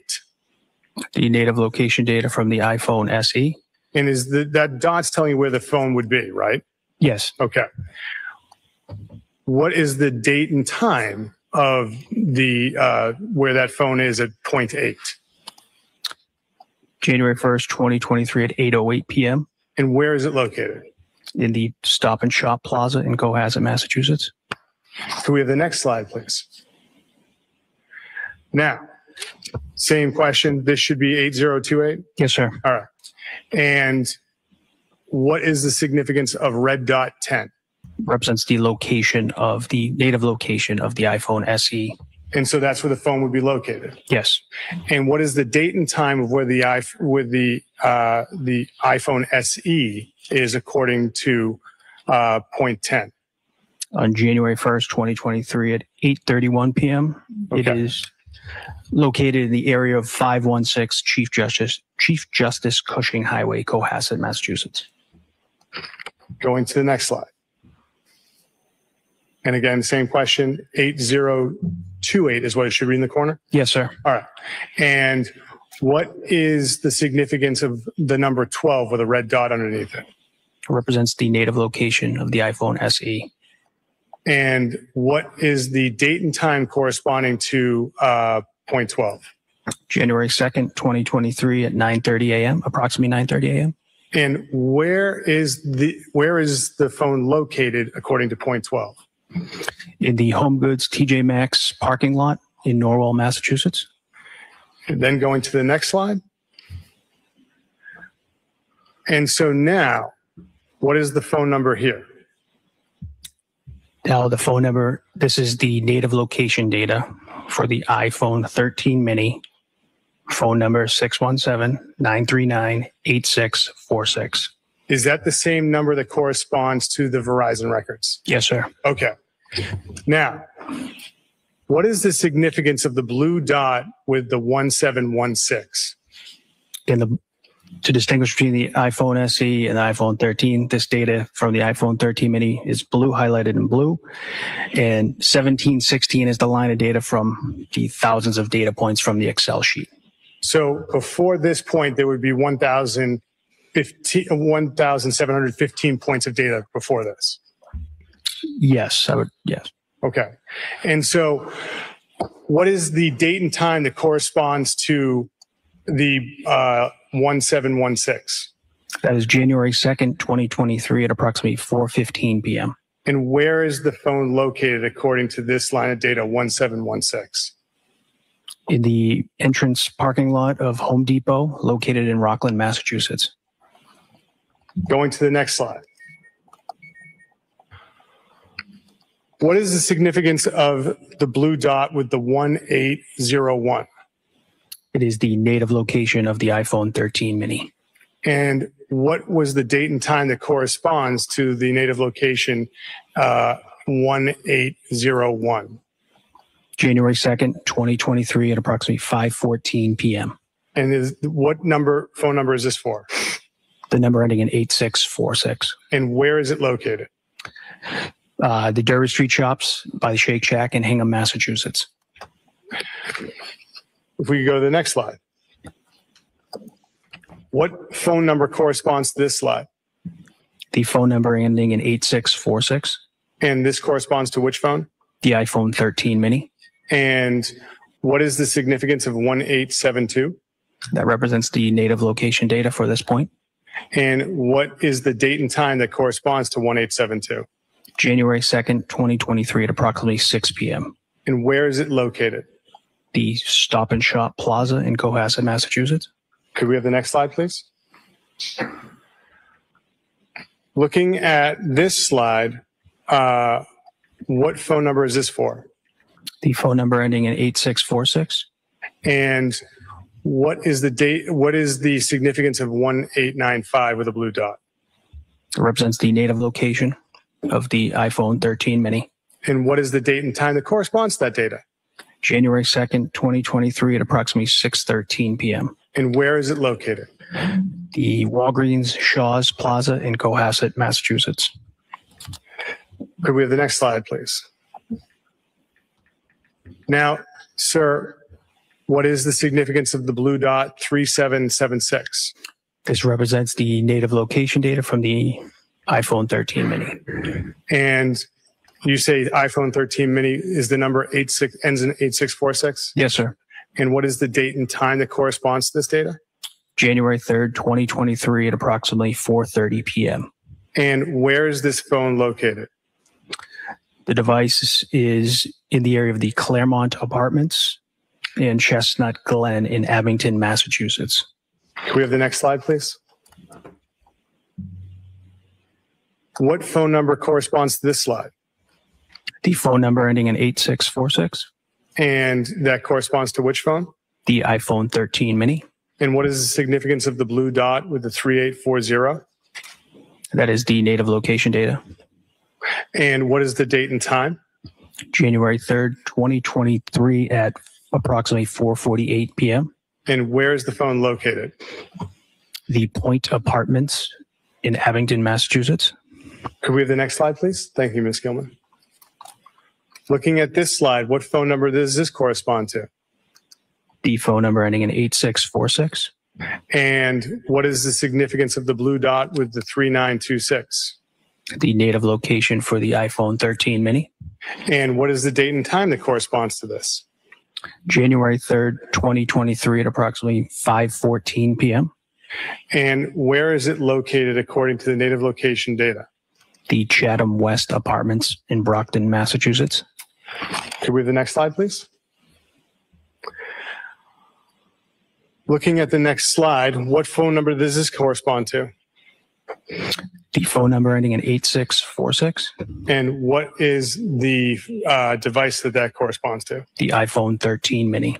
And what is the significance of the blue dot with the 5228? That is the native location of the iPhone 13 mini.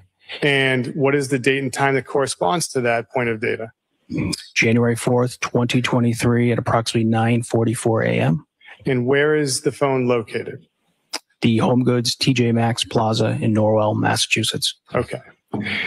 Looking at the next slide, please. What phone number does this correspond to? The iPhone 13 mini ending in 8646.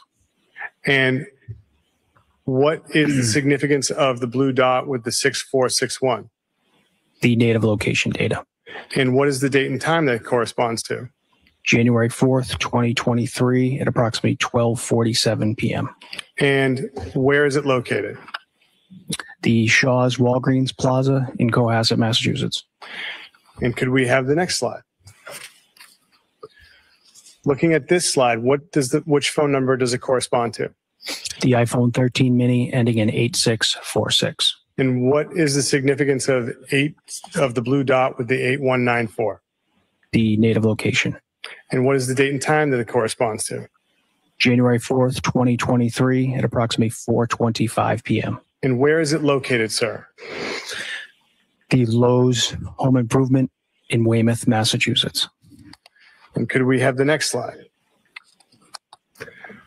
Looking at this slide, which phone number does this correspond to?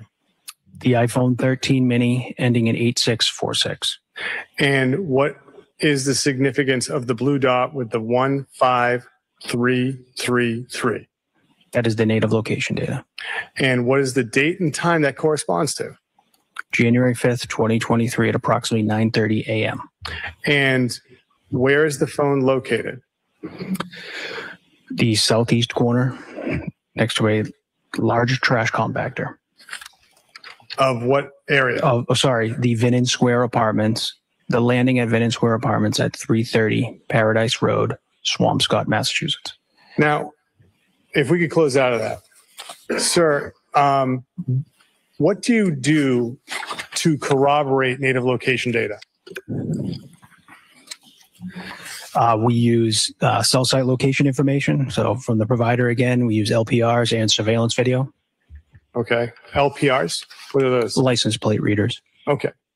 Now, in addition to getting native location data, did you have the opportunity to review the search history from the iPhone 13 mini? Yes. Okay. Now, did you create a report of the search history of the iPhone 13 mini? Yes. When I say search history, what is the search engine the iPhone 13 mini was using? The Safari web browser. I'm sorry, I should have said that. What browser is it using? Safari. Okay. So if I'm wrong, correct me. Yes, sir. All right. So it's using the Safari web browser to go onto the internet. Yes. And so how is this different than, say, the internet history if this is just the search history? So this would just be the search terms related to Safari. So the term entered on Safari, whereas the web history would include pages visited, the amounts visited. It would have more details. And with the web history, did you also create a select report for the web history of the iPhone 13 mini for December 31st at approximately 9:30 a.m.? Yes. Okay. I'm going to show you a binder and ask you to recognize the documents inside of it.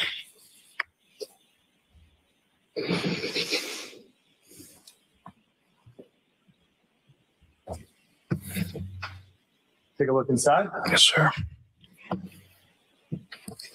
The first chapter, do you recognize that document? Yes, I do. What is that document? This is the Safari search history of the iPhone 13 mini. You created that? Yes. Using what program, sir? Celebrate. Okay. Could you turn to the next chapter as well?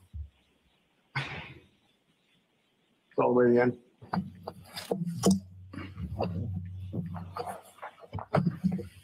And that second chapter in the book, what is that? That is the web history. The web history. Now, the search history, what dates did that correspond to? If you want to turn to the front. Okay. Sure. That is December 25th, 2022 through January 4th, 2023. Okay. In the web history, what time frame does that cover? That was just December 31st, 2022. Around 9:30 a.m. Yes. Okay. So when you create these reports, you can choose the times and filter them out that way. Yes, sir. Your Honor, the Commonwealth would seek to have this binder as the next exhibit, which contains the search history for the Apple iPhone 13 mini from December 25th, 2022 to January 4th, 2023, and Safari web history, Apple iPhone 13 mini, December 31st, 2022, 8:28 a.m. to 8:31 a.m. Okay. Can I see at the side of the bench? Yes.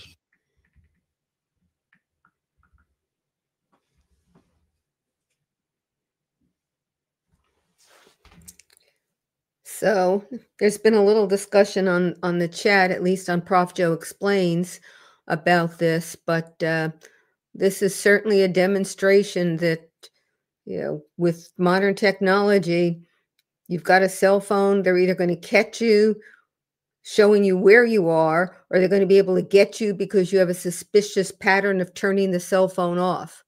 It's a great lesson in not committing a crime. Although I don't think I have to say that to any of you. You're not about to go out and commit crimes, but it's certainly a great lesson about it. And if the cell phone data were not enough, you also have all the cameras located everywhere that's going to catch you, which of course also happened to Walshe as he's dumping the trash bags.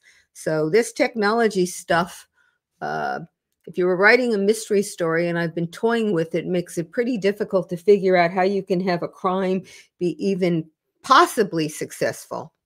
So with regard to this trial, this witness is another one of the forensics experts, obviously, and he laid down the foundation for what the cell phone data were going to show. And it's interesting that it's more than one cell phone that Walshe was using, and including his mother's. But what's most interesting, obviously, is it corroborates and demonstrates that the person in the pictures with the car that looks like his car also jibes with the cell phone information about where he was. And you triangulate, you put all those three together, and I don't think you need it all three. When you put all three together, it's a lock. It's one exhibit. Yes, one binder, one exhibit. All right, so the Safari search history and the Safari web history for the iPhone 13 mini for the times indicated by counsel is now in evidence as Exhibit 161. Exhibit 161.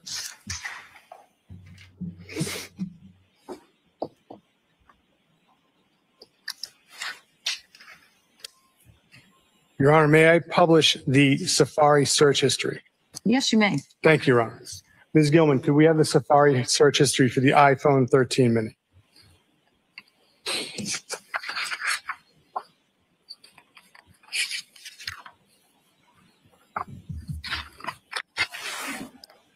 So, Trooper, can you see this? Yes, sir. I'd like to ask you some questions about the columns at the top. Yes. Okay. So, what is the number column? The number of data in this sequentially in this file. Okay. What's timestamp? Date, time the search occurred. Okay.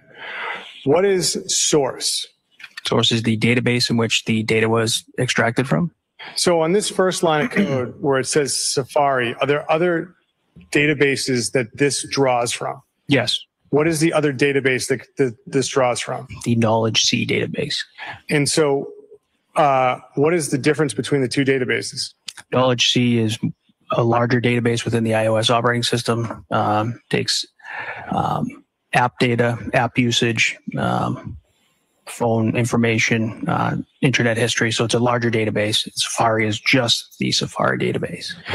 Now, if there is a search in the Safari database, and then there's a search in the Knowledge C database, are they two different searches? No. It's the same search located in two different places within the phone. That's correct. Okay. So the data will repeat within this report. That is correct, sir. Okay. What is value? Value was the search term entered. What is parameters? So for these blank columns, not all reports, Cellbrite is not able to extract or parse out the data for specific apps. So in this case, Cellbrite was not able to parse out any information pertaining to these columns.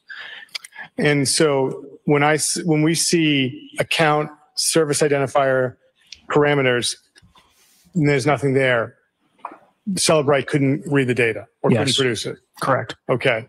What does it mean if origin is unknown? The source origin of the search was unknown. Okay. So I'd like to direct your attention to item number 16 on page 2. What is the date and time of item number 16? The date is December 25th, 2022 at 11:52 a.m. And what is the value? Check a flight JetBlue. And so value, what does that mean as far as, just so we're clear, what is value? How is value created on the phone? Search term entered by the user of the device. Okay, so it's not being generated by the phone. It's not being generated automatically by the phone. The user is inputting the value. Yes, sir. Okay. Could we go down to item 21? What is the date and time of item 21? December 25th, 2022 at 12:09 p.m. And what is the value inputted into the phone? William Fastow, DC Real Estate. And could we scroll down to item 27? What is the date and time of item 27 on page 3? December 25th, 2022 at 12:09 p.m. And what is the value input into the phone? William Fastow, DC Real Estate. Scrolling down on page 3 to item 35. What is the date and time on item 35? December 25th, 2022 at 12:22 p.m. And what is the value input into the phone? Anna Walshe, Tishman, Spire. Can we scroll down to item 43 onto page 4? What is the date and time stamp for item 43? December 25th, 2022, 12:28 p.m. What is the value input into the phone? Christmas Day plane crash. Can we scroll down to item 50? What is the date and time stamp for item 50 on page 4? December 25th, 2022 at 12:31 p.m. And what is the value that is input? Jeff Chad Tishman Spire. Can we scroll down to item 53? What is the date and time stamp of item 53? December 25th, 2022, 12:45 p.m. And what is the value that is input? Anna Walshe, found dead.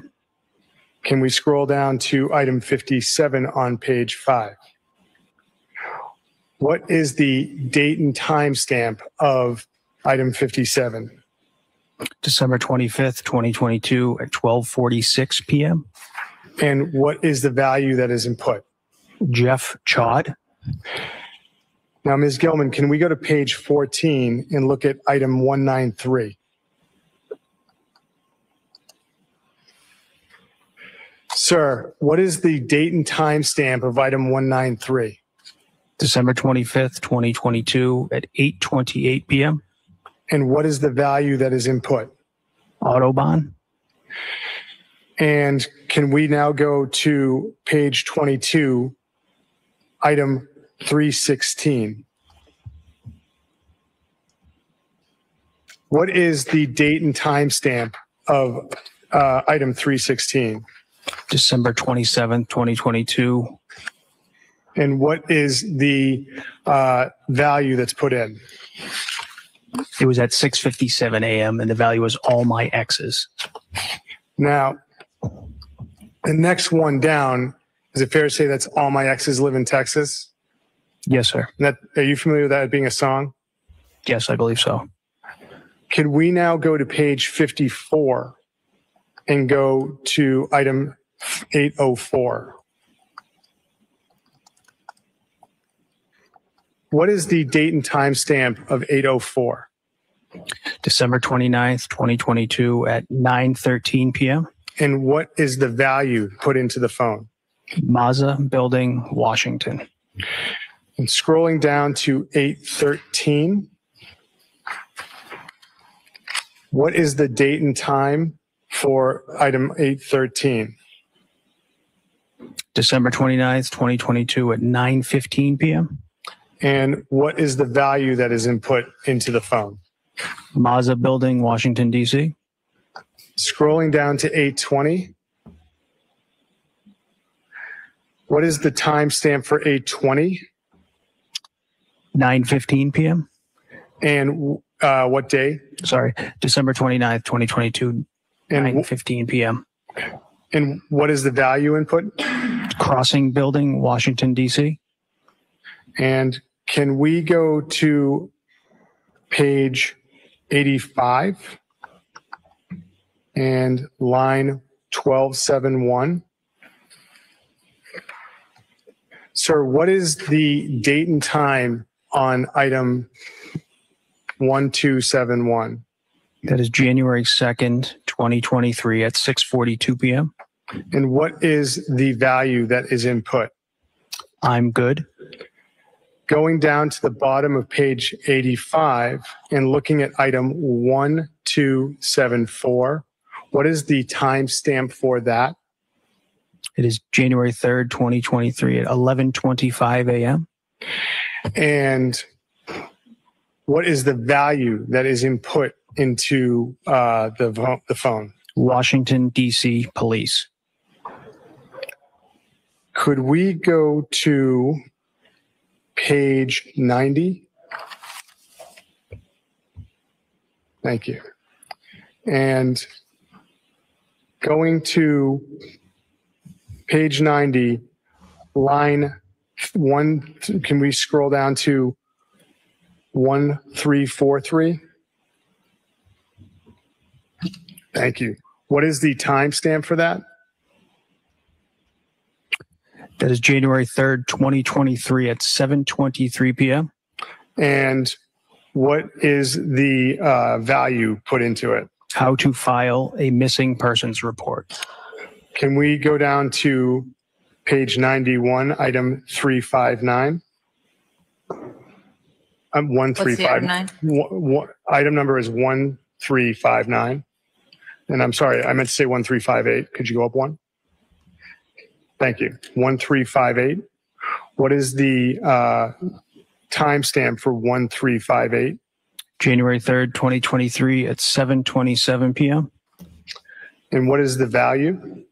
Washington, D.C. Police Department. And can we go to page 92 and look at item 1368?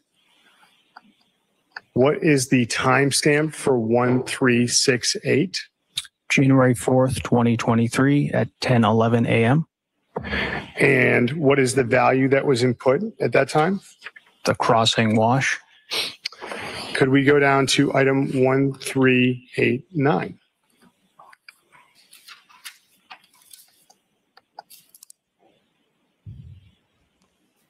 What is the timestamp for 1389? January 4th, 2023, 10:14 a.m. And what is the value that was put in? Mazda Building, Washington, D.C. And could we now go to item 1402, scrolling down the page.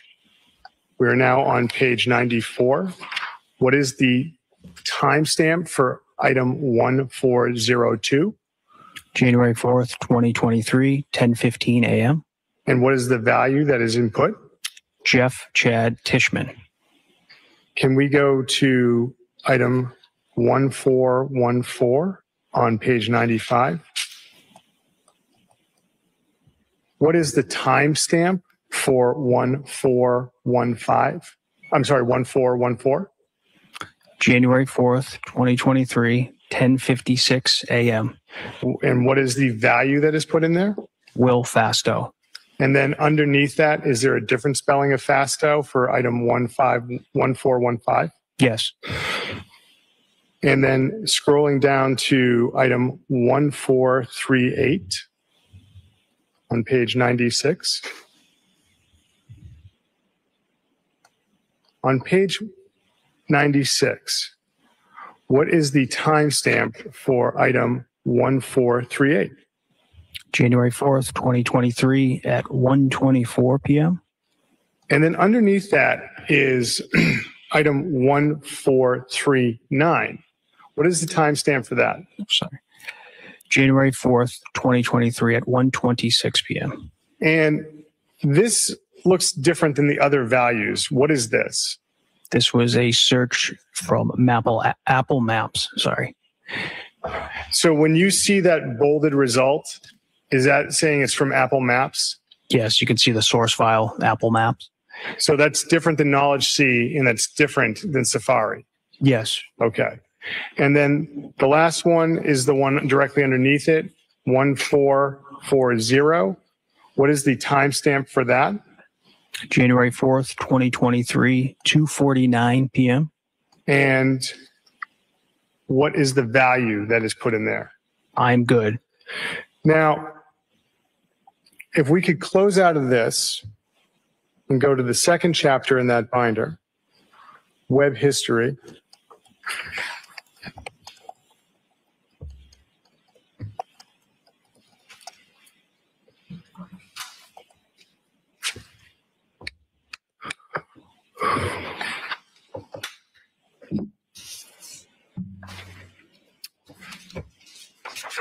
On this, sir, what is this? The columns that look different, I want to ask you, what is URL?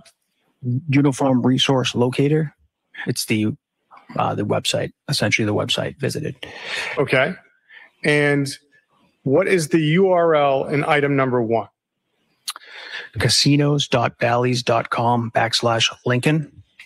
And what is the last visited time and date?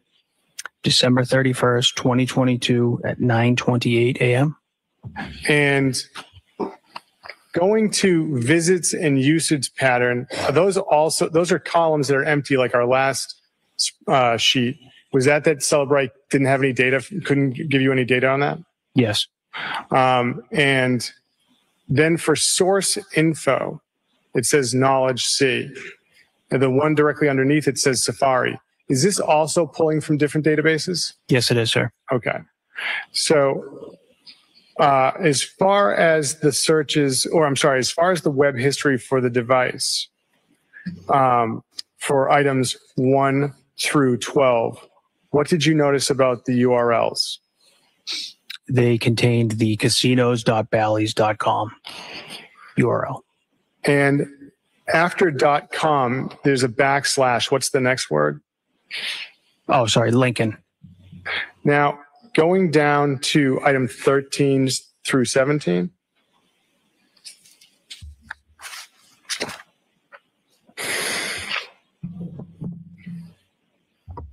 So, sir, what did you notice as far as the URLs for items 13 through 17 on page 4? The URL was mgmspringfield.mgmresorts.com. And what is the date and timestamp for 13? December 31st, 2022 at 9:30 a.m. Now, if we could then scroll to item 25.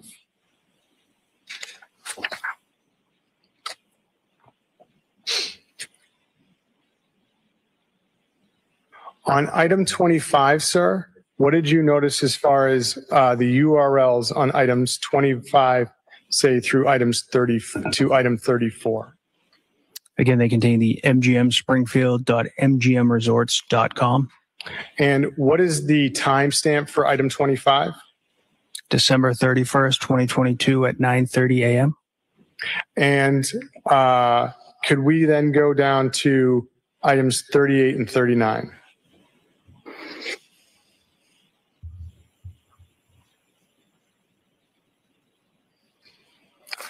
On items 38 and 39, did you notice about the URLs?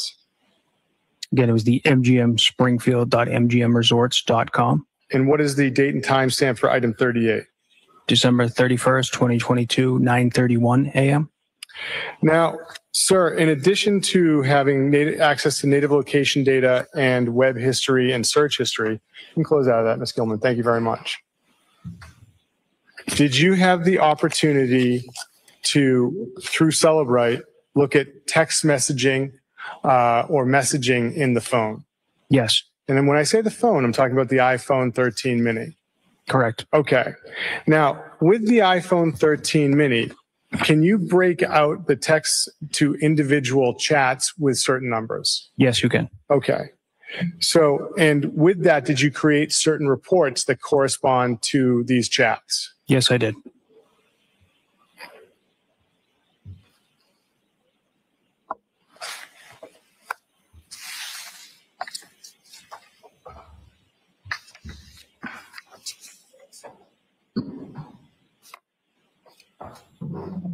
May I approach, Your Honor? You may. Thank you, Your Honor. Do you recognize this first report? Yes, I do. And did you create this report? I did. And it's in this report, can you tell us what it is? It is a text message report. And what are the numbers that correspond to the text message? The last four is 8646. Okay.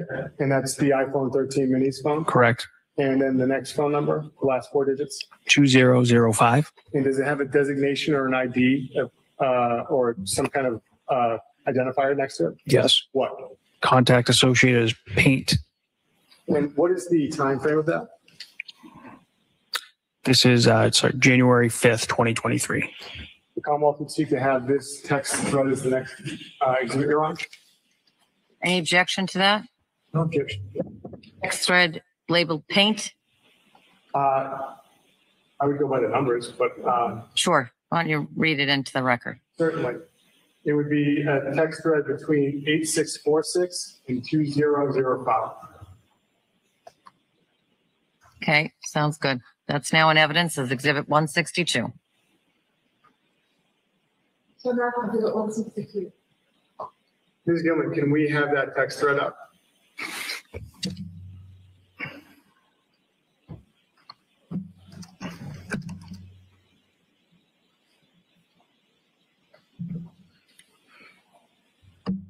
So you said contact information when you referred to paint. Did you create that or is that from the phone? That was pulled during the extraction process of the phone. So, but you don't do anything to put that number as paint? No, I do. The phone, Celebrite, through examining the data, gives you that contact information? Correct. Okay. So looking at this first entry, what is the significance of this bubble being in green?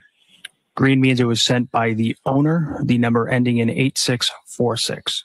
And then underneath, so the from and to, who is this from? That is from Brian Walsh. And who is it to? The number ending in 2005 with the contact paint associated. What is the body of the text? Hello, Brian Walsh, 516 Chief Justice Cushing Highway, 617-939-8646. New address from last time. Thank you. And can you tell whether or not this text was actually sent? Yes. How so? The status in the bottom left says. So then there's a time and date at the bottom. What is that indicative of? What is that telling you? The date and time the text message was sent. Can we scroll down to the next message? Sir, looking at this message, who is the sender of it? Brian Walsh. To who? The contact of Paint. And in the body of the text, is it fair to say it's just images? It appears to be 2 images, yes. And was it sent? Yes. And can we scroll down to the final one? The final text, who is sending it? Brian Walsh. And what does the body of it say? Good morning. Let me know about the ceiling. Best, Brian. What was the date and time of that text? January 6th, 2023, 7:49 a.m.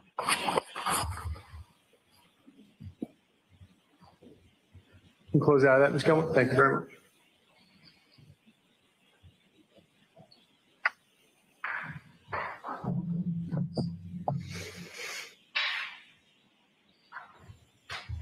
May I approach you, Robin? Yes? Thank you. I'm showing you another report and asking if you recognize that. Yes, I do. And is that a report you created from Celebrite from the iPhone 13 mini text messages? Yes, sir. And what is the last 4 digits, or actually, what is the number the text messages are being sent to, last 4 digits? The number ends in 5605. 5605. Yes, sir. And this is printed on both sides, correct? Correct. Okay, so it's 2 pages, but on 1 piece of paper. Yes, All right. And you created this using the Celebrite. I did. Commonwealth would seek to have this marked as next exhibit. Any objection? The Celebrate report between 8646 and 5605 is now in evidence as Exhibit 163. Gilman, can we have that text thread between 8646 and number ending in 5605? Thank you. Sir, who's sending the first text in this thread? Brian Walsh. And can you tell us the body of this text? Hello, I called MGH, South Shore Hospital, Brigham and Women's. They don't have Anna. Thank you for your support, Brian. Please let us know if you have any updates. What was now under this, it says, there's a section that says delivered. Yes. What does that mean? When the text message was delivered to the receiving party. How is that different than the other timestamp in the bottom? Because it could be sent, it was sent approximately 4 seconds before it was delivered to the device itself. I'm sorry, I talked over you. This status, it indicates that it was sent as well, correct? Yes, sir. Could we scroll down, Ms. Gilman, to the next text in the thread? Sir, who's sending this text? The number ending in 5605. And so what's the significance of blue? It is an incoming text message. And incoming to the 8646 number. That is correct. And what is the body of this text? Hugh Dunleavy, 1-347-913-2053. And this text, this has a red line on it. What does that mean? That's when the message was read on the device. And in addition, there's a status. Does that also indicate it's red? Yes, sir. And then the last timestamp, what is that telling you? That's when it was delivered. Can we scroll down to the next text? Sir, who's sending this text? The number ending in 5605.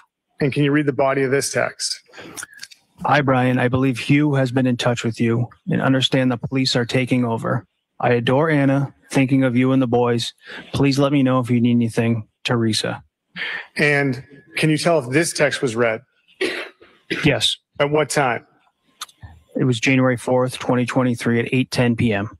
And can we continue to scroll down, Ms. Gilman? Who's sending this next text, sir? This is Brian Walsh. And the phone associated with Brian Walsh? Yes, the phone associated with Brian Walsh. Just to be clear, you don't know who's sending the actual text. You just know the phone is sending it. Correct. Okay. And so can you read the body of the text? Good evening, Teresa. Thank you for your support during these difficult days. The private investigators wanted to know if Anna had any vacation days this week. Thank you again. Best, Brian. P.S. We adore Anna too. Looking forward to her coming home soon. And she spoke very highly of you always. I'm. And when was this text delivered? January 5th, 2023 at 4:12 p.m. Can we scroll down to the final text? And who's sending this? Which phone number is sending this? The number ending in 8646. And sir, what's the body of this text? Last question. Are there Tishman Spire personnel at the Mazda building? Thanks. And when was this text delivered? January 5th, 2023 at 4:17 p.m.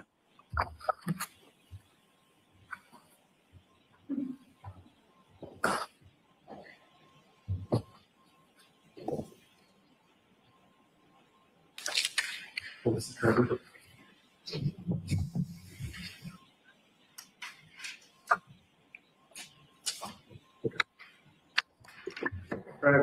I approach?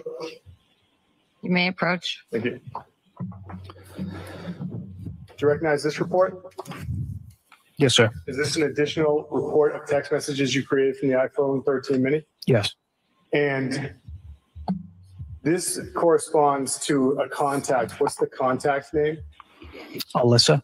And the other phone number associated with this text thread is 8646? Yes. Your Honor, the Commonwealth will seek to have this marked as the next exhibit. So it's between 8646 and another number, or just Alyssa? Another number ending in 2189. 2189 it is. The text message thread between the iPhone mini 8646 and 2189 is now in evidence as exhibit 164.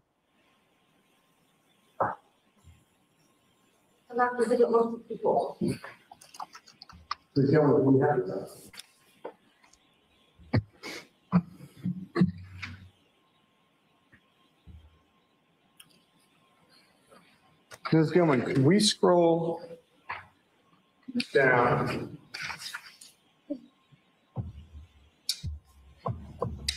to page 2, the top text?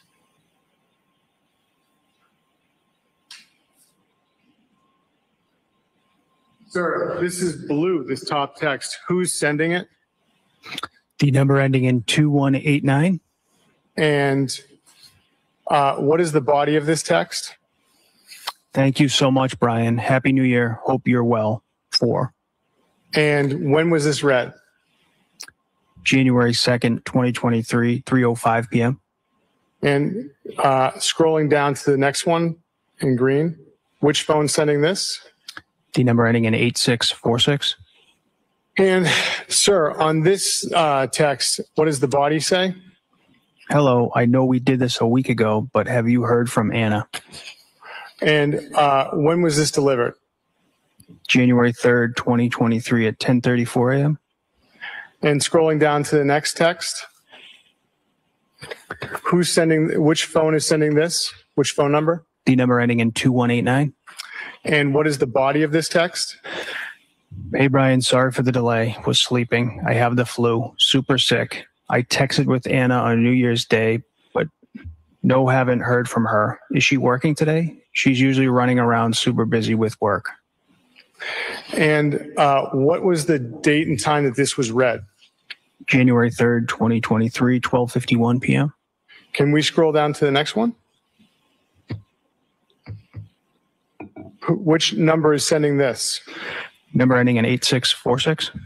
And what is the body of this? You're right. I'll let you know when she calls. Feel better soon. And what is the date and time it was delivered? January 3rd, 2023, 12:51 p.m. And can we scroll down past that? One more. Thank you. To the top of page 4. Thank you. Looking at the top of page 4, which number is sending this? The number ending in 2189.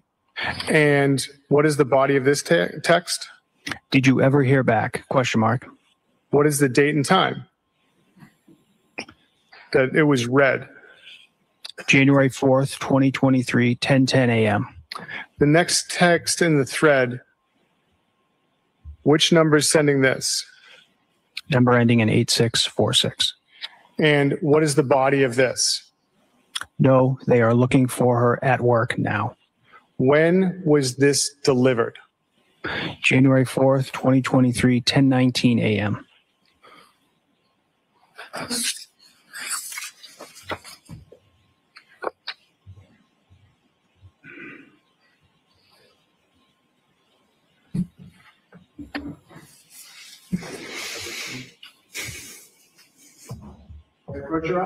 You may.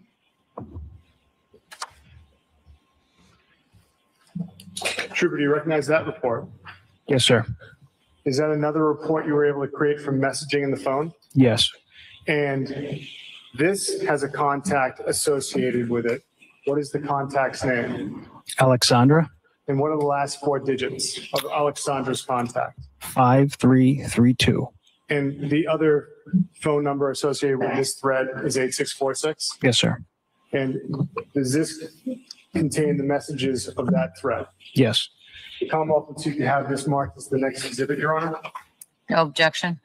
The Celebrate report between the iPhone Mini 8646 and 5332, that text thread is now in evidence as 165.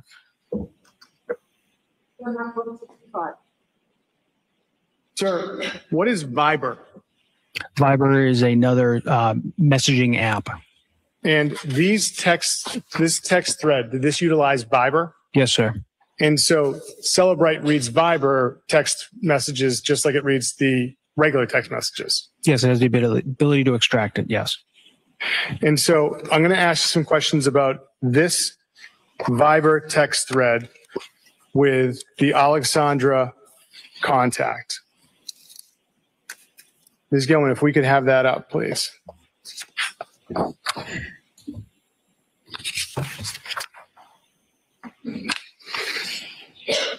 Could you scroll down to the next text? Thank you. If you could stop right there.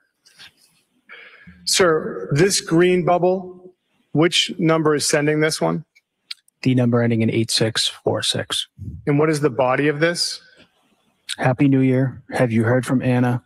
She has been out of contact longer than normal. Speak soon.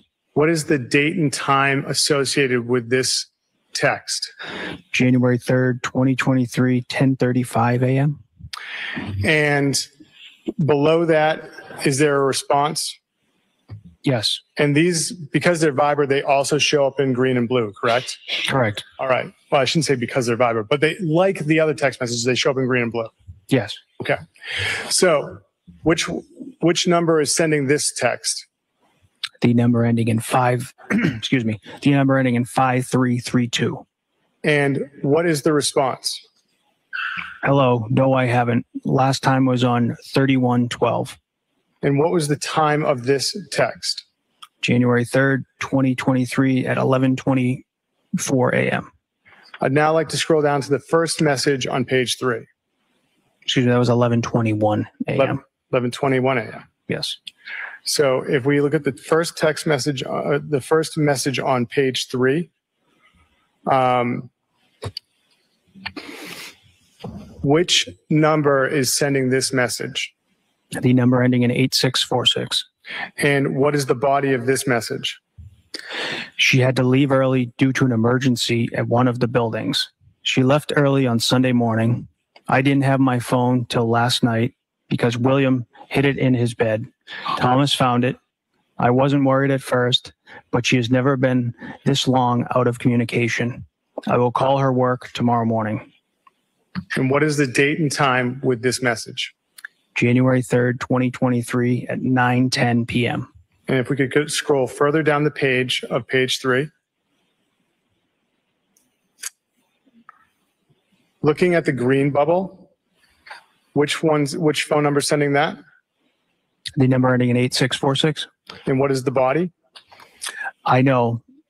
Let me, if you get in touch with her, I will let you know when I speak to her.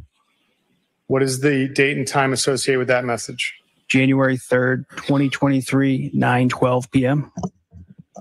And then the next message beneath that, which number is sending that? The number ending in 5332. And what is the body of that message? That means no communication for almost days. Now, if we could go to page 11.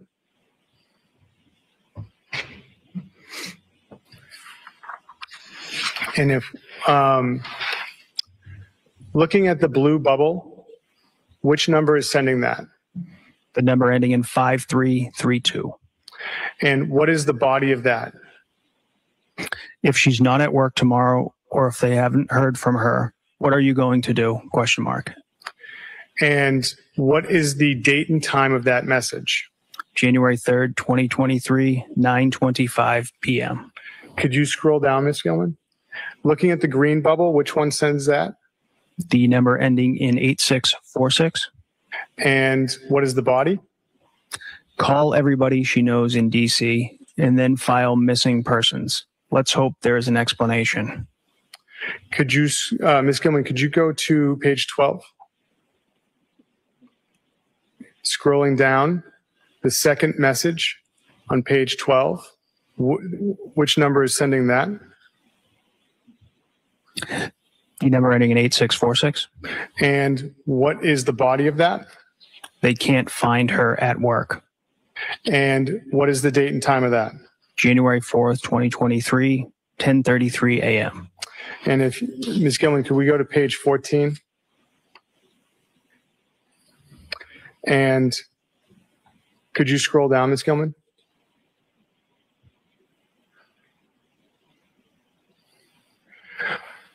Ms. Gilman, could you stop? Looking at the last message on page 14, who is the sender of that? What number? The number ending in 5332. And what is the body of that text? I think that you need to report this ASAP. And what is the date and time of that message? January 4th, 2023, 10:59 a.m.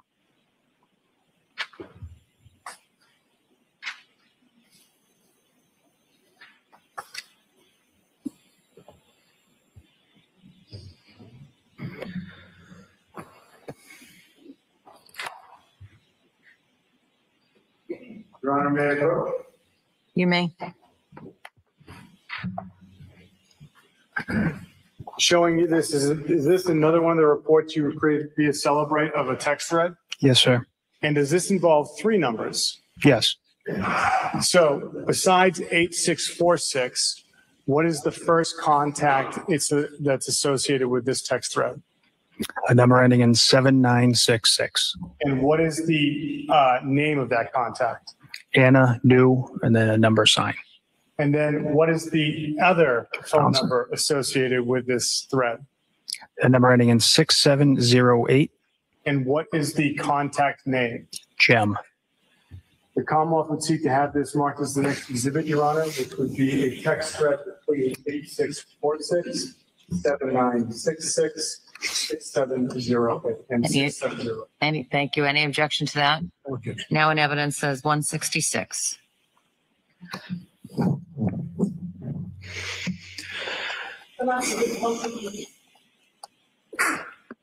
Bless you.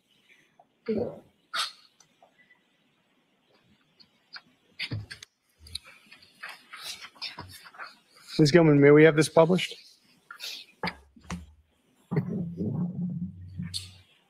Looking at the first message, sir, it's blue. What number is sending this? The number ending in 6708. And what is the body of this? It is a picture.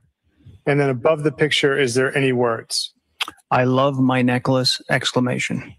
And then under recipient, what does it say? Participant, sorry, misread it. The number ending in 8646. And does it acknowledge what time it was read? Yes. What time was it read? January 2nd, 2023, 2:26 p.m. Going down, please, Ms. Gilman. Who's sending this text? What number? The number ending in 6708. Gem? Yes. And what is the body of this? Last night was so good, exclamation, thank you. What is the date and time of this text that it was read? It was read January 2nd, 2023, 2:26 p.m. Going down to the next text, which number is sending this? The number ending in 6708. And what is the body of it? The chef, world class, and company equally so. And when was this read according to the phone? January 2nd, 2023, 2:26 p.m. Can we scroll down to the top text on page 3? On the top text of page 3, which number is sending this? The number ending in 8646. And what is the body of it? Looking good, buddy. Thomas just found my phone. It was in William's bed. Another amazing New Year Eve together as a triumvirate. Looking good in your new necklace. And scrolling down to the final text. Which sender is this? The number ending in 6708. And what is the body of it? My new necklace made a big splash yesterday as I wore it everywhere. I got double takes in the streets and at Whole Foods in Swampscott. And what was the time that text was read? January 2nd, 2023 at 4:13 p.m. You may. Showing you another text thread. Is this another one that was created another report you were able to create from the phone? Yes, sir. And does this only have 2 numbers associated with it? Yes. What are the 2 numbers associated with it? The number ending in 8646. Yes, sir. And the number ending in 6708. And that also has a contact designation of Jem? Yes, sir. The Commonwealth will seek to enter this as the next exhibit. Next thread between 8646 and 6708. Any objection? The text of thread between 8646 and 6708 is in evidence as 167.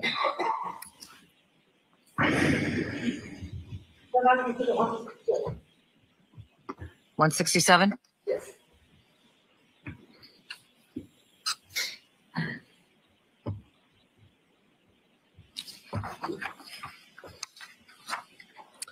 Directing your attention to the top of page 2 of this thread.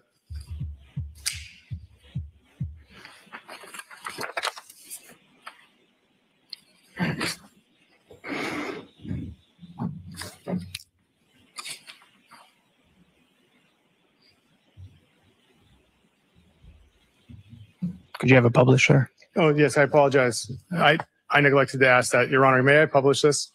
Sure. Thank you, Your Honor. Appreciate it. Ms. Gilman, if we could go to the top of page 2.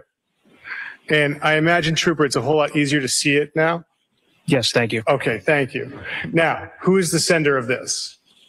The number ending in 6708. And what is the body of this first message? Merry Xmas to you, buddy. I miss you. Merry Xmas to all of you. Date and time? December That it was read. December 25th, 2022, 9:45 a.m. Going down to the next text, who's the sender of that next one? The number ending in 6708. And what does the body of that say? Her phone is going directly to voicemail. And what was the date and time that this message was read? January 4th, 2023, 10:54 a.m. And the next text in that thread? Which number sends that? 6708. And what is the body of that?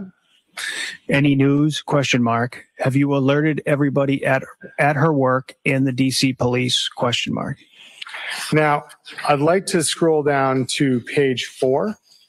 In the middle of that, which is the sender of this blue text? The number ending in 6708.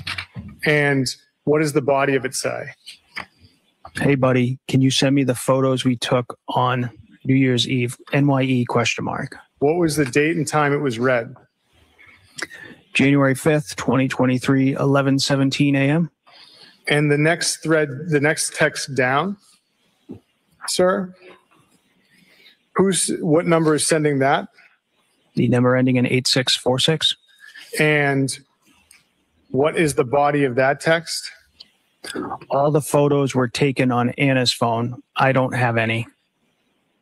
And when was that text delivered? January 5th, 2023 at 11:30 a.m. You can close out of that, Ms. Gilman. Thank you.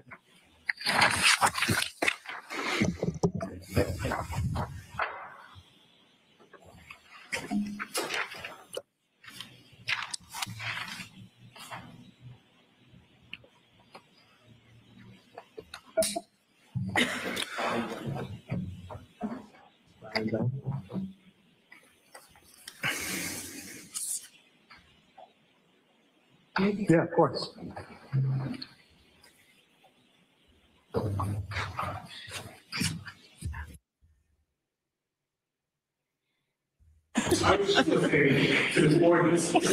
What a gentleman. Another sidebar.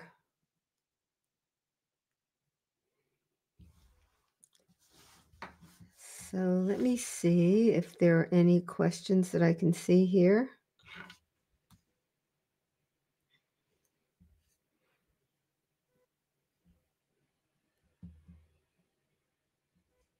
Let me see. No questions. I guess you're following it fairly well. It seems to me, at least this part is pretty straightforward. They're getting in all those messages through this expert witness.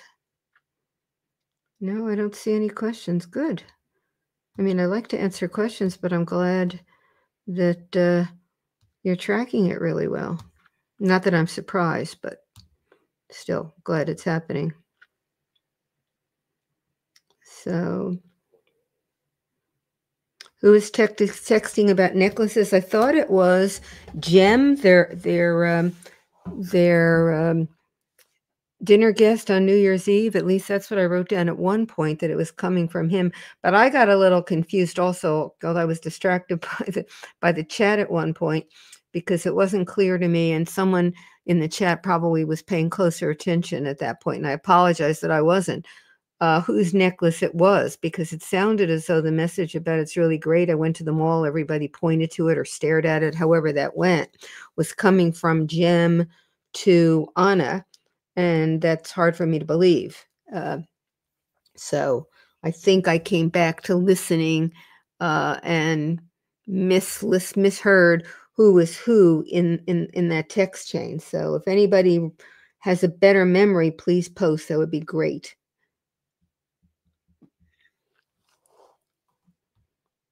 Remember, there were those photographs of the necklace that were introduced when her Washington, D.C.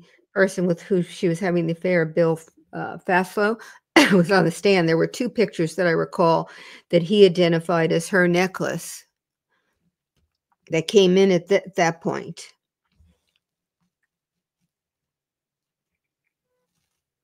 And that's what Maureen Conroy is saying. She's confused because I thought Anna had a necklace they were talking about yesterday. Excuse me. Well, they could. Remember, these witnesses, most of them cannot do all the information on the evidence that's coming in.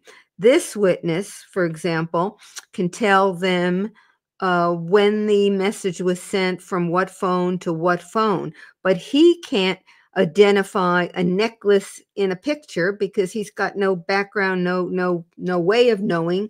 So if one then needs to say, well, what is this picture about? Somebody else has to testify to that. It can't be this witness. So that's what's happening, I believe, Maureen Conroy, that it's coming in bits and pieces and it hasn't been connected fully. Again, that's why opening statements are so important and closings. But I would not seek to enter as an exhibit at this point in time. All right. And I think consistent with this morning, this is the first one. Is this, what do we say, I for ID? So we'll mark this exhibit as I for ID. And jurors, I just remind you that things that get designation as a letter designation and for identification isn't evidence unless and until the parties move it in and I move it in. The numbered exhibits are the ones that you have evidence with you in the back. You want me to approach? Yes. So I'm showing you what's been marked I for ID. Can you tell us what this is? Yes, it is a text message report created by me on Celebrate. Okay. And can you tell us the two numbers that are associated with this? Yes, the first number is ending in 8646. Okay. And the second number? The second number is the number ending in 7966. And who are the contacts designated with this? The 8646 is Brian Walshe, and the 7966 is Anna New.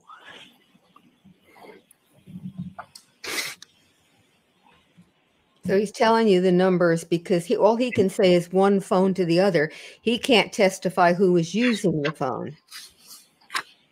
So when they say 8646, it's Brian Walshe, and the 7966 was Anna. I'm not sure I got the number Your Honor, right. may I have a moment?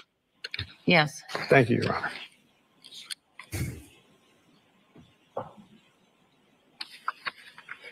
Understand that this has been marked for ID, Your Honor. Is it appropriate to publish it and ask questions about it? If not, I can move on. Well, I'll move on. It's not a problem. All right. I've got something else to do. I can keep busy. The prosecutor is pretty confident. What I want to ask you about, sir. I'm going to show it to you, but I want to show it to counsel first. Can I approach, Your Honor? yes. The last report I want to ask you about today, sir. Yes. What is this, sir?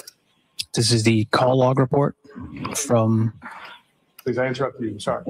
that I exported from Cellbrite from the iPhone 13 mini. Okay. Now, the call log report, is that every call on the iPhone 13 mini? No, this was only a certain date range. Okay. And certain numbers as well? Yes. Okay. And so this call log report for the iPhone 13 mini, you created this? I did. Okay. And what was the date range you were looking to create this for? This was, December 25th, 2022 through January 3rd, 2023. Okay. And I would seek to move this to the next exhibit, Your Honor. Okay. Any objection? No objection. It's now in evidence as 168. That's the call log report between the dates of 12/25/22, 1/3/23 for the iPhone 13 mini. Thank you.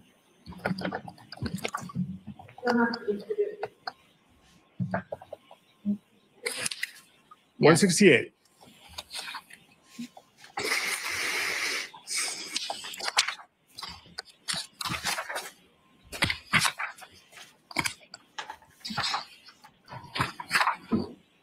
Now, Your Honor, may I publish 168?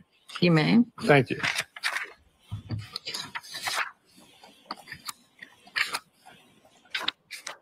On 168, sir, I'd like to direct your attention to the columns.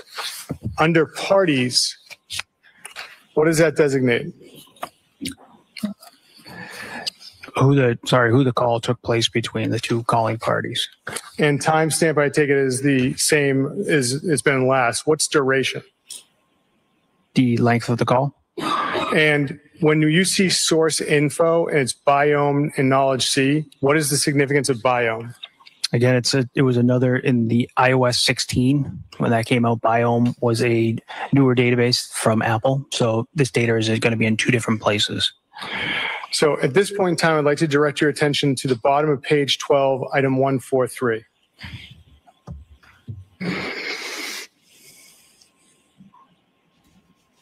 The camera's failing us. What phone number is being called, sir?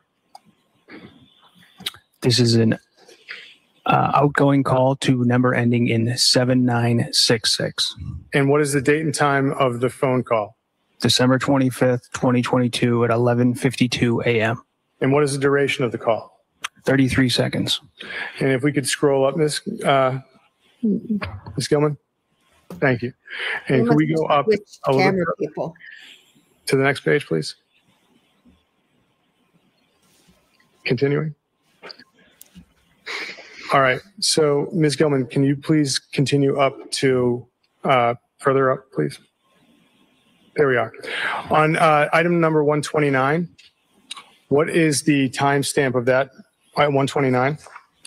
December 25th, 2022 at 1:40 p.m. And what number is being called?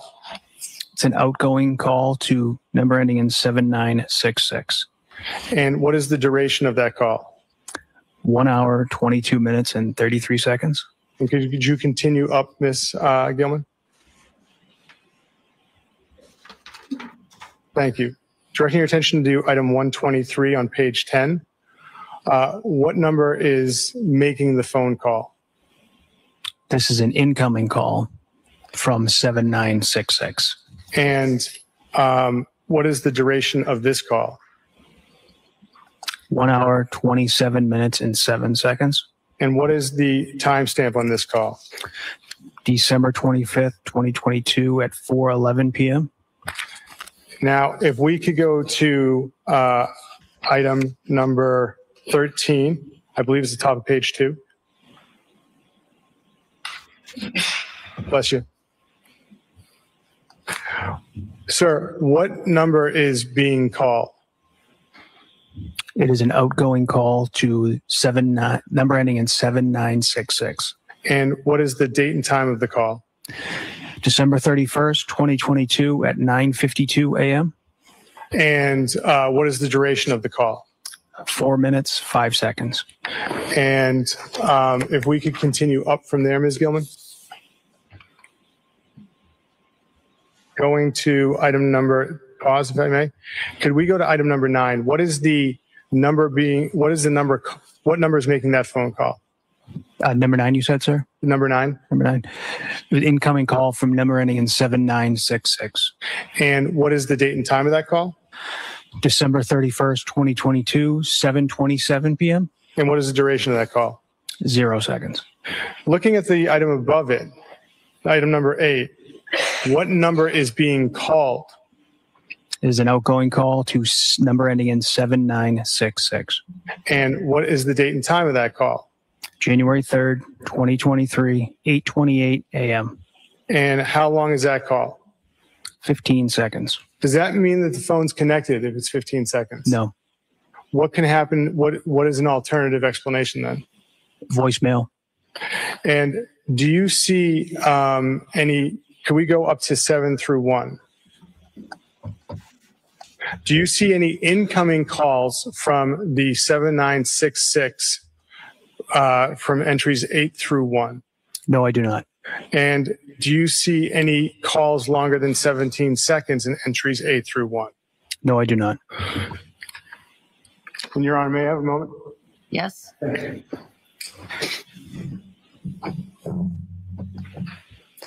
And Your Honor, may I approach in that sidebar? Yes. Thank you. I wonder if they checked whether Brian's phone number was making any phone call attempts to Anna's phone after 1:30 in the morning on New Year's Day.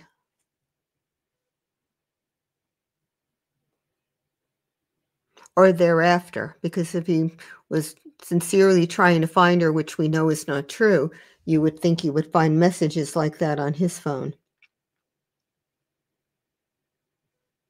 So you can see, you know, that she's doing, or they both are doing a pretty good job of periodically reminding us who the phone numbers are. But, you know, if you were doing this, if you're going to sit at a trial and watch, when they start giving you things like this, you really need to make a glossary. 7966 is Anna's phone, and, you know, whatever it was, I don't have it all here in front of me, is Brian's phone, and this one is Jim's phone, and this one is the mini phone assigned to Thomas. Because then you can go back to your glossary and be able to follow whose phone was making the call to whose phone. And again, they have to do phone numbers because the guy on the stand cannot say that the person who was using Brian's phone was Brian. All he can say is that that phone with that phone number was in use.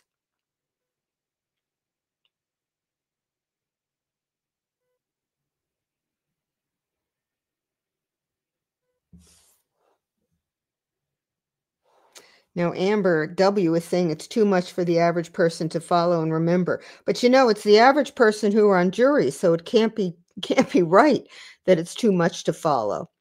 It's harder when you're watching. It's easier if you're sitting in the courtroom. And when you have to pay attention to the phone numbers, it's easier because you just write it down and then you just keep going back to your little list. But I will say that my criticism the first day of all that those data that were coming in, I'm going to have to retract, at least in part right now, and I may have to retract fully by the time we're done, because they're now starting to connect it.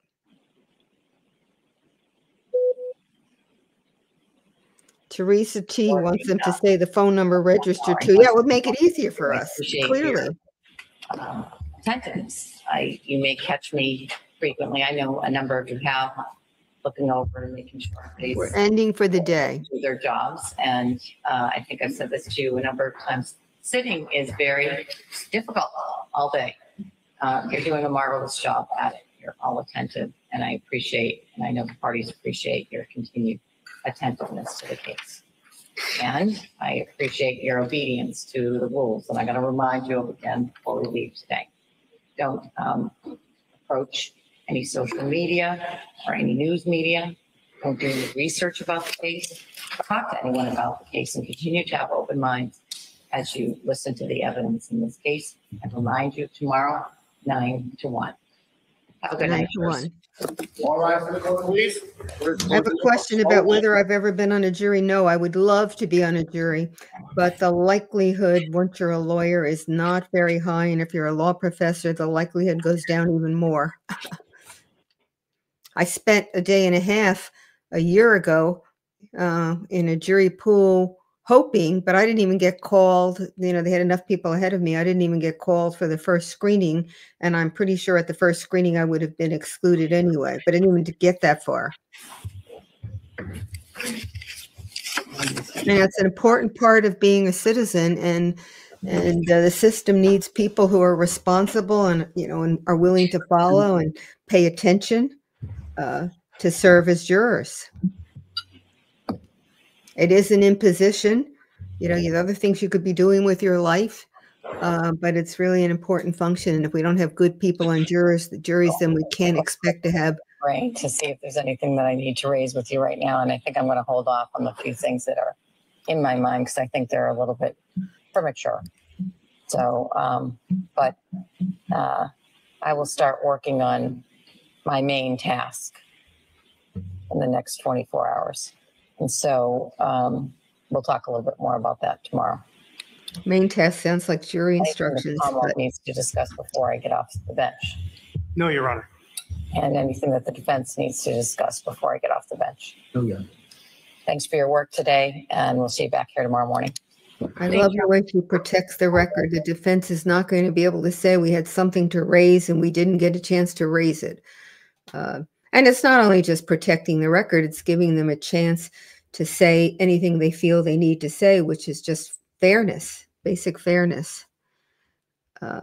Agent 47, then there are more letters, asks, wasn't there a lawyer on the Adelson trial? Yeah, and if you remember him, he was very surprised that he was kept on the jury. It's not likely. They think lawyers are leaders, whether that's true or not, and certainly wouldn't be exclusive to lawyers anyway. And often they don't want leaders on the jury, and they don't want people who know the law because they're afraid that somebody in the jury room will be explaining the law, and you should be relying on what the judge says. So there are a couple of the reasons that they exclude us are not terrible reasons. It just is frustrating because I would love to serve. Real Dreamscape asks what I call these court hours, boutique hours. That's exactly what I call them, boutique hours. When I did trials, I was in front of one judge who went 8 to 5. He brooked no. We went, And a lot of the prosecutors and defense lawyers didn't like it because they didn't have time to think and work through. I loved it. I just loved it. You know, these breaks and stops are not my style. Louisa 3707 wants another explanation. If he's only convicted for first degree murder, that's great. Everything's done. It's only if the jury doesn't have enough, or at least one juror doesn't have enough to convict of first degree murder, that the issue comes up if second degree isn't charged. But it is not a big issue, because I think what the prosecution has decided is, and certainly after what we heard today, you can agree that the prosecution may well be correct, has decided that there's enough for first degree murder. They want him for first degree murder. They don't want a compromise verdict on second degree. So they want just first degree charged. And unless a jury, when only first degree is charged, acquits, which I think is not in the realm of possibility, if there's a hung jury, the prosecutor can retry on first degree, or on first and second degree, or on second degree. I mean, it's an open game as to what the charges are again. And presumably at that point, the prosecutor might be able to take a deal. So what he's risking is, I think, a hung jury and then a retrial, or, you know, then doing a plea bargain. But it doesn't seem to me there's any risk that Brian Walshe is going to walk free on this charge. And of course, then he has the other charges anyway. So I'm coming back at 5. If those of you can come back, if you have questions from this afternoon, we can do them then, or tomorrow, actually. Although she only goes 9 to 4 with that half-hour break and the hour lunch hour, but she does not pause much when the trial is going. I mean, it's very difficult for me to interject a comment that I think would be helpful, because there's really no time. She's going. So, you know, she's a little engine that could, once she starts, or the Energizer Bunny. But there isn't a long, the track that the Energizer Bunny is on isn't as long as I would like it before there's a stop. So I will see you all later. Hopefully I'm on at 5, and I'm going to do a recap. Joel has his 7 p.m. show. And as I said, I'm going to be on that show. And let me go back if I can find. It's John Day, who will also be on the show. And also, let me see, it's Catherine. Let me get her last name. Catherine Loftus will be on the show at 7. And, you know, I encourage you, if you have a chance to catch that, because Catherine Loftus and John Day will have a different perspective from mine, having watched it. And at least John Day is a very experienced trial lawyer, so his perspective will also come from a place that I can't give you. I've done trials, but not to the extent that he's done trials. So in any event, let me say ciao a tutti to all you profers, and I hope today was instructive for you, and that you enjoyed watching the trial, and hopefully learned something from the trial. And think about being a juror. It's an important job for those of us who can serve. And if good people are not serving on juries, then the justice system isn't going to work as well as it should. So ciao a tutti.